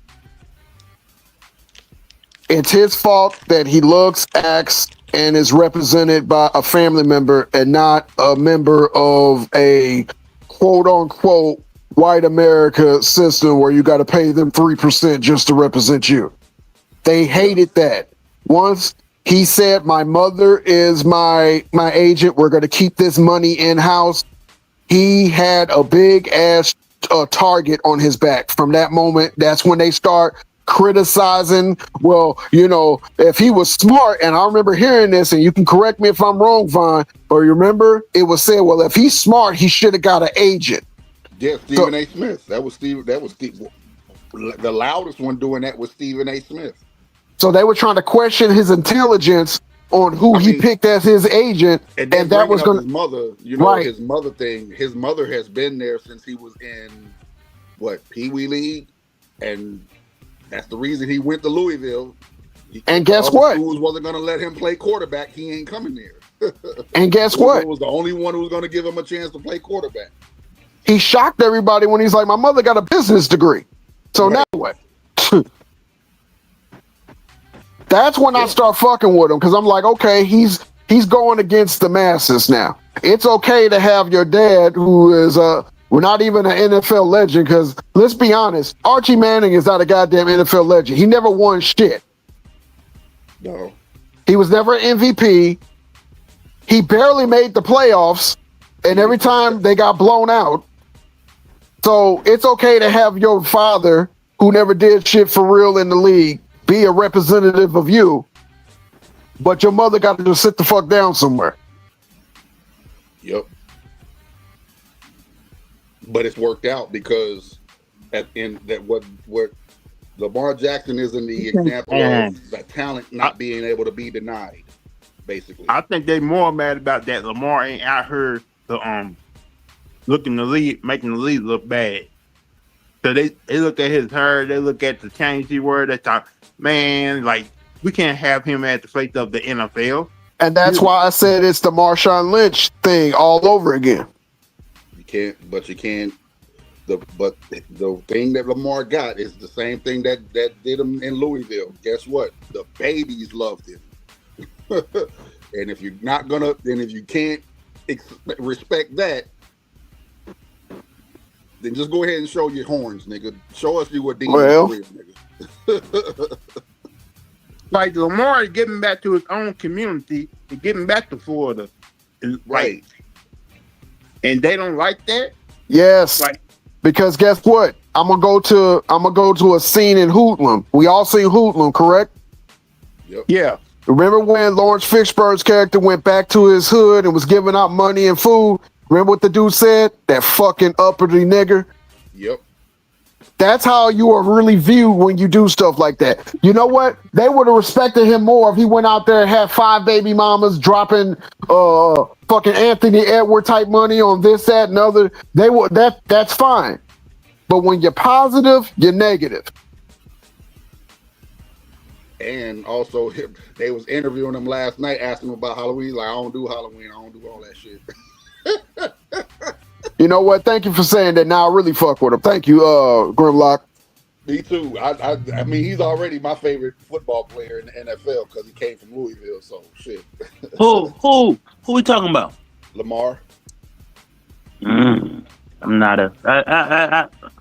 I don't know about his personal life and all that. Y'all Go ahead could and say you a hater, nigga. Just say yeah, you a hater. I ain't no hater. You are but a hater. I am. Why don't you respect this game? Please break it down, please. Well, I just in the playoff translation is basically my issue. There we go. The playoff. So Josh Allen ain't won in the playoffs either. But what you think about Josh Allen? Josh Allen is a good quarterback. So is Lamar, but he ain't got it done on the big stage. He's in the same boat. Okay, what? I just said okay then. was that a point? I'm just saying, like Lamar Jackson had some stinkers in the playoffs. Okay. Right? Okay. Well, So okay. is everybody else. It's hush now. Can you name me 10 quarterbacks that's won a Super Bowl in the last 10 years? Nah, everybody else has had stinkers too. So everybody else won the MVP. Everybody else won the MVP and vaulted up as the best quarterback in the league. But you just killed your own argument. But Pat Mahomes and pretty much Jalen Hurts in this current era has had stinkers in the playoffs. Who? That's it. Who? Pat Mahomes, who was the MVP, Pat Mahomes, and I fuck with. I fuck with Matthew Stafford. Well, we're not talking about Matthew Stafford because he was never an MVP, but fuck him. But anyway, because of the team he plays quarterback, he never MVP. He ain't no goddamn great quarterback just because he put up a whole bunch of meaningless fucking numbers in Detroit. That don't make you great. That's wild. Okay. Lamar is the only one in your eyes that had stinkers in the playoffs. Who said that? All you got is the playoffs, huh? Who said that? You said it. But let me ask you this question: I said Lamar's the only one that has stinkers in the playoffs. No, you bringing up is the playoffs. So what was Matthew? Had stinkers in the playoffs. What was Matthew Stafford before he got traded to the Rams? On a horrible team. Oh, okay. So he had Megatron in his fucking on the offensive side of the ball. How many times they went into the playoffs in the time they were there together? And you a Lions fan. Once or twice, yeah. Remember? Yep. So when they couldn't get it done because a lot of times in the damn playoffs, the offense stalled. Do we blame Matt Stafford or do we blame everybody else? No, we blame Matt Stafford. We had 1 year when we had a top 10 defense with now we're bringing in defense. Okay. And it's part of the game, obviously. But Baltimore's always had a very good defense, right? Always? Yes or Always. no? As if they wasn't just prior to this recent streak of them playing and getting healthy, they weren't just giving up like over 30 points a game. And two I'm talking about when in their playoff runs. So, but you say they always have a good defense. Oh my God, we parsing words, brother. There's no need to. But you gotta. But why don't you pay attention to what you say before you say it? Oh my, okay, we gonna argue just to argue. If we gonna argue just to argue. I'm talking about in those playoff years were they top 10 defenses or not? But not for others, right? Y'all see how people like to use context for themselves, but not for the other side. Did Baltimore Ravens have a top 10 defense when they was going to the playoffs?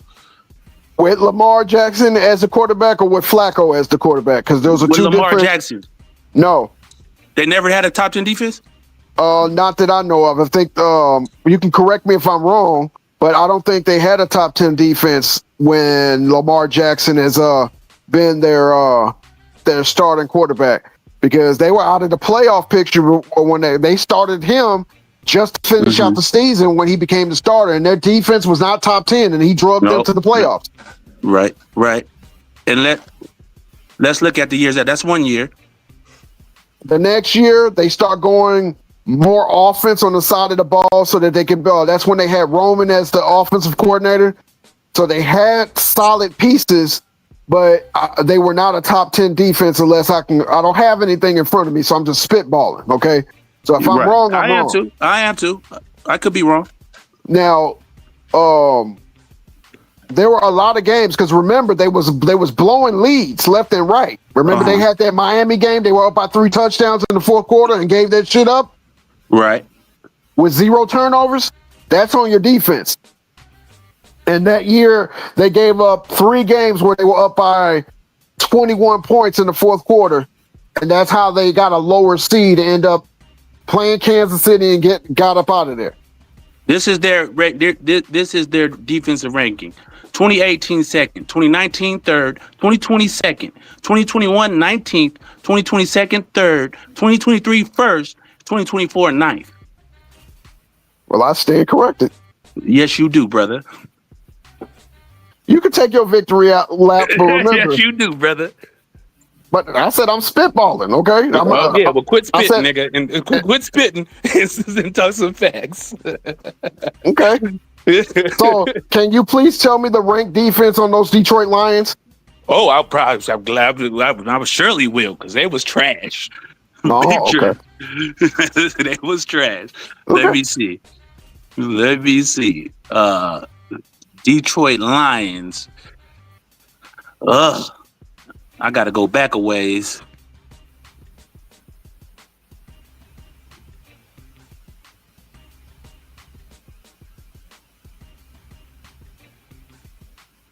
Hold on. Bear with me.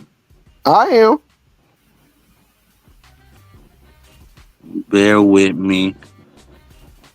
We gotta go way back. I know. Your internet can't go that far back. I know. Hater. That's what you are. All right. We going to And I stand on that. what? What was this? Ain't defensive rank. They went back to the Spartans of 19. Oh man, they want me to pay some money. They tripping. Hold on.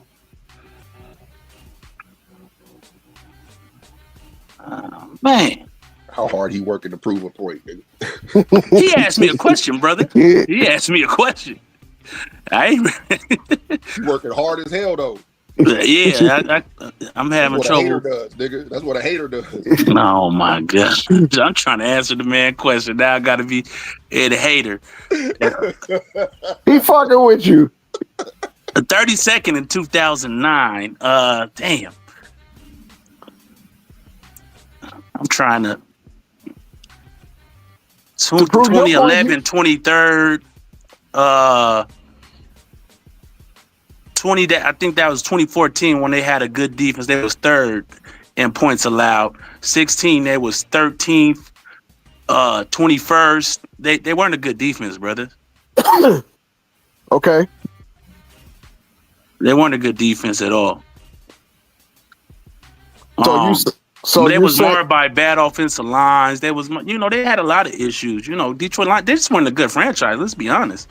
Okay, so but they made it to the playoff twice. And Yeah. those two, I do know it was 2012 because I forgot who they played. Not Dallas. They played somebody because They played that's Dallas when. one year. Yeah, they played that. Was that the Dez catch was in Green Bay. That was Green Bay. I just know this one year, this team I hate that's called the Green Bay Packers have the worst offensive line in football, and somehow they still won the Super Bowl. Yeah, that is true. No, So- Aaron Rodgers. Nobody gonna say Aaron Rodgers ain't a very good quarterback. He got some other issues, some prima donna issues, but as far Why as you talent, arguing Matthew Stafford so hard then? huh? Because I can say the same thing about Matthew Stafford. Prima donna? Absolutely. I've never heard that. You as a Detroit Lions fan have never heard that Matthew Stafford has been a prima donna. No, I have not. And I might be listening to the wrong people. And I'm not saying that's not true. I'm just saying I have never heard that. There's talks that he used to give up on games because they were out of it, or he felt they were out of it. Oh, It, he was leading them to comeback. He had okay. I I didn't said see that. games. I didn't say every goddamn game, but I said there's games that he put it in part. Like I said, I could be wrong. That's not what I saw from Matthew Stafford. He was always out there. He played injured a lot of times. I never heard that Matthew Stafford was a prima donna. I never heard that. And I'm not saying Matthew Stafford is, I think over his career, I think as an arm talent, as a quarterback, I think he's been a top 10 quarterback throughout his career. Now, when you say arm talent, I'm fucking with you. But as far as, because there's more into quarterback than just throwing the ball. Oh, 100%. And I think he makes reads. I think he's accurate. I don't know where Matthew Stafford is. You can name too many quarterbacks. From his tenure, you can name 10 quarterbacks that have been better than Matthew Stafford. Now, what do you mean, tenure or draft class? You could do draft class. No, I mean his tenure. I mean, you got the Peyton Manning, you got the Aaron Rodgers, you got, the Mahomes, the Brady's.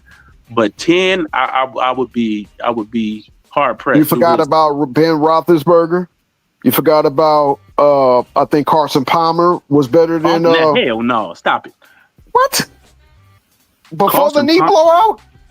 I don't think Carson Palmer is better than Matthew Stafford. Good quarterback, he's not better than Matthew Stafford. We'll push Carson Palmer to the side, okay? We'll put him over. We'll put him over in the corner. Yeah, okay? Put him on the back in the corner. Yeah. So you said 10, okay? Yeah.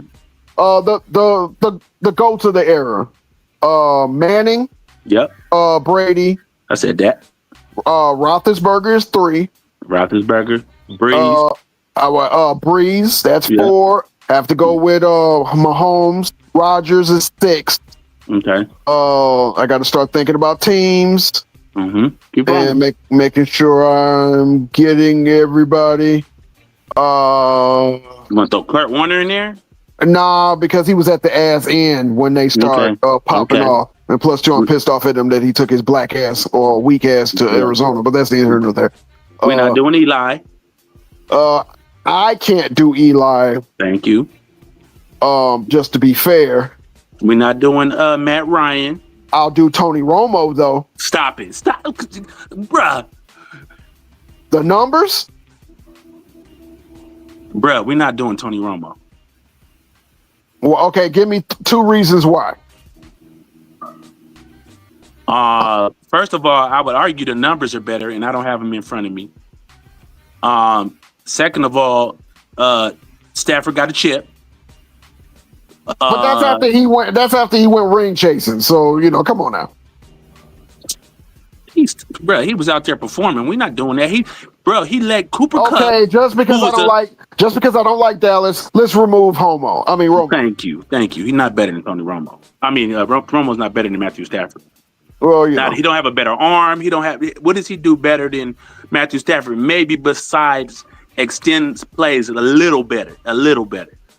He does read defense better than Stafford. I do give him that. I disagree. I think he makes bonehead fucking decisions. Okay, well, how does he read defense better? Because a lot of his ad libs is the reason why he ends the game with a pick. Okay, I'll let you have read defense. I don't agree, but I'll let you have that. But he's not better. He's not a better arm talent. He's not a better deep ball thrower. He's not a better. He does nothing better than Matthew Stafford, besides maybe read defenses and maybe extend plays a tad bit better. That's it. And he plays for Dallas, so he's off the list. Okay. Let me see. I'm not gonna put Donovan McNabb, even though Donovan McNabb's a better winner than Stafford. But I'm not gonna say that he's I just think his career didn't last long enough after Philly gave up on him, and then he became a journeyman. So let me see. Fuck Eli. The Redskins didn't have a quarterback, so let's go to another division. Top 10. Top 10. Okay, I'll give you that. If I gotta be searching and going through team after team after team after team, then I'll get you. Where does the brother Vaughn have Lamar Jackson ranked in his current era? That's what Well, you're gonna. I'll let y'all go.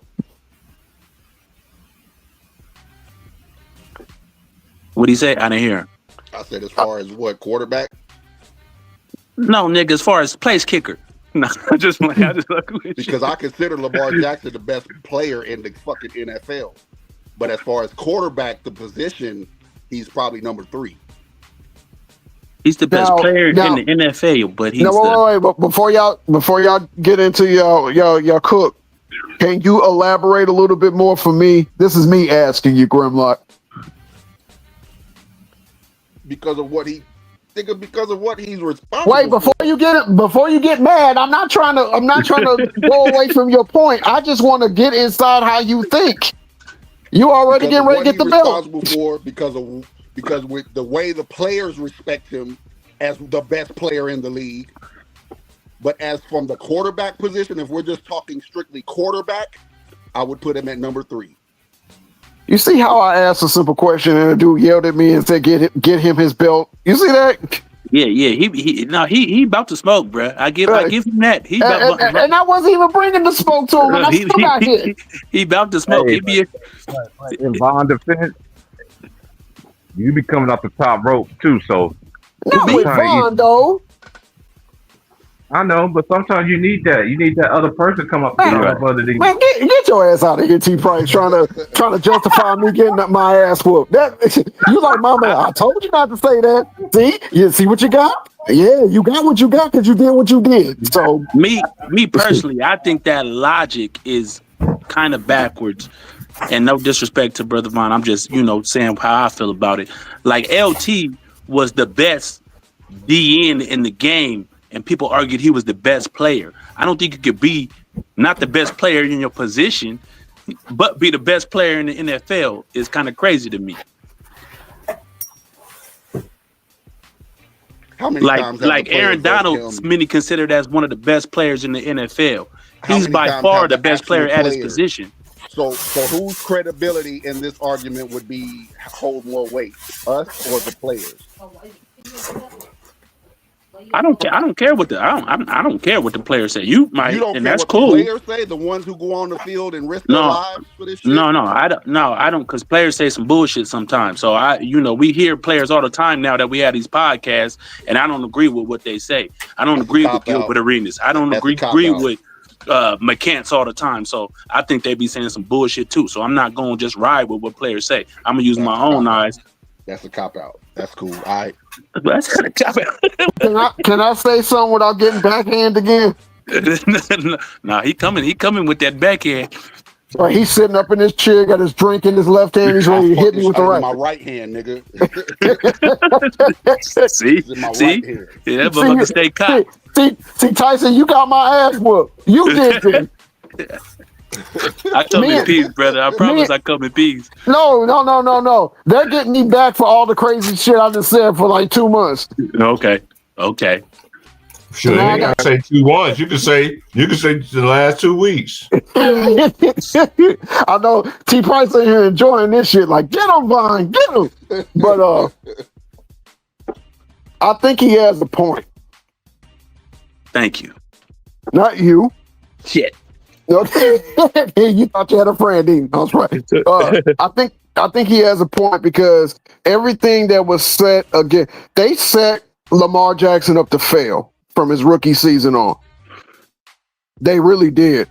And how he responded and turned all the naysayers. When you got an owner apologizing for what he said to you during your damn NFL draft and saying he was 100% wrong, that says a lot.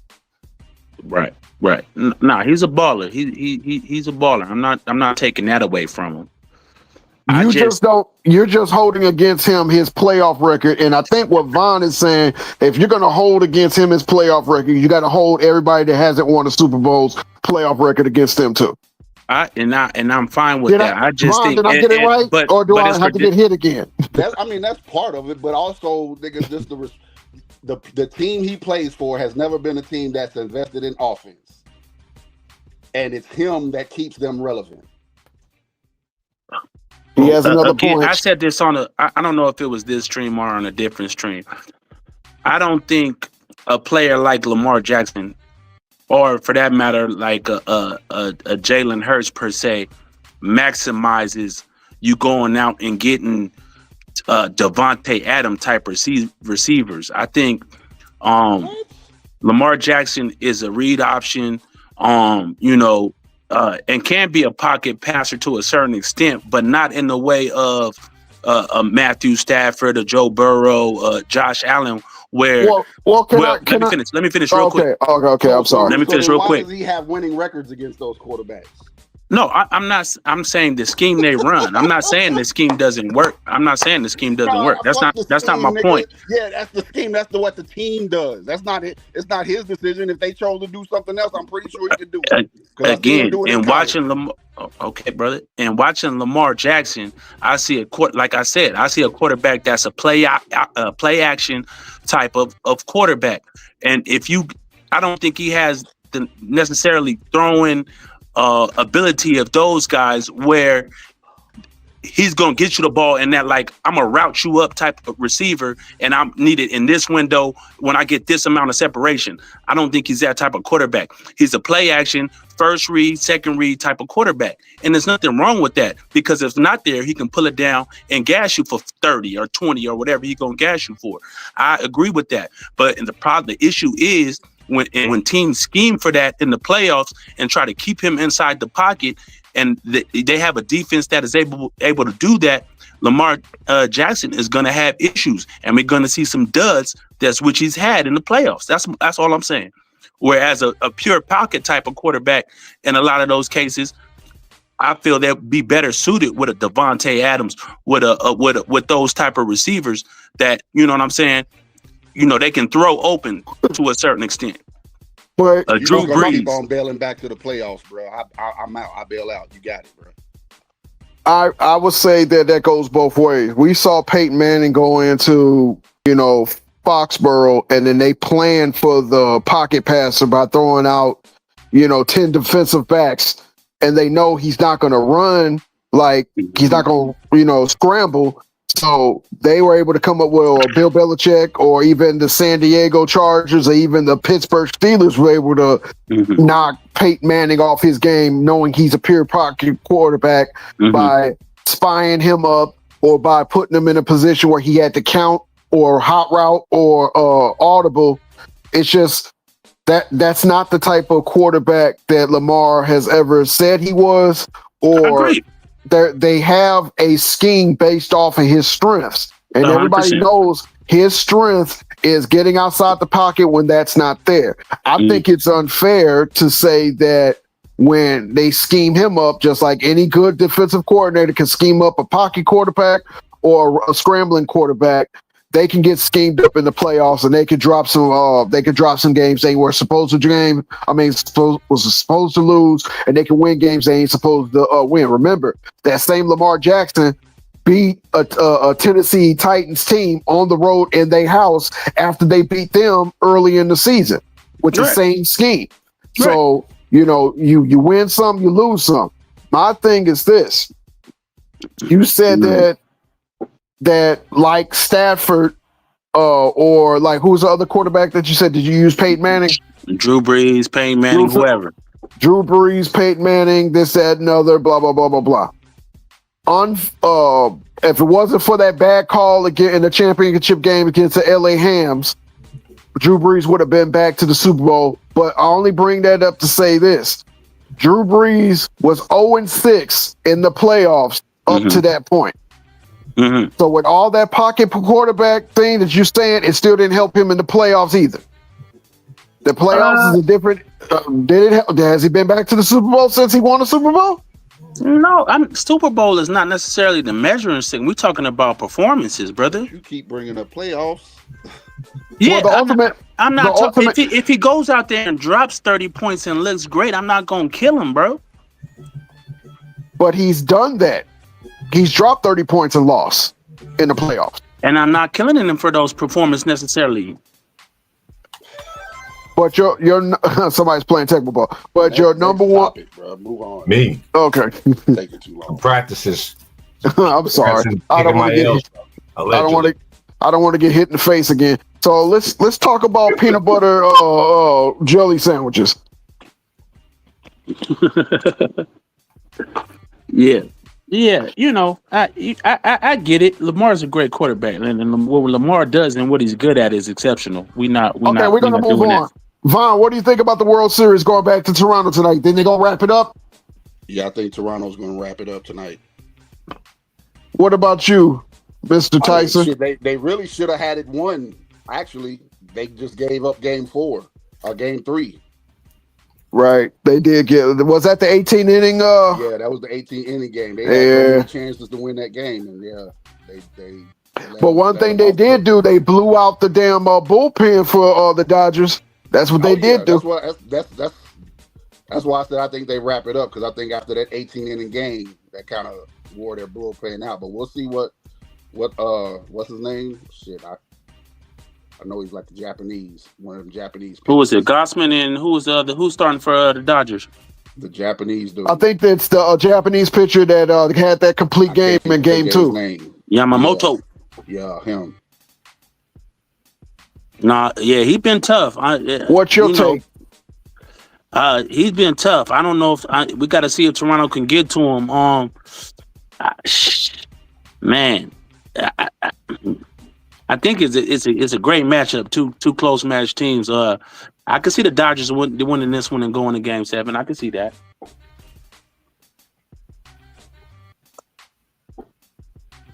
I can see that.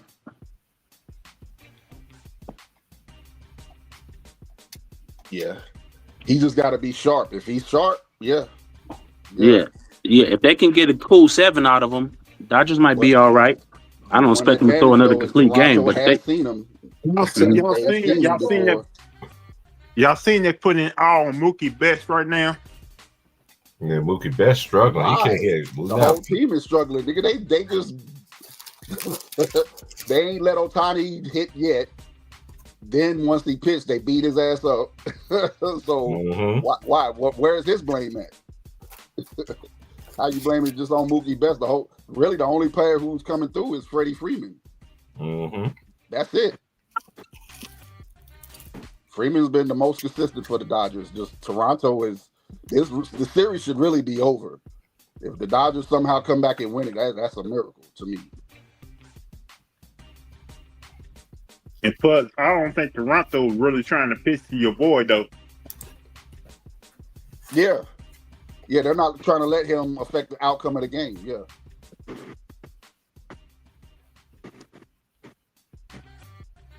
If you remember the last World Series Dodgers played in with the Yankees, Freddie Freeman and Ohtani tore their ass up. Yeah. Yep. Hell yeah. I mean, shit. The Dodgers got a good lineup, shit, but Toronto was good too. Yep. That part. And I said this earlier, especially how they started the season, because I think the first month of the season they were in last place in the AL East. They started the month in last place, then they just got hot. Boom! All of a sudden they were in second place, then they're in first place. The Angels, Toronto, man, was that Angel team that won the World Series that year against Barry Bonds. The Barrys, yep. I can see that. Yeah, it didn't look like a great team, but once they got in the playoffs, they looked unstoppable. Niggas look scared. Yeah. You think that sweep in the division series hurt them? The Dodgers? Yeah. I don't think so. I think the Milwaukee Brewers just played bad. They're a good team. They just didn't come to play. They just had a bad series. I think it was more of that than, the Dodgers being just that dominant. I agree with that too. Yeah, they had a couple of layups on the way. They played my Reds, and there was no match for the Dodgers. Then Milwaukee, so they kind of had a little, and it's not saying Milwaukee was trash; they just played bad. Yeah, they just had a bad series. To be honest with you, I thought the Reds would give the Dodgers a fight, though, man. But nah, we ain't got no horses over there like that. We, me being a Reds fan, they. What? You don't believe it? What's the shortstop's name? What's the dude name? I like Ellie, but even still, like, against good pitching, he You know, he feasts on, you know, the middle relievers and whatnot, you know, and late starters, third, fourth, fifth starters against them 1 and 2 starters, man. He have a little bit of trouble. So I didn't see him like carrying us like that. It was gonna be a team effort, and we just didn't have it. Yeah.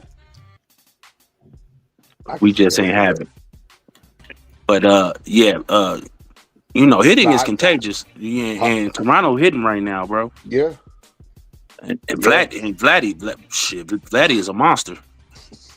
I'll tell you the team that's disappointing, the New York Mets. The Mets spend all that money to get those players. I remember them saying that, is he going to be like his dad? And I was like, I don't know. His dad was a monster. He's a monster. He a monster too. That boy is a monster. You know them hitters that just come up. That you know. And we talk. Used to hit. Go ahead. His dad used to hit home runs when pitcher was going into the dirt. Yeah. Yeah. Like throwaway pitches. He would hit throwaway pitches. Yeah. Notorious bad ball hitter. Vladdy was. My God. Yeah, that's notorious. Crazy. But it's them type of hitters that get into the box and you just don't have a game plan. It's like I don't see a way to get you out. Yep. Like, of course they're gonna get out, but I'm just saying when they step into the box, like, how do I throw this dude? Like, what is the game plan? I'm Up and in, not throwing nothing in the middle of the plate, so I'm just gonna try my best with right. But even that home run he hit, that was a little inside. He cranked that mug. I was like, But that's like, his father taught him well, it seems. Man, that dude is a beast. That dude is a problem right now. And when it's hitters like that can just get up, you know, and really carry a team. And not saying because you know other people are contributing, but you know when you got those run, that Carlos Beltran one with the Astros, you know, just you know, there's many guys that get into the playoffs and, bro, what is this dude on right now? They just seeing everything. Yep. Yeah, that's what's up. I think this their first. No, they were in there last year. They got beat. Toronto's still a young team. Playoff. So. Yep. And it's crazy. They should. Bo Bichette been hurt too. I would have liked to see what he looked like during this run, but he's back though. And that East Division with the Phillies, the Cubs, the Milwaukee Brewers, the Reds. You can say it, that division finally starting to get tighter now. The Dodgers gonna have a challenge trying to make the World Series every year now. Yeah, the Central getting a little better. You know, Milwaukee. St. Louis having a downtime, but St. Louis is always perennial contenders. You know what I'm saying? Yeah, you got to make sure you keep your foot on their neck. Yeah, St. Louis always find a way to win. And San Francisco just hired the Tennessee head coach to be their baseball coach. Oh, the college? Yeah. Okay. I want to see how that works. I want to see. Hey, that's something. Bringing something new to the pro game. Hey, never seen it before. That's the first time in history I've seen a college baseball coach get a manager job in the baseball. Yep. Mm-hmm. Yeah, I'm not too familiar with that. I don't know if it's happened in recent history. I don't keep up with college baseball like that, but not in Major League Baseball. It's never happened. Every manager was somebody that was managing or played in the major leagues. Not that's crazy. From a college manager to a major league manager. Nah, this is something truly historic in regards. If he wins, then you're gonna see a whole lot of other managers go Major League Baseball from college.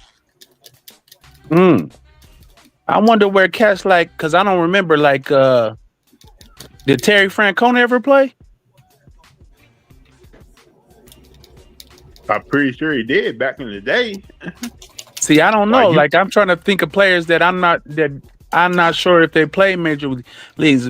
Major League Baseball, yeah, commonly the players play, the coaches play Major League Baseball. But I don't remember Terry Francona playing. I don't remember that name as a player, but it could have been. I know Joe. I Yeah, know Joe. former major league player and current manager. He was a major. Okay, there it is. Yeah.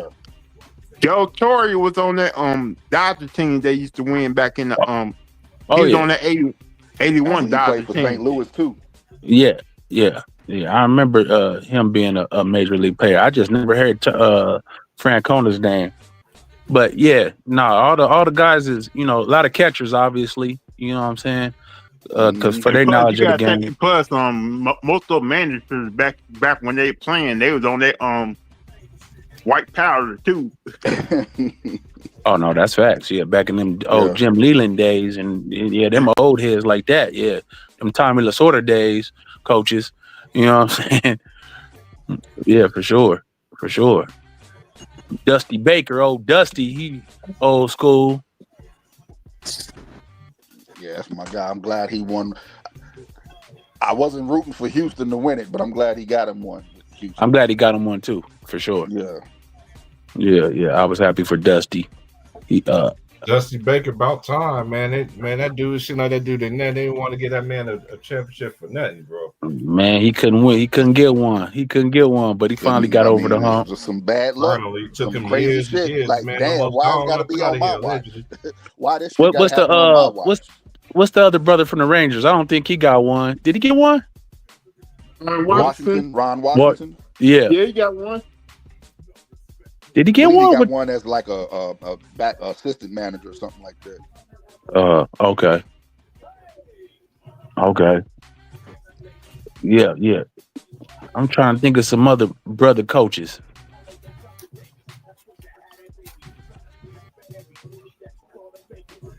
Baseball, my sport though. That's what I played all growing up, high school. Brother, I love baseball. Ain't that many? Yeah, that Ain't was that my many? first love. Baseball. Hell Ain't that yeah. many black managers who have actually you won know, the World Series? Being from Louisville, Kentucky, bro, we a lot of us grew up Cincinnati Red fans. Yeah, that's right there, right across the water, right? Hell yeah, because our grandparents were Red. Yeah, my grandparents were Reds fans. I remember the Cincinnati Reds coming on at 10:30 at night after the baseball game was over. It showed the whole game at 10:30 at night. A replay of the game? Yeah. All right. See, Von, man, I ain't all bad, man. We got some commonality. Ain't nothing. It's just sports debate. The only time they used to show games live, growing up was in the playoffs. When the playoffs started, that's when they started showing live games on CBS, ABC, and NBC. But when ain't no playoffs, they were showing the replay of the game. Oh, okay. Yeah. We was watching that K-Cal, man, watching them Dodgers growing up, but I'm not a Dodgers fan, though. No, they show the Red games on Fox 41. Yeah. No, I'm not local. I'm not from Cincinnati or Louisville or anywhere. But I just grew up a big Ken Griffey fan, so I ain't gonna lie. I used to rock with the Mariners back in the day, and then when he went to the Reds later on, and then he was marred by injury when he got to Cincinnati and stuff. But still had some good years over there. But I just stuck with my Reds after that. No, already. Mm-hmm. Yeah, I can remember shit as a baby watching the Cincinnati Reds game because all the people around us. That shit looked crazy. When I think about Cincinnati Reds, I think about Mara Schott. That's her name, right? Oh, the racist owner? Yeah. Yeah, Mara Schott. Female Donald Sterling of baseball. Yeah.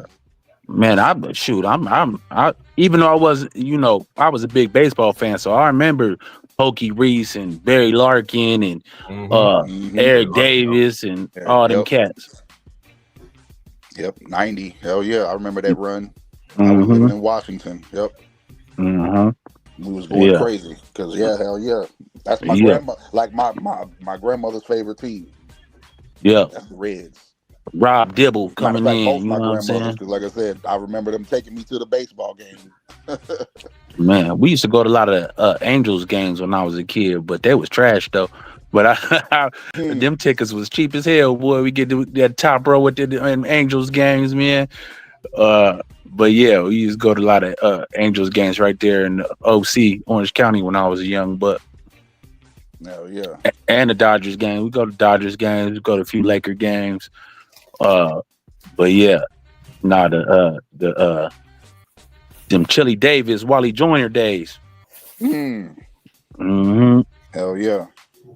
Yeah, but I love. I don't watch as much baseball as I used to, but you know, but I still rock with it though. I used to watch baseball daily, like it was, you know, I watch baseball like I used. Baseball is actually is to me is kind of back. Nigga, they got a lot of good players in the league again. Yeah, no, it's coming back for sure. I still wish we had more.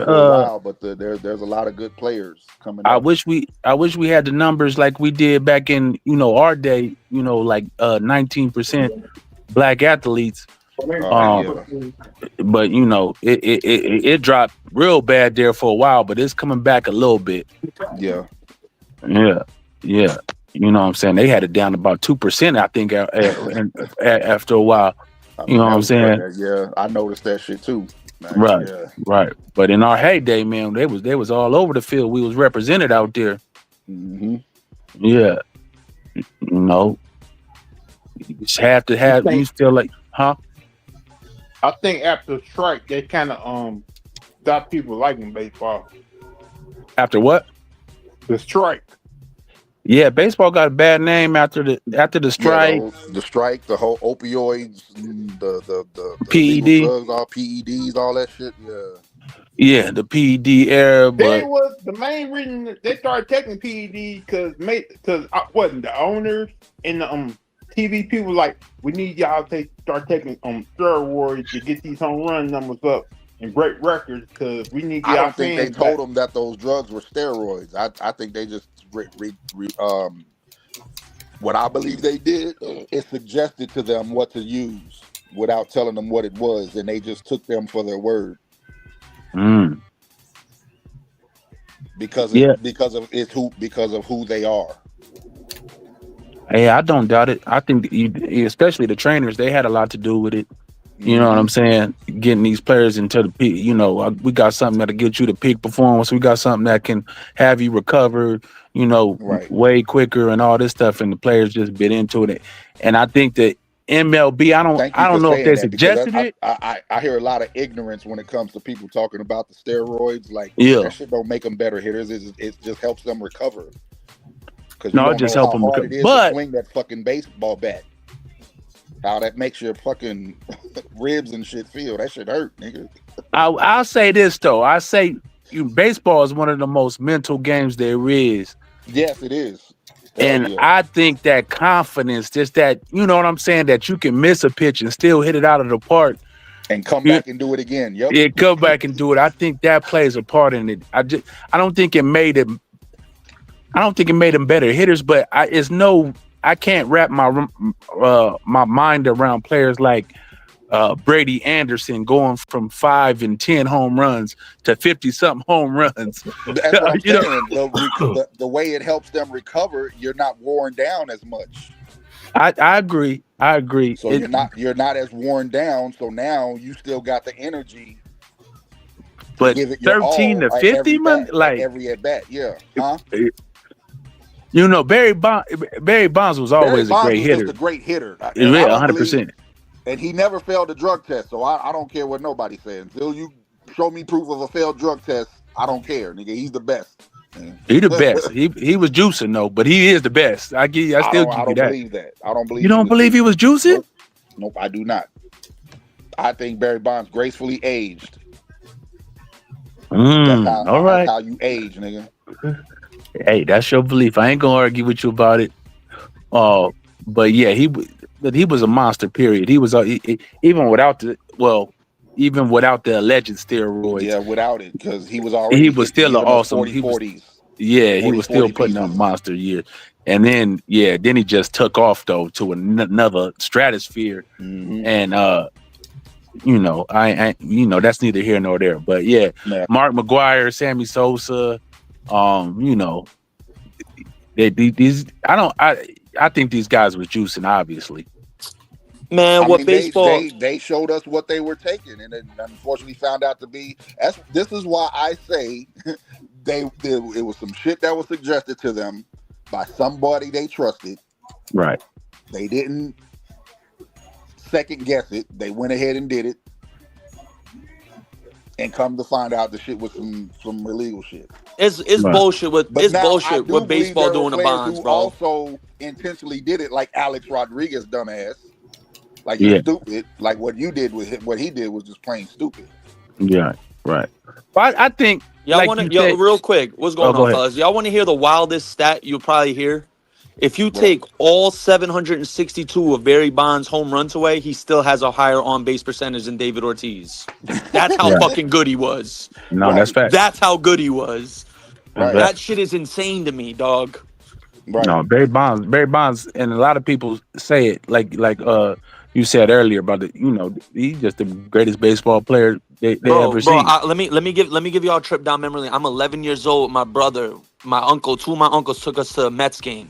We're over there, out in left field, Mm. and we started That's my chanting. squad too, the Mets. Go And ahead, we bro. start Go and ahead, we my and we bad. start, yeah, oh yeah, I'm Queens, baby, Queens all day. Yes, sir. So we started. My uncle started a Barry Bonds chant. It went Barry, Barry, Barry. You suck, right? This was like the third inning, I remember bro. that shit. Sixth inning came up, bro. He blasted a 3-run homer, and I looked at my uncles. I said, "Y'all did that, bro.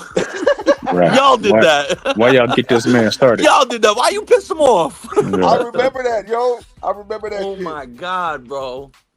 Barry was something else. Yeah, Barry was different. Yeah, Barry Yeah, he was. definitely Like, was. man.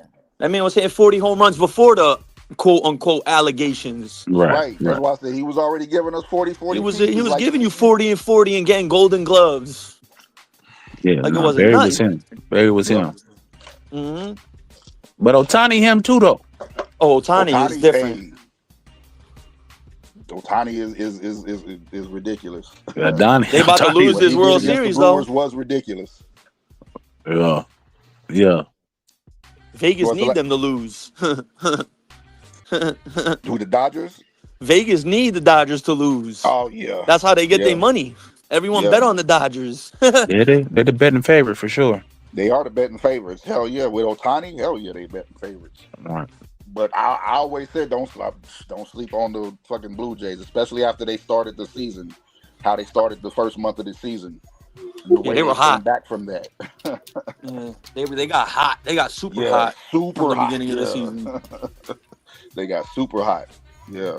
Yeah, they got them young Thundercats, man. Them boys can play. Them boys can hit. But shit, Vladdy, and some cats you ain't even heard of. That boy that hit that first home run last game. I was like, oh my, he came out. He wasn't even supposed to be in there. Springer was healthy. Yeah. Nobody was expecting the Blue Jays to do this season. Everybody wasn't really picking them to win the World Series. No, I say by the time, you're right, because it's like I always bring up that first month of the season. It's crazy. Like it's crazy how they started that way, and then by say July they was like top 3. right. And that pitcher that came out of nowhere. How you say his name? You Savage. Yeah, he came out of nowhere. Yeah, he's a so rookie. Yeah, because he's a rookie, so you yeah, didn't really expect a rookie to have that kind of performance. Yeah. right. So he came out of nowhere too. So yeah, that's all it's just all come together at the right time. Right. Yo, would I be crazy to say if Wemby stays healthy, he might go down as the greatest basketball player ever? Nah, it's Too not early crazy. to crown him. It's too early, but it's not crazy to say it. It's not crazy to It's say too it. early Yeah. to say it, but it's not crazy to say it. Nah. He got the requisite skill set. We just got to see if he stay healthy. If he stay healthy, Yep. yeah. Yeah. And San Antonio win it. And keep working and keep improving. That shit was shocking Do to me. not The ever first settle. time they've been 5-0 in their franchise history, I'm like, yeah, all those years they had Duncan, they never started 5-0. That was shocking to me. Nope. Oh shit! I'm glad Mark ain't here. Let it No, Martavian, man, they already had that discussion, brother. All right. Yeah, I'm glad he ain't here. It wasn't no Duncan praise. Get out of there. It was just a mention of his, But yeah, my thing was, especially watching that game last night, the way they refused to lose. That's right. But you know, it's hard to root for Anthony Davis, man, because this motherfucker ain't gonna be playing on Saturday. Some people think that he got that phone call to allege a fake injury. I've seen the videos on YouTube. My boy had me in tears, but you never know, man.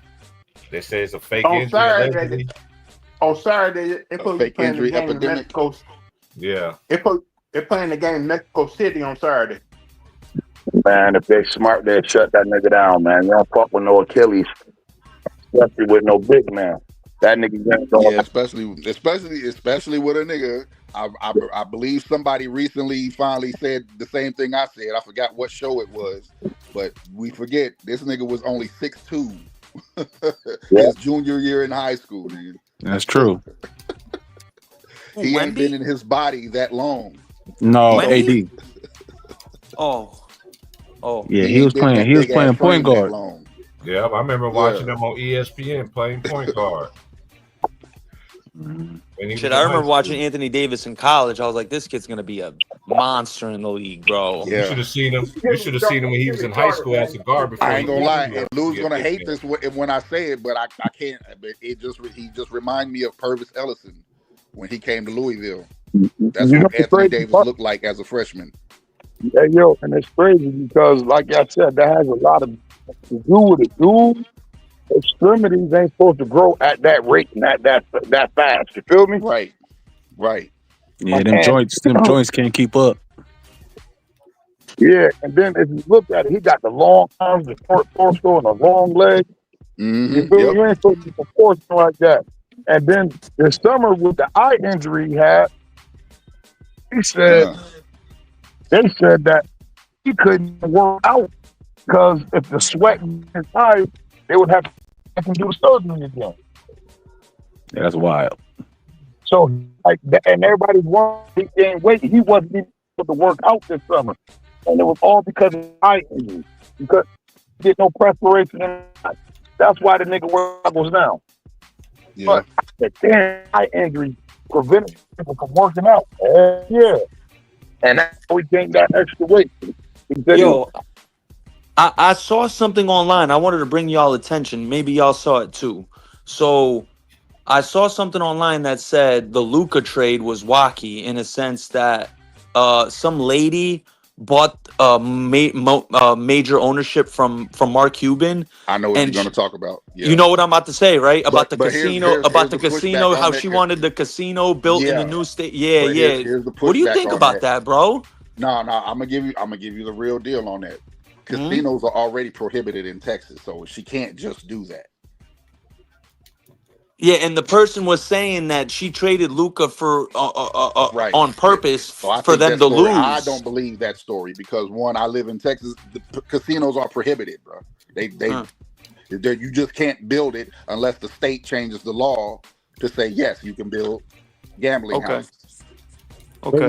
She wants to find a reason to move the team to Vegas because exactly. And she can't do that either because Dallas is a very profitable team. The league got to approve that. And it makes me say another reason why the lottery is rigged. They rigged it for Dallas to get the #1 pick. Yeah, exactly. Yeah, absolutely. That ain't the first time that happened. That's the first time that's oh ever yeah, happened. they did it with Ewing too. Yeah, they can do it more recent than that. Look at when they traded Anthony Davis to the Lakers. Who got the first round draft pick? That's how they got LeBron Zion. was rigged. Kyrie was rigged. Yeah, crazy. Even that Zion. That's how they got Zion when they traded. Zion was rigged. Lakers. Yep. That's crazy. They telling themselves all the time. I'll say it. Yeah, hell yeah. I don't care, nigga. Hey, But what it about is this what it report is. y'all We heard? The just gotta NBA live with referees what they did. Yeah, got to Say it wear again. headsets now on the court. What's that about? No, my question is this: out of all the referees that they listed, nobody, and me and Vaughn was talking about this the other day. We only got 2 good referees. So every referee that's in the NBA is a part of the gambling scheme and everything, which don't surprise me. All except but 2 of them. Right. Ain't no you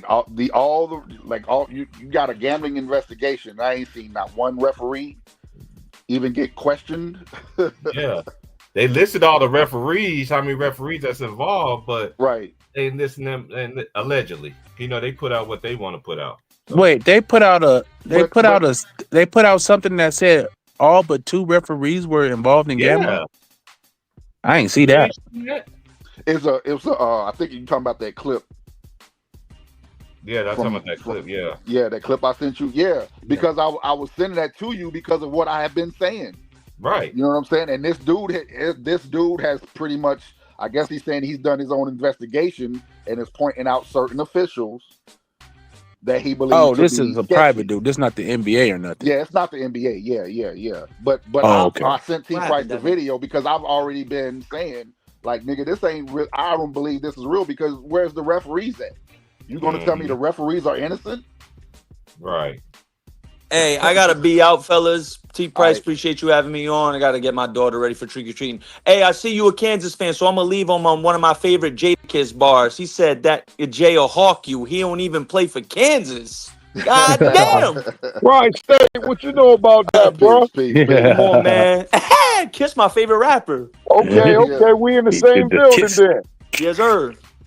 Yes, sir. Y'all fellas be easy. Have a good weekend. Thanks. Stay All safe. right. Yes, sir. Peace, Lord. Be safe out there. Salute, salute. Be safe. Be careful out there, man. Man, it's raining like fuck in my city. Man, I done bought all this goddamn candy. Ain't nobody going trick-or-treating. That's crazy. Man, ain't nobody Boy. come to my. You bad behind kids that come to my house. Bump that. Man, it's like 45 degrees and it's raining. I said, I want my lights off. the first kid that got enough courage to knock on my door, I'm giving him all the candy. But I mean, you a dog. If you out here in this shit, you a dog right now. Yeah, you gotta hold him Hey. down. You gotta hold him Yeah. down if he out trick or Somebody treating in the gonna grain. talk about you tonight. You got those whole chocolate bars, man, those big ones with it full candy. You said what? Do you have the full candy, whole chocolate bars? Man, yeah, you Not know what? That's crazy. She did get the big chocolate bars this year. She went to Costco's and she got like 2 of them cases of the Reese's, the whatever. Who make Reese Pieces? But it got the Reese's, the Snickers, the Hershey with almonds. She bought 2 of them, but then she bought a whole bunch of bags of candy too. I'm like, man. Yeah, I think it's like Yeah. Mars. The Mars company makes Reese's Pieces. Yeah, I think Reese's it's Cups, Mars, whatever. But they Yeah. sell the big boxes at this place called BJ's Warehouse. It's like a different version of Costco's or Sam's Clubs. Oh, okay. Mhm. Man, I used to want to get, when I was a kid, I used to want to get the big chocolate bars on Halloween. Yeah, and you know what? That's what made me grab them because I was always like, yo, whoever gave out the big chocolate candy bars was the best the Halloweeners. Like, I always wanted to go to their house. They was extra dope to me. They gave out big candy. Yeah, we used to go to this little rich neighborhood not too far from us. They be handing out the whole M&M bags, the Snicker bars, all that. We used to make sure we there's pull a up place right out there, here. hit a few houses. There's a place out here in Tacoma. If you're in Tacoma, Washington, go to University Place, and you're gonna get some of the best candy and folded money you ever seen in your life. You ain't lying, nigga. Yo, I remember that I shit. forgot about the Even back folded then, money. like the little candy stores and all the little stores they had in Tacoma. Hell yeah, I Hey, remember yo, that shit. remember back in the days after you was done trick-or-treating, how your parents would rob you? Like, put that candy up there. I got to check it to make sure ain't nothing in Hell it. yeah, I'm Yep, about to start raid eating these that suckers shit. tonight, bro. Don't get it twisted. Yeah, I got to scavenge through them bags real quick. Yeah, I take that one. All right, y'all go ahead. Yeah, Hell yo, and it's yeah. crazy because you come back, all the candy you wanted, your parents done picked out. They done left you with all the Yeah. bullshit, the suckers and the candy corn and shit. Yeah, y'all can have them candy corns, y'all can have them Smarties and all that, man. All that shit, yeah. Yeah, Let me get this good chocolate up off y'all. Yeah, y'all don't need that. I got to check that for poison, like my mama used to say. Like, hey, yo, that's what they used to say for poison. We gotta to check check the that for candy. poison. Yeah, them So the good wait a old minute, days. so they opened the candy, put the poison in it, and sealed it back. Man, you Yeah. gotta be kidding me, man. Hey, Mm. yo, and as kids, we went for that shit. Right. Oh man. That's funny. Yeah, that's the good old days, man. But You yeah, know. Hey, Dan, this wifey one headed is, home right now. She about to get dressed up. We about to hit these streets in a minute. yeah, man. Y'all be safe out there with y'all young ones, man. Anybody who is Yep. taking the little ones out to go get some candy, man. Hopefully, y'all weather better than Rochester's right now. Yeah, we looking If good you're right in the now. We clear Northwest, it skies, still man. be It's out going here. nice little 60. Oh yeah, y'all could trick or treat till about 8:30, man. Shit, I gotta go to work at shit about 9. So I'm gonna get them out there and get them in. You feel me? Get in and out like a robbery. Yes, sir. Yeah, I'm gonna get them out there, get them in, go get some food and bring it on to the house and chill before I go to work. Yeah, kids going left. Yeah, they excited. They already dressed up, ready to go. They got the goddamn. My little daughter got the little lipstick on and the eyes. She a little witch. You know what I'm saying? My little son got the little I screen think mask on with the Grim Reaper look. So, bro, We out here. my Yeah, they wife, gonna go have some fun. my wife bought my daughter 4 different Halloween costumes, bro. She done put on 4 costumes That's crazy. because she done went to all these Halloween parties and shit like that. I kid you not, she was the bride of Chucky. She was a caterpillar yesterday at one she went to. She went to another one and won first place for her costume because she was Edward Scissorhands, and Nice. then she was Beetlejuice. Man, I got these pictures, man. I wish I could like put these pictures and let y'all see them. Like, hey yo, and it's crazy because when they posted the picture, my baby went fucking viral. She got Nice. she got like 9,000 shares, and I'm like, huh? My wife was like, yo, she went viral. So she went to sleep. She had like 3,000 shares. Everybody was commenting on the share, and like people from all across the country, like, yo, who did her costume? Like, yo, her hair is like his, everything. Man, when we woke up that next morning, bro, she had over 7,000 shares and likes. That's crazy. People from Australia was like, oh my God, like, yo, look at her. Everybody like, yo, that was my favorite movie, yo, that's so dope. And she won first place at the party she was at. That's crazy. Man, yeah, and then I'm like, man, shit. Like, man, that's 4 costumes. I said, Halloween ain't even get here. She done wore 4 different costumes. And all this is before Halloween. Hey, tell that social media to cut the check while y'all playing. Yeah, You want to know something crazy? Right, Tyson? You want to know something Man. crazy? My cat went viral on TikTok one time because I did that little thing where, like, woke up this morning, or was like, Dad woke up this morning. I didn't give a fuck. I didn't give a fuck this morning. Wrong reason sometimes, huh? I'm like, my cat, like, everybody loved that my cat was going viral. Everybody, because I use a voiceover. He said, I didn't give a fuck. And like, look, how come I put up videos? Y'all don't give a damn, but my cat, y'all just like, I'll give him love.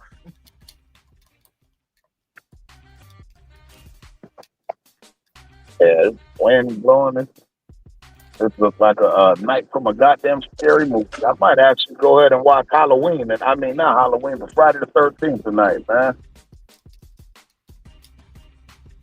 Yeah, I Yeah, watch man. that Charlie. Gotta do every year. Every year I gotta watch that Charlie Brown, The Great Pumpkin. Oh, the Great Pumpkin Patch. Yeah, that right. I forgot about Charlie Brown. We mentioned him earlier. I was thinking about Thanksgiving one. It kills me how every time I watch it, like, damn, they gave him a rock on Halloween. Yeah. Hey, yo, ain't nobody fuck with Charlie, right? Nobody. Once you get Charlie, I got a ride. Great Pumpkin. Now the black person in me would have been like, hold up, hold the fuck up. You ain't gonna keep on giving me no damn rock every single time. They put Charlie Brown through it, and he still came back. Mm-hmm. Hey, you know what the joke I be using on my homies out here, and my white friends out here. I be like, shoot, you gave me a rock for Halloween, I would have been all right. Right. I would have profited off that. Gotta threw that bitch through their window. Take you and your fucking rock. You wild. Take your rock back, motherfucker, right through your window. Fuck, you give a kid a rock for Halloween. That's crazy. That is crazy. That's And his parents, diabolical, yo. and like, I was like, his parents never took up for your ass. Right, Lou, that's crazy. Charlie parents never took up for him either. Womp, womp, womp, womp. They was never was home anyway. Swear to God, them the only parents I know, kids that ain't have parents. Never home, nigga.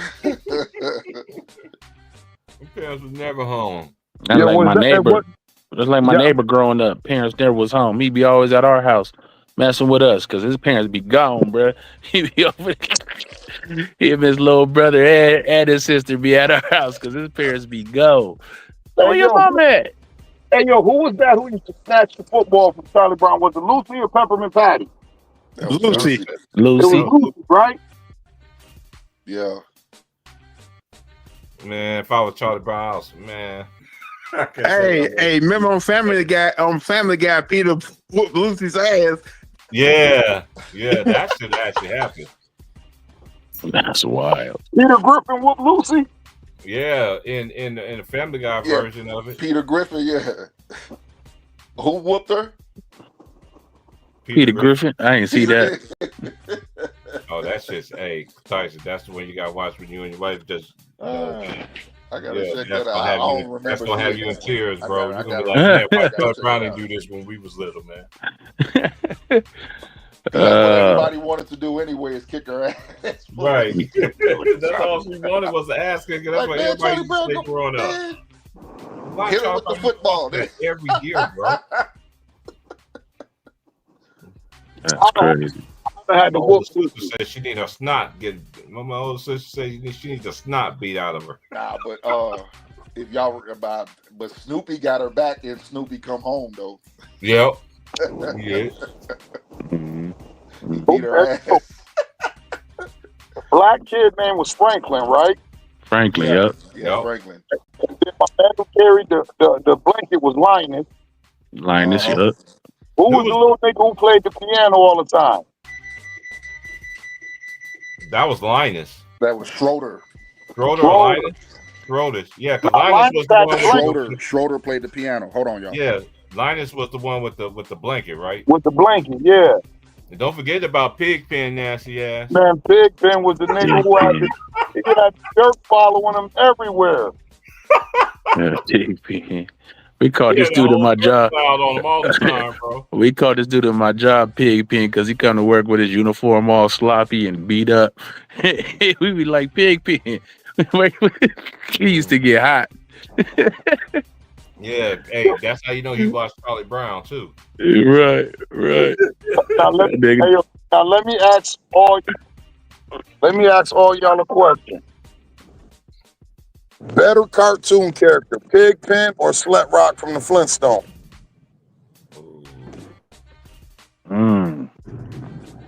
Y'all remember Slut Rock, right? Yeah.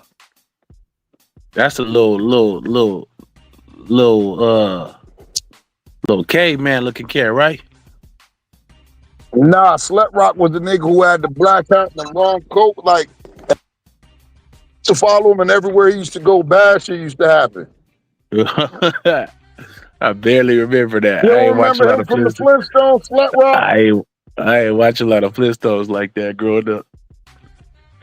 That's crazy That though. nigga was the funniest kid because everywhere he went, the black cloud just followed over this nigga. And every time he pulled up, some bullshit happened. Yeah, we all know somebody like that though, for real. I swear to God, we nickname a nigga that Slut Rock. You old bad luck Slut Rock ass having ass nigga. Man, soon as he pull up, something bad happen. Right. Police pull up, something go bad. Yeah. Oh, man. That's And funny. you think go win the world? What Ron talking? He does. Yeah, he was, and he. What's the over under on Austin Reeves another 35 piece tonight? Who are they playing? They playing the Grizzlies, right? They playing the Grizz. Well, one thing he better enjoy it while you can. They don't play no Yeah. defense, so I can say it's over because they don't play no defense in the NBA. Yeah, you can't stop these players from getting their numbers now. Long time they don't get their numbers, it's a bad night or they in foul trouble. Allegedly, with certain players get away with fouls, but they pick and choose who be in foul trouble and shit. So You don't think Austin Reeves just like that? Austin Reeves is nice, but I don't think he's what. But you know how it goes. Man. When LeBron and Luka come back, people gonna forget about Austin Reeves. Yeah, he gonna get right. He's gonna be standing right there on the corner again. I don't think so, man. I think they're gonna let. They let him rock last year, low key. He averaged what 20? What he average? Yeah, he did. Yeah, I think he's a good player, but I don't think he's the, a player that they say that's gonna lead you to a championship kind of thing. No. That's what I mean. But No, he's not a number one. He's definitely Austin Reed is what Kirk Hyman was in Chicago. No. Come on now.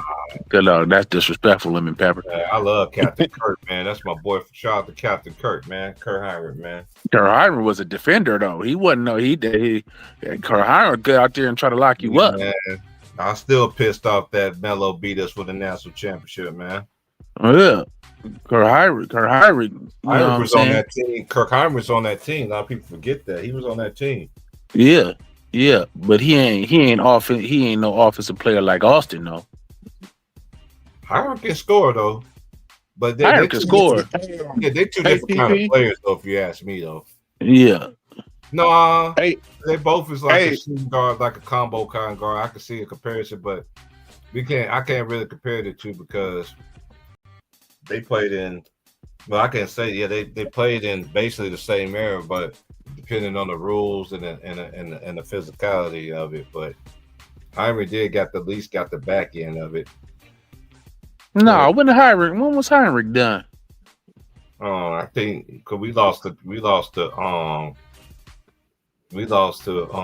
Melo and them in what was that? That was 2003. We lost to Melo. No, that's the defensive era right there.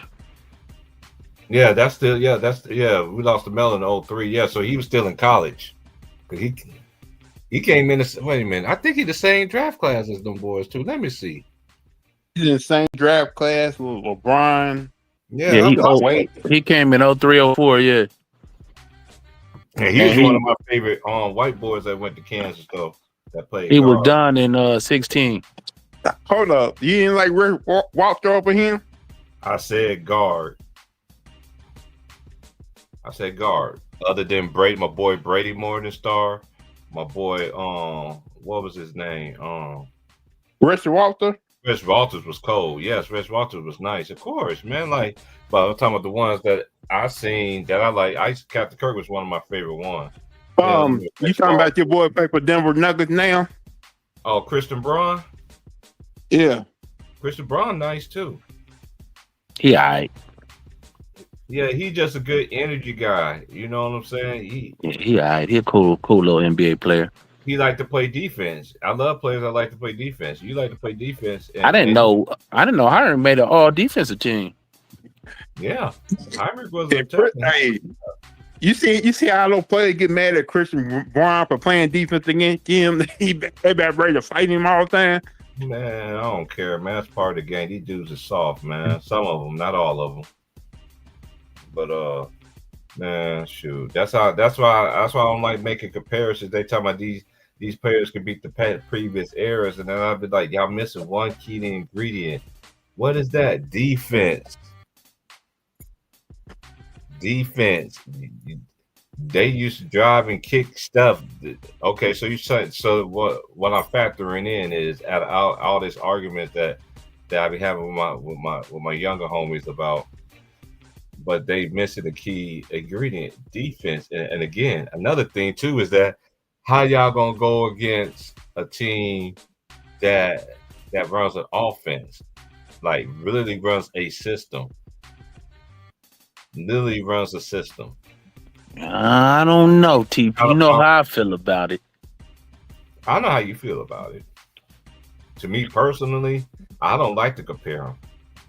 Let's I leave don't it like up. to compare them either because it's just a Too going disingenuous. round in circles conversation because we never going to be You don't able know. to find the answer. You know what I'm saying? It's just a hypothetical. That's why I don't like talking about it. But I agree with you. I think the game is just different, and not to say either one was better, but the old heads, and I'm in the old heads to most people. They say that was a tougher era, It was. a tougher as far as, but it's hard to say because I don't know. I say it's different. I don't know if it's tougher. Certain things they can do, they do today they could not do back in the day. Those are facts. Right, but I agree with you, but It's just too many rules. That's why it's hard for me to compare them. right, the rules is so different. So you know what I'm saying? To say it was tougher, because when you go back and watch the game was just played so different. And it's a lot of like some of those slavery fouls they call today, they would not call that back in the day. Yeah, I agree with that, but I don't even count that because that that's just a flagrant foul. A foul is a foul, right? We all get that, but sometimes they call it flagrant, sometimes they don't. But it was still a foul. I get you on that point. Like sometimes you go to the hole, they're gonna try to hurt you, they're gonna try to beat you up, and they're gonna call it flagrant. But a lot of times they go to the hole, and it's clear path. These guys are getting buckets too. When you go back and watch the games, like they're getting easy layups as well. I think a lot of old heads overstate that a lot of times. Like, oh, you couldn't go to the hole without somebody trying to knock you out. Yes, you could. Chill out. Chill out. It was cats getting buckets going to the bucket. You know what I mean? Wide open, little stuff like that. And there was a lot of ticky-tack fouls too, depending on who you play with. Michael Jordan had an amazing whistle. You know what I'm saying? Where was the foul at? You know what I'm saying? So I get both sides of the argument, but I just say the floor spacing makes it so much harder to defend these days. When, not to say those cats couldn't shoot back in the day, they just didn't have that green light to shoot like that. In today's era, I think they would be able to shoot, but a lot of cats just didn't have that green light like that. So yeah. And another thing offense too, was just ran differently. It was center. Everybody had a big man. It was basically basketball back when we was growing up was inside out. We seen it in the 80s, right? It was inside out. And then even in the 90s, right? They still had their shooting guards and everything like that. That's when the shooting guards started wrapping up, right? But one thing they always still had, every team still had what? A big man that could throw it down low and give them some touches and give them some points, because I said what most coaches that I know, what they always tell their players is you want your big man to block shots, you want your big man to screen for you, you want your big man. Gotta feed them. You better feed that boy. If not, you're on your own. Yeah, they go down there and waste some possessions, giving it to Bill Cartwright, and he shoot that ugly ass turnaround jumper. But these days, they used to go. Used to make it every time. No, he didn't. Hell no, he didn't. Hell no, he didn't. I seen it when he was on. I seen games that he didn't, but I seen games when he was hitting that mid range. He was tough. Yeah, he can hit a little mid range here and there, but like I really like to go back, watch some random games, and man, I'd be like, why are y'all passing the ball to Bill Cartwright? This dude will turn around and shoot a barely grazed the rim fadeaway jumper like he was like that. I'd be like, what? Take that out your repertoire, bro. Get to the basket and shoot a jump hook or something. That fadeaway is trash. But that's neither here nor there. But they won championships, so it got the job done. Yeah, that wasn't on the back of Bill scoring. I'll say that, but yeah. Somebody in the comments said they watching Pimp My Ride. Oh my God! Oh wow!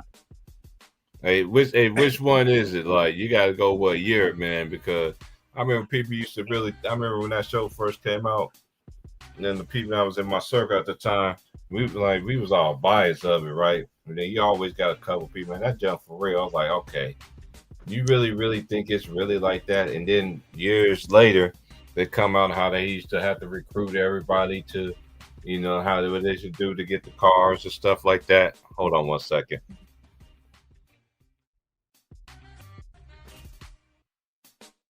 I used to always say watching Pimp My Ride, like, man, somebody gonna steal that shit.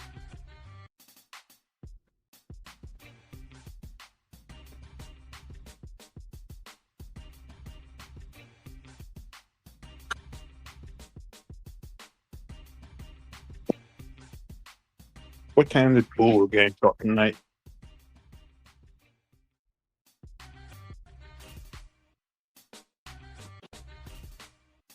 Hey, Vaughn.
All right. I had to go answer the door, dog.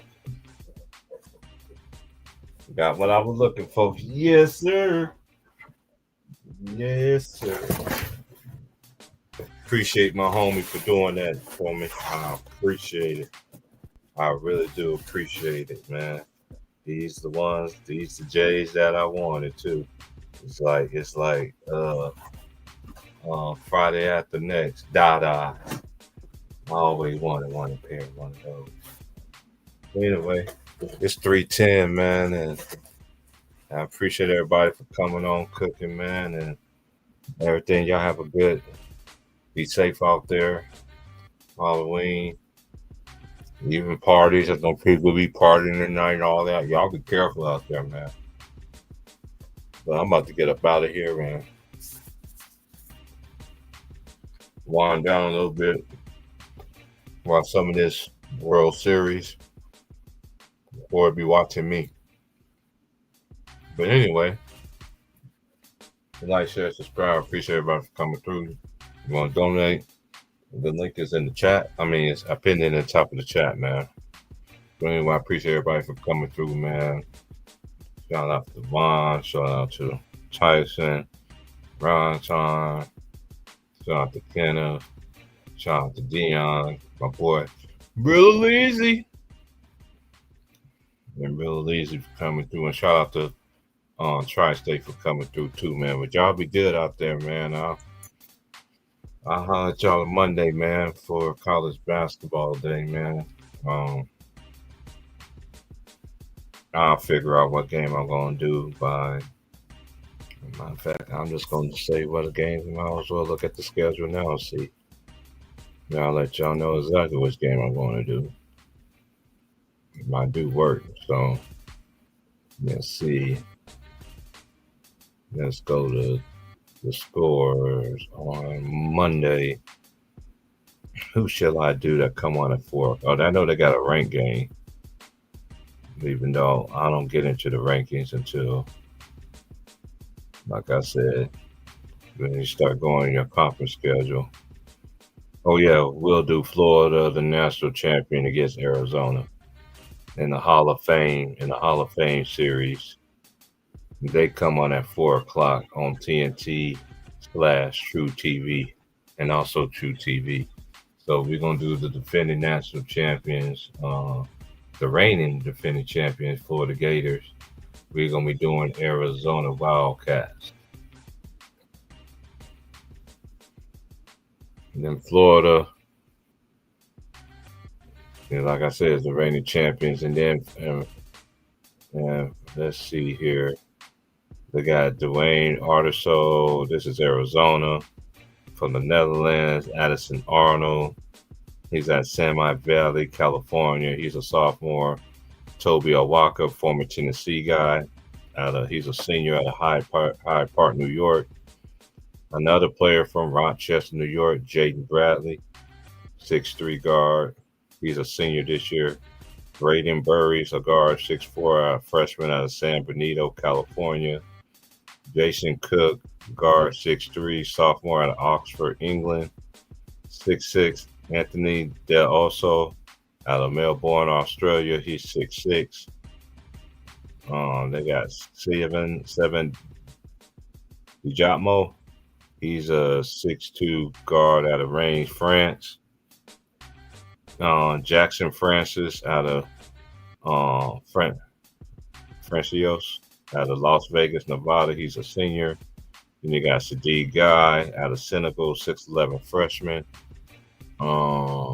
Then you got Bryce James. He wears number 6 like his father, 6'5", 195, freshman out of Akron, Ohio, his birthplace. Then they got Krivas. Krivas is coming back again to 7'2". He's only a junior out of Lithuania. Then Mabi Mawat out of South Sudan, 6'11". Evan Nelson out of Tucson, Arizona, 6'2" senior. And Coy Pete, a 6'8" freshman out of Chandler, Arizona. And for the national champions, Florida Gators, they did bring a lot of players back, but they lost their backcourt to the draft.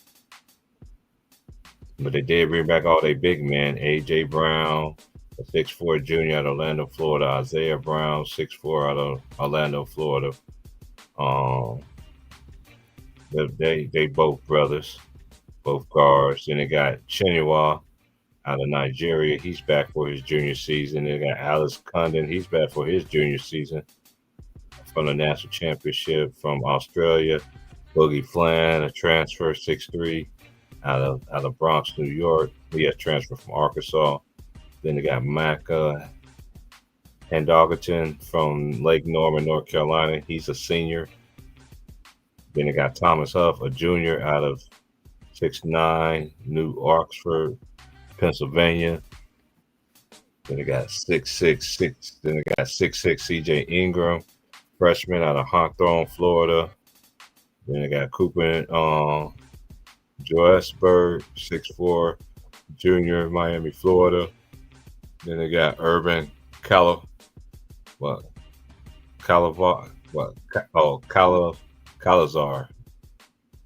a junior out of Slovenia.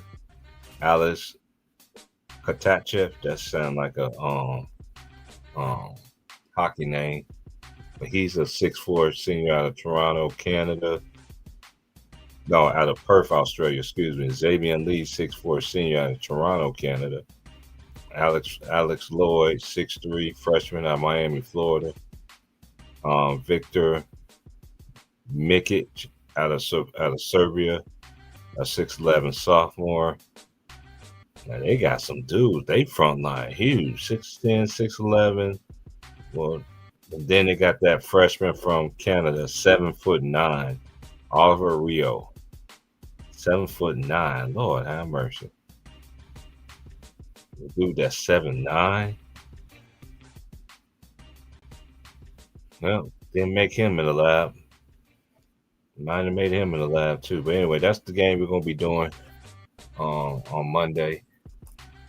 Monday is the start of college basketball, and And Yeah. Just had to holler at my brother real quick. I'm back.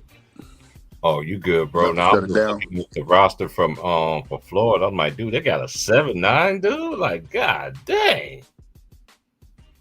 Damn, I didn't know that. Yeah, I just read his name. What's his name? You right here. He's 7'9", bro. He a freshman too. Okay. Yeah, because they brought all their big men back. Only thing they lost was they guard and Real Richard and Clayton. Clayton, and what's my other boy's name that went to Florida Atlantic? Oh shit, yeah. Yeah, I think he's with the Raptors. I think. Man, I forgot his name. Yeah, from Florida Atlantic. Name all over, man. But anyway, yeah, my shoes finally came in, man. I've been waiting on these motherfuckers for a month and a half. And the boy put a post-it note on there. He was like, "Now I can turn off my tracking device." Hell yeah, nigga, get me my shit, nigga. Yeah, my boy always told me, man, if I had any problem, can't find any like they sent the wrong shoes that I ordered. He was like, man, just send it back to me, man, and I make sure you get what you asked for.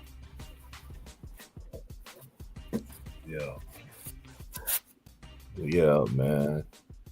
It's gonna be interesting this coming season, though, man, because all these conferences is going to be better.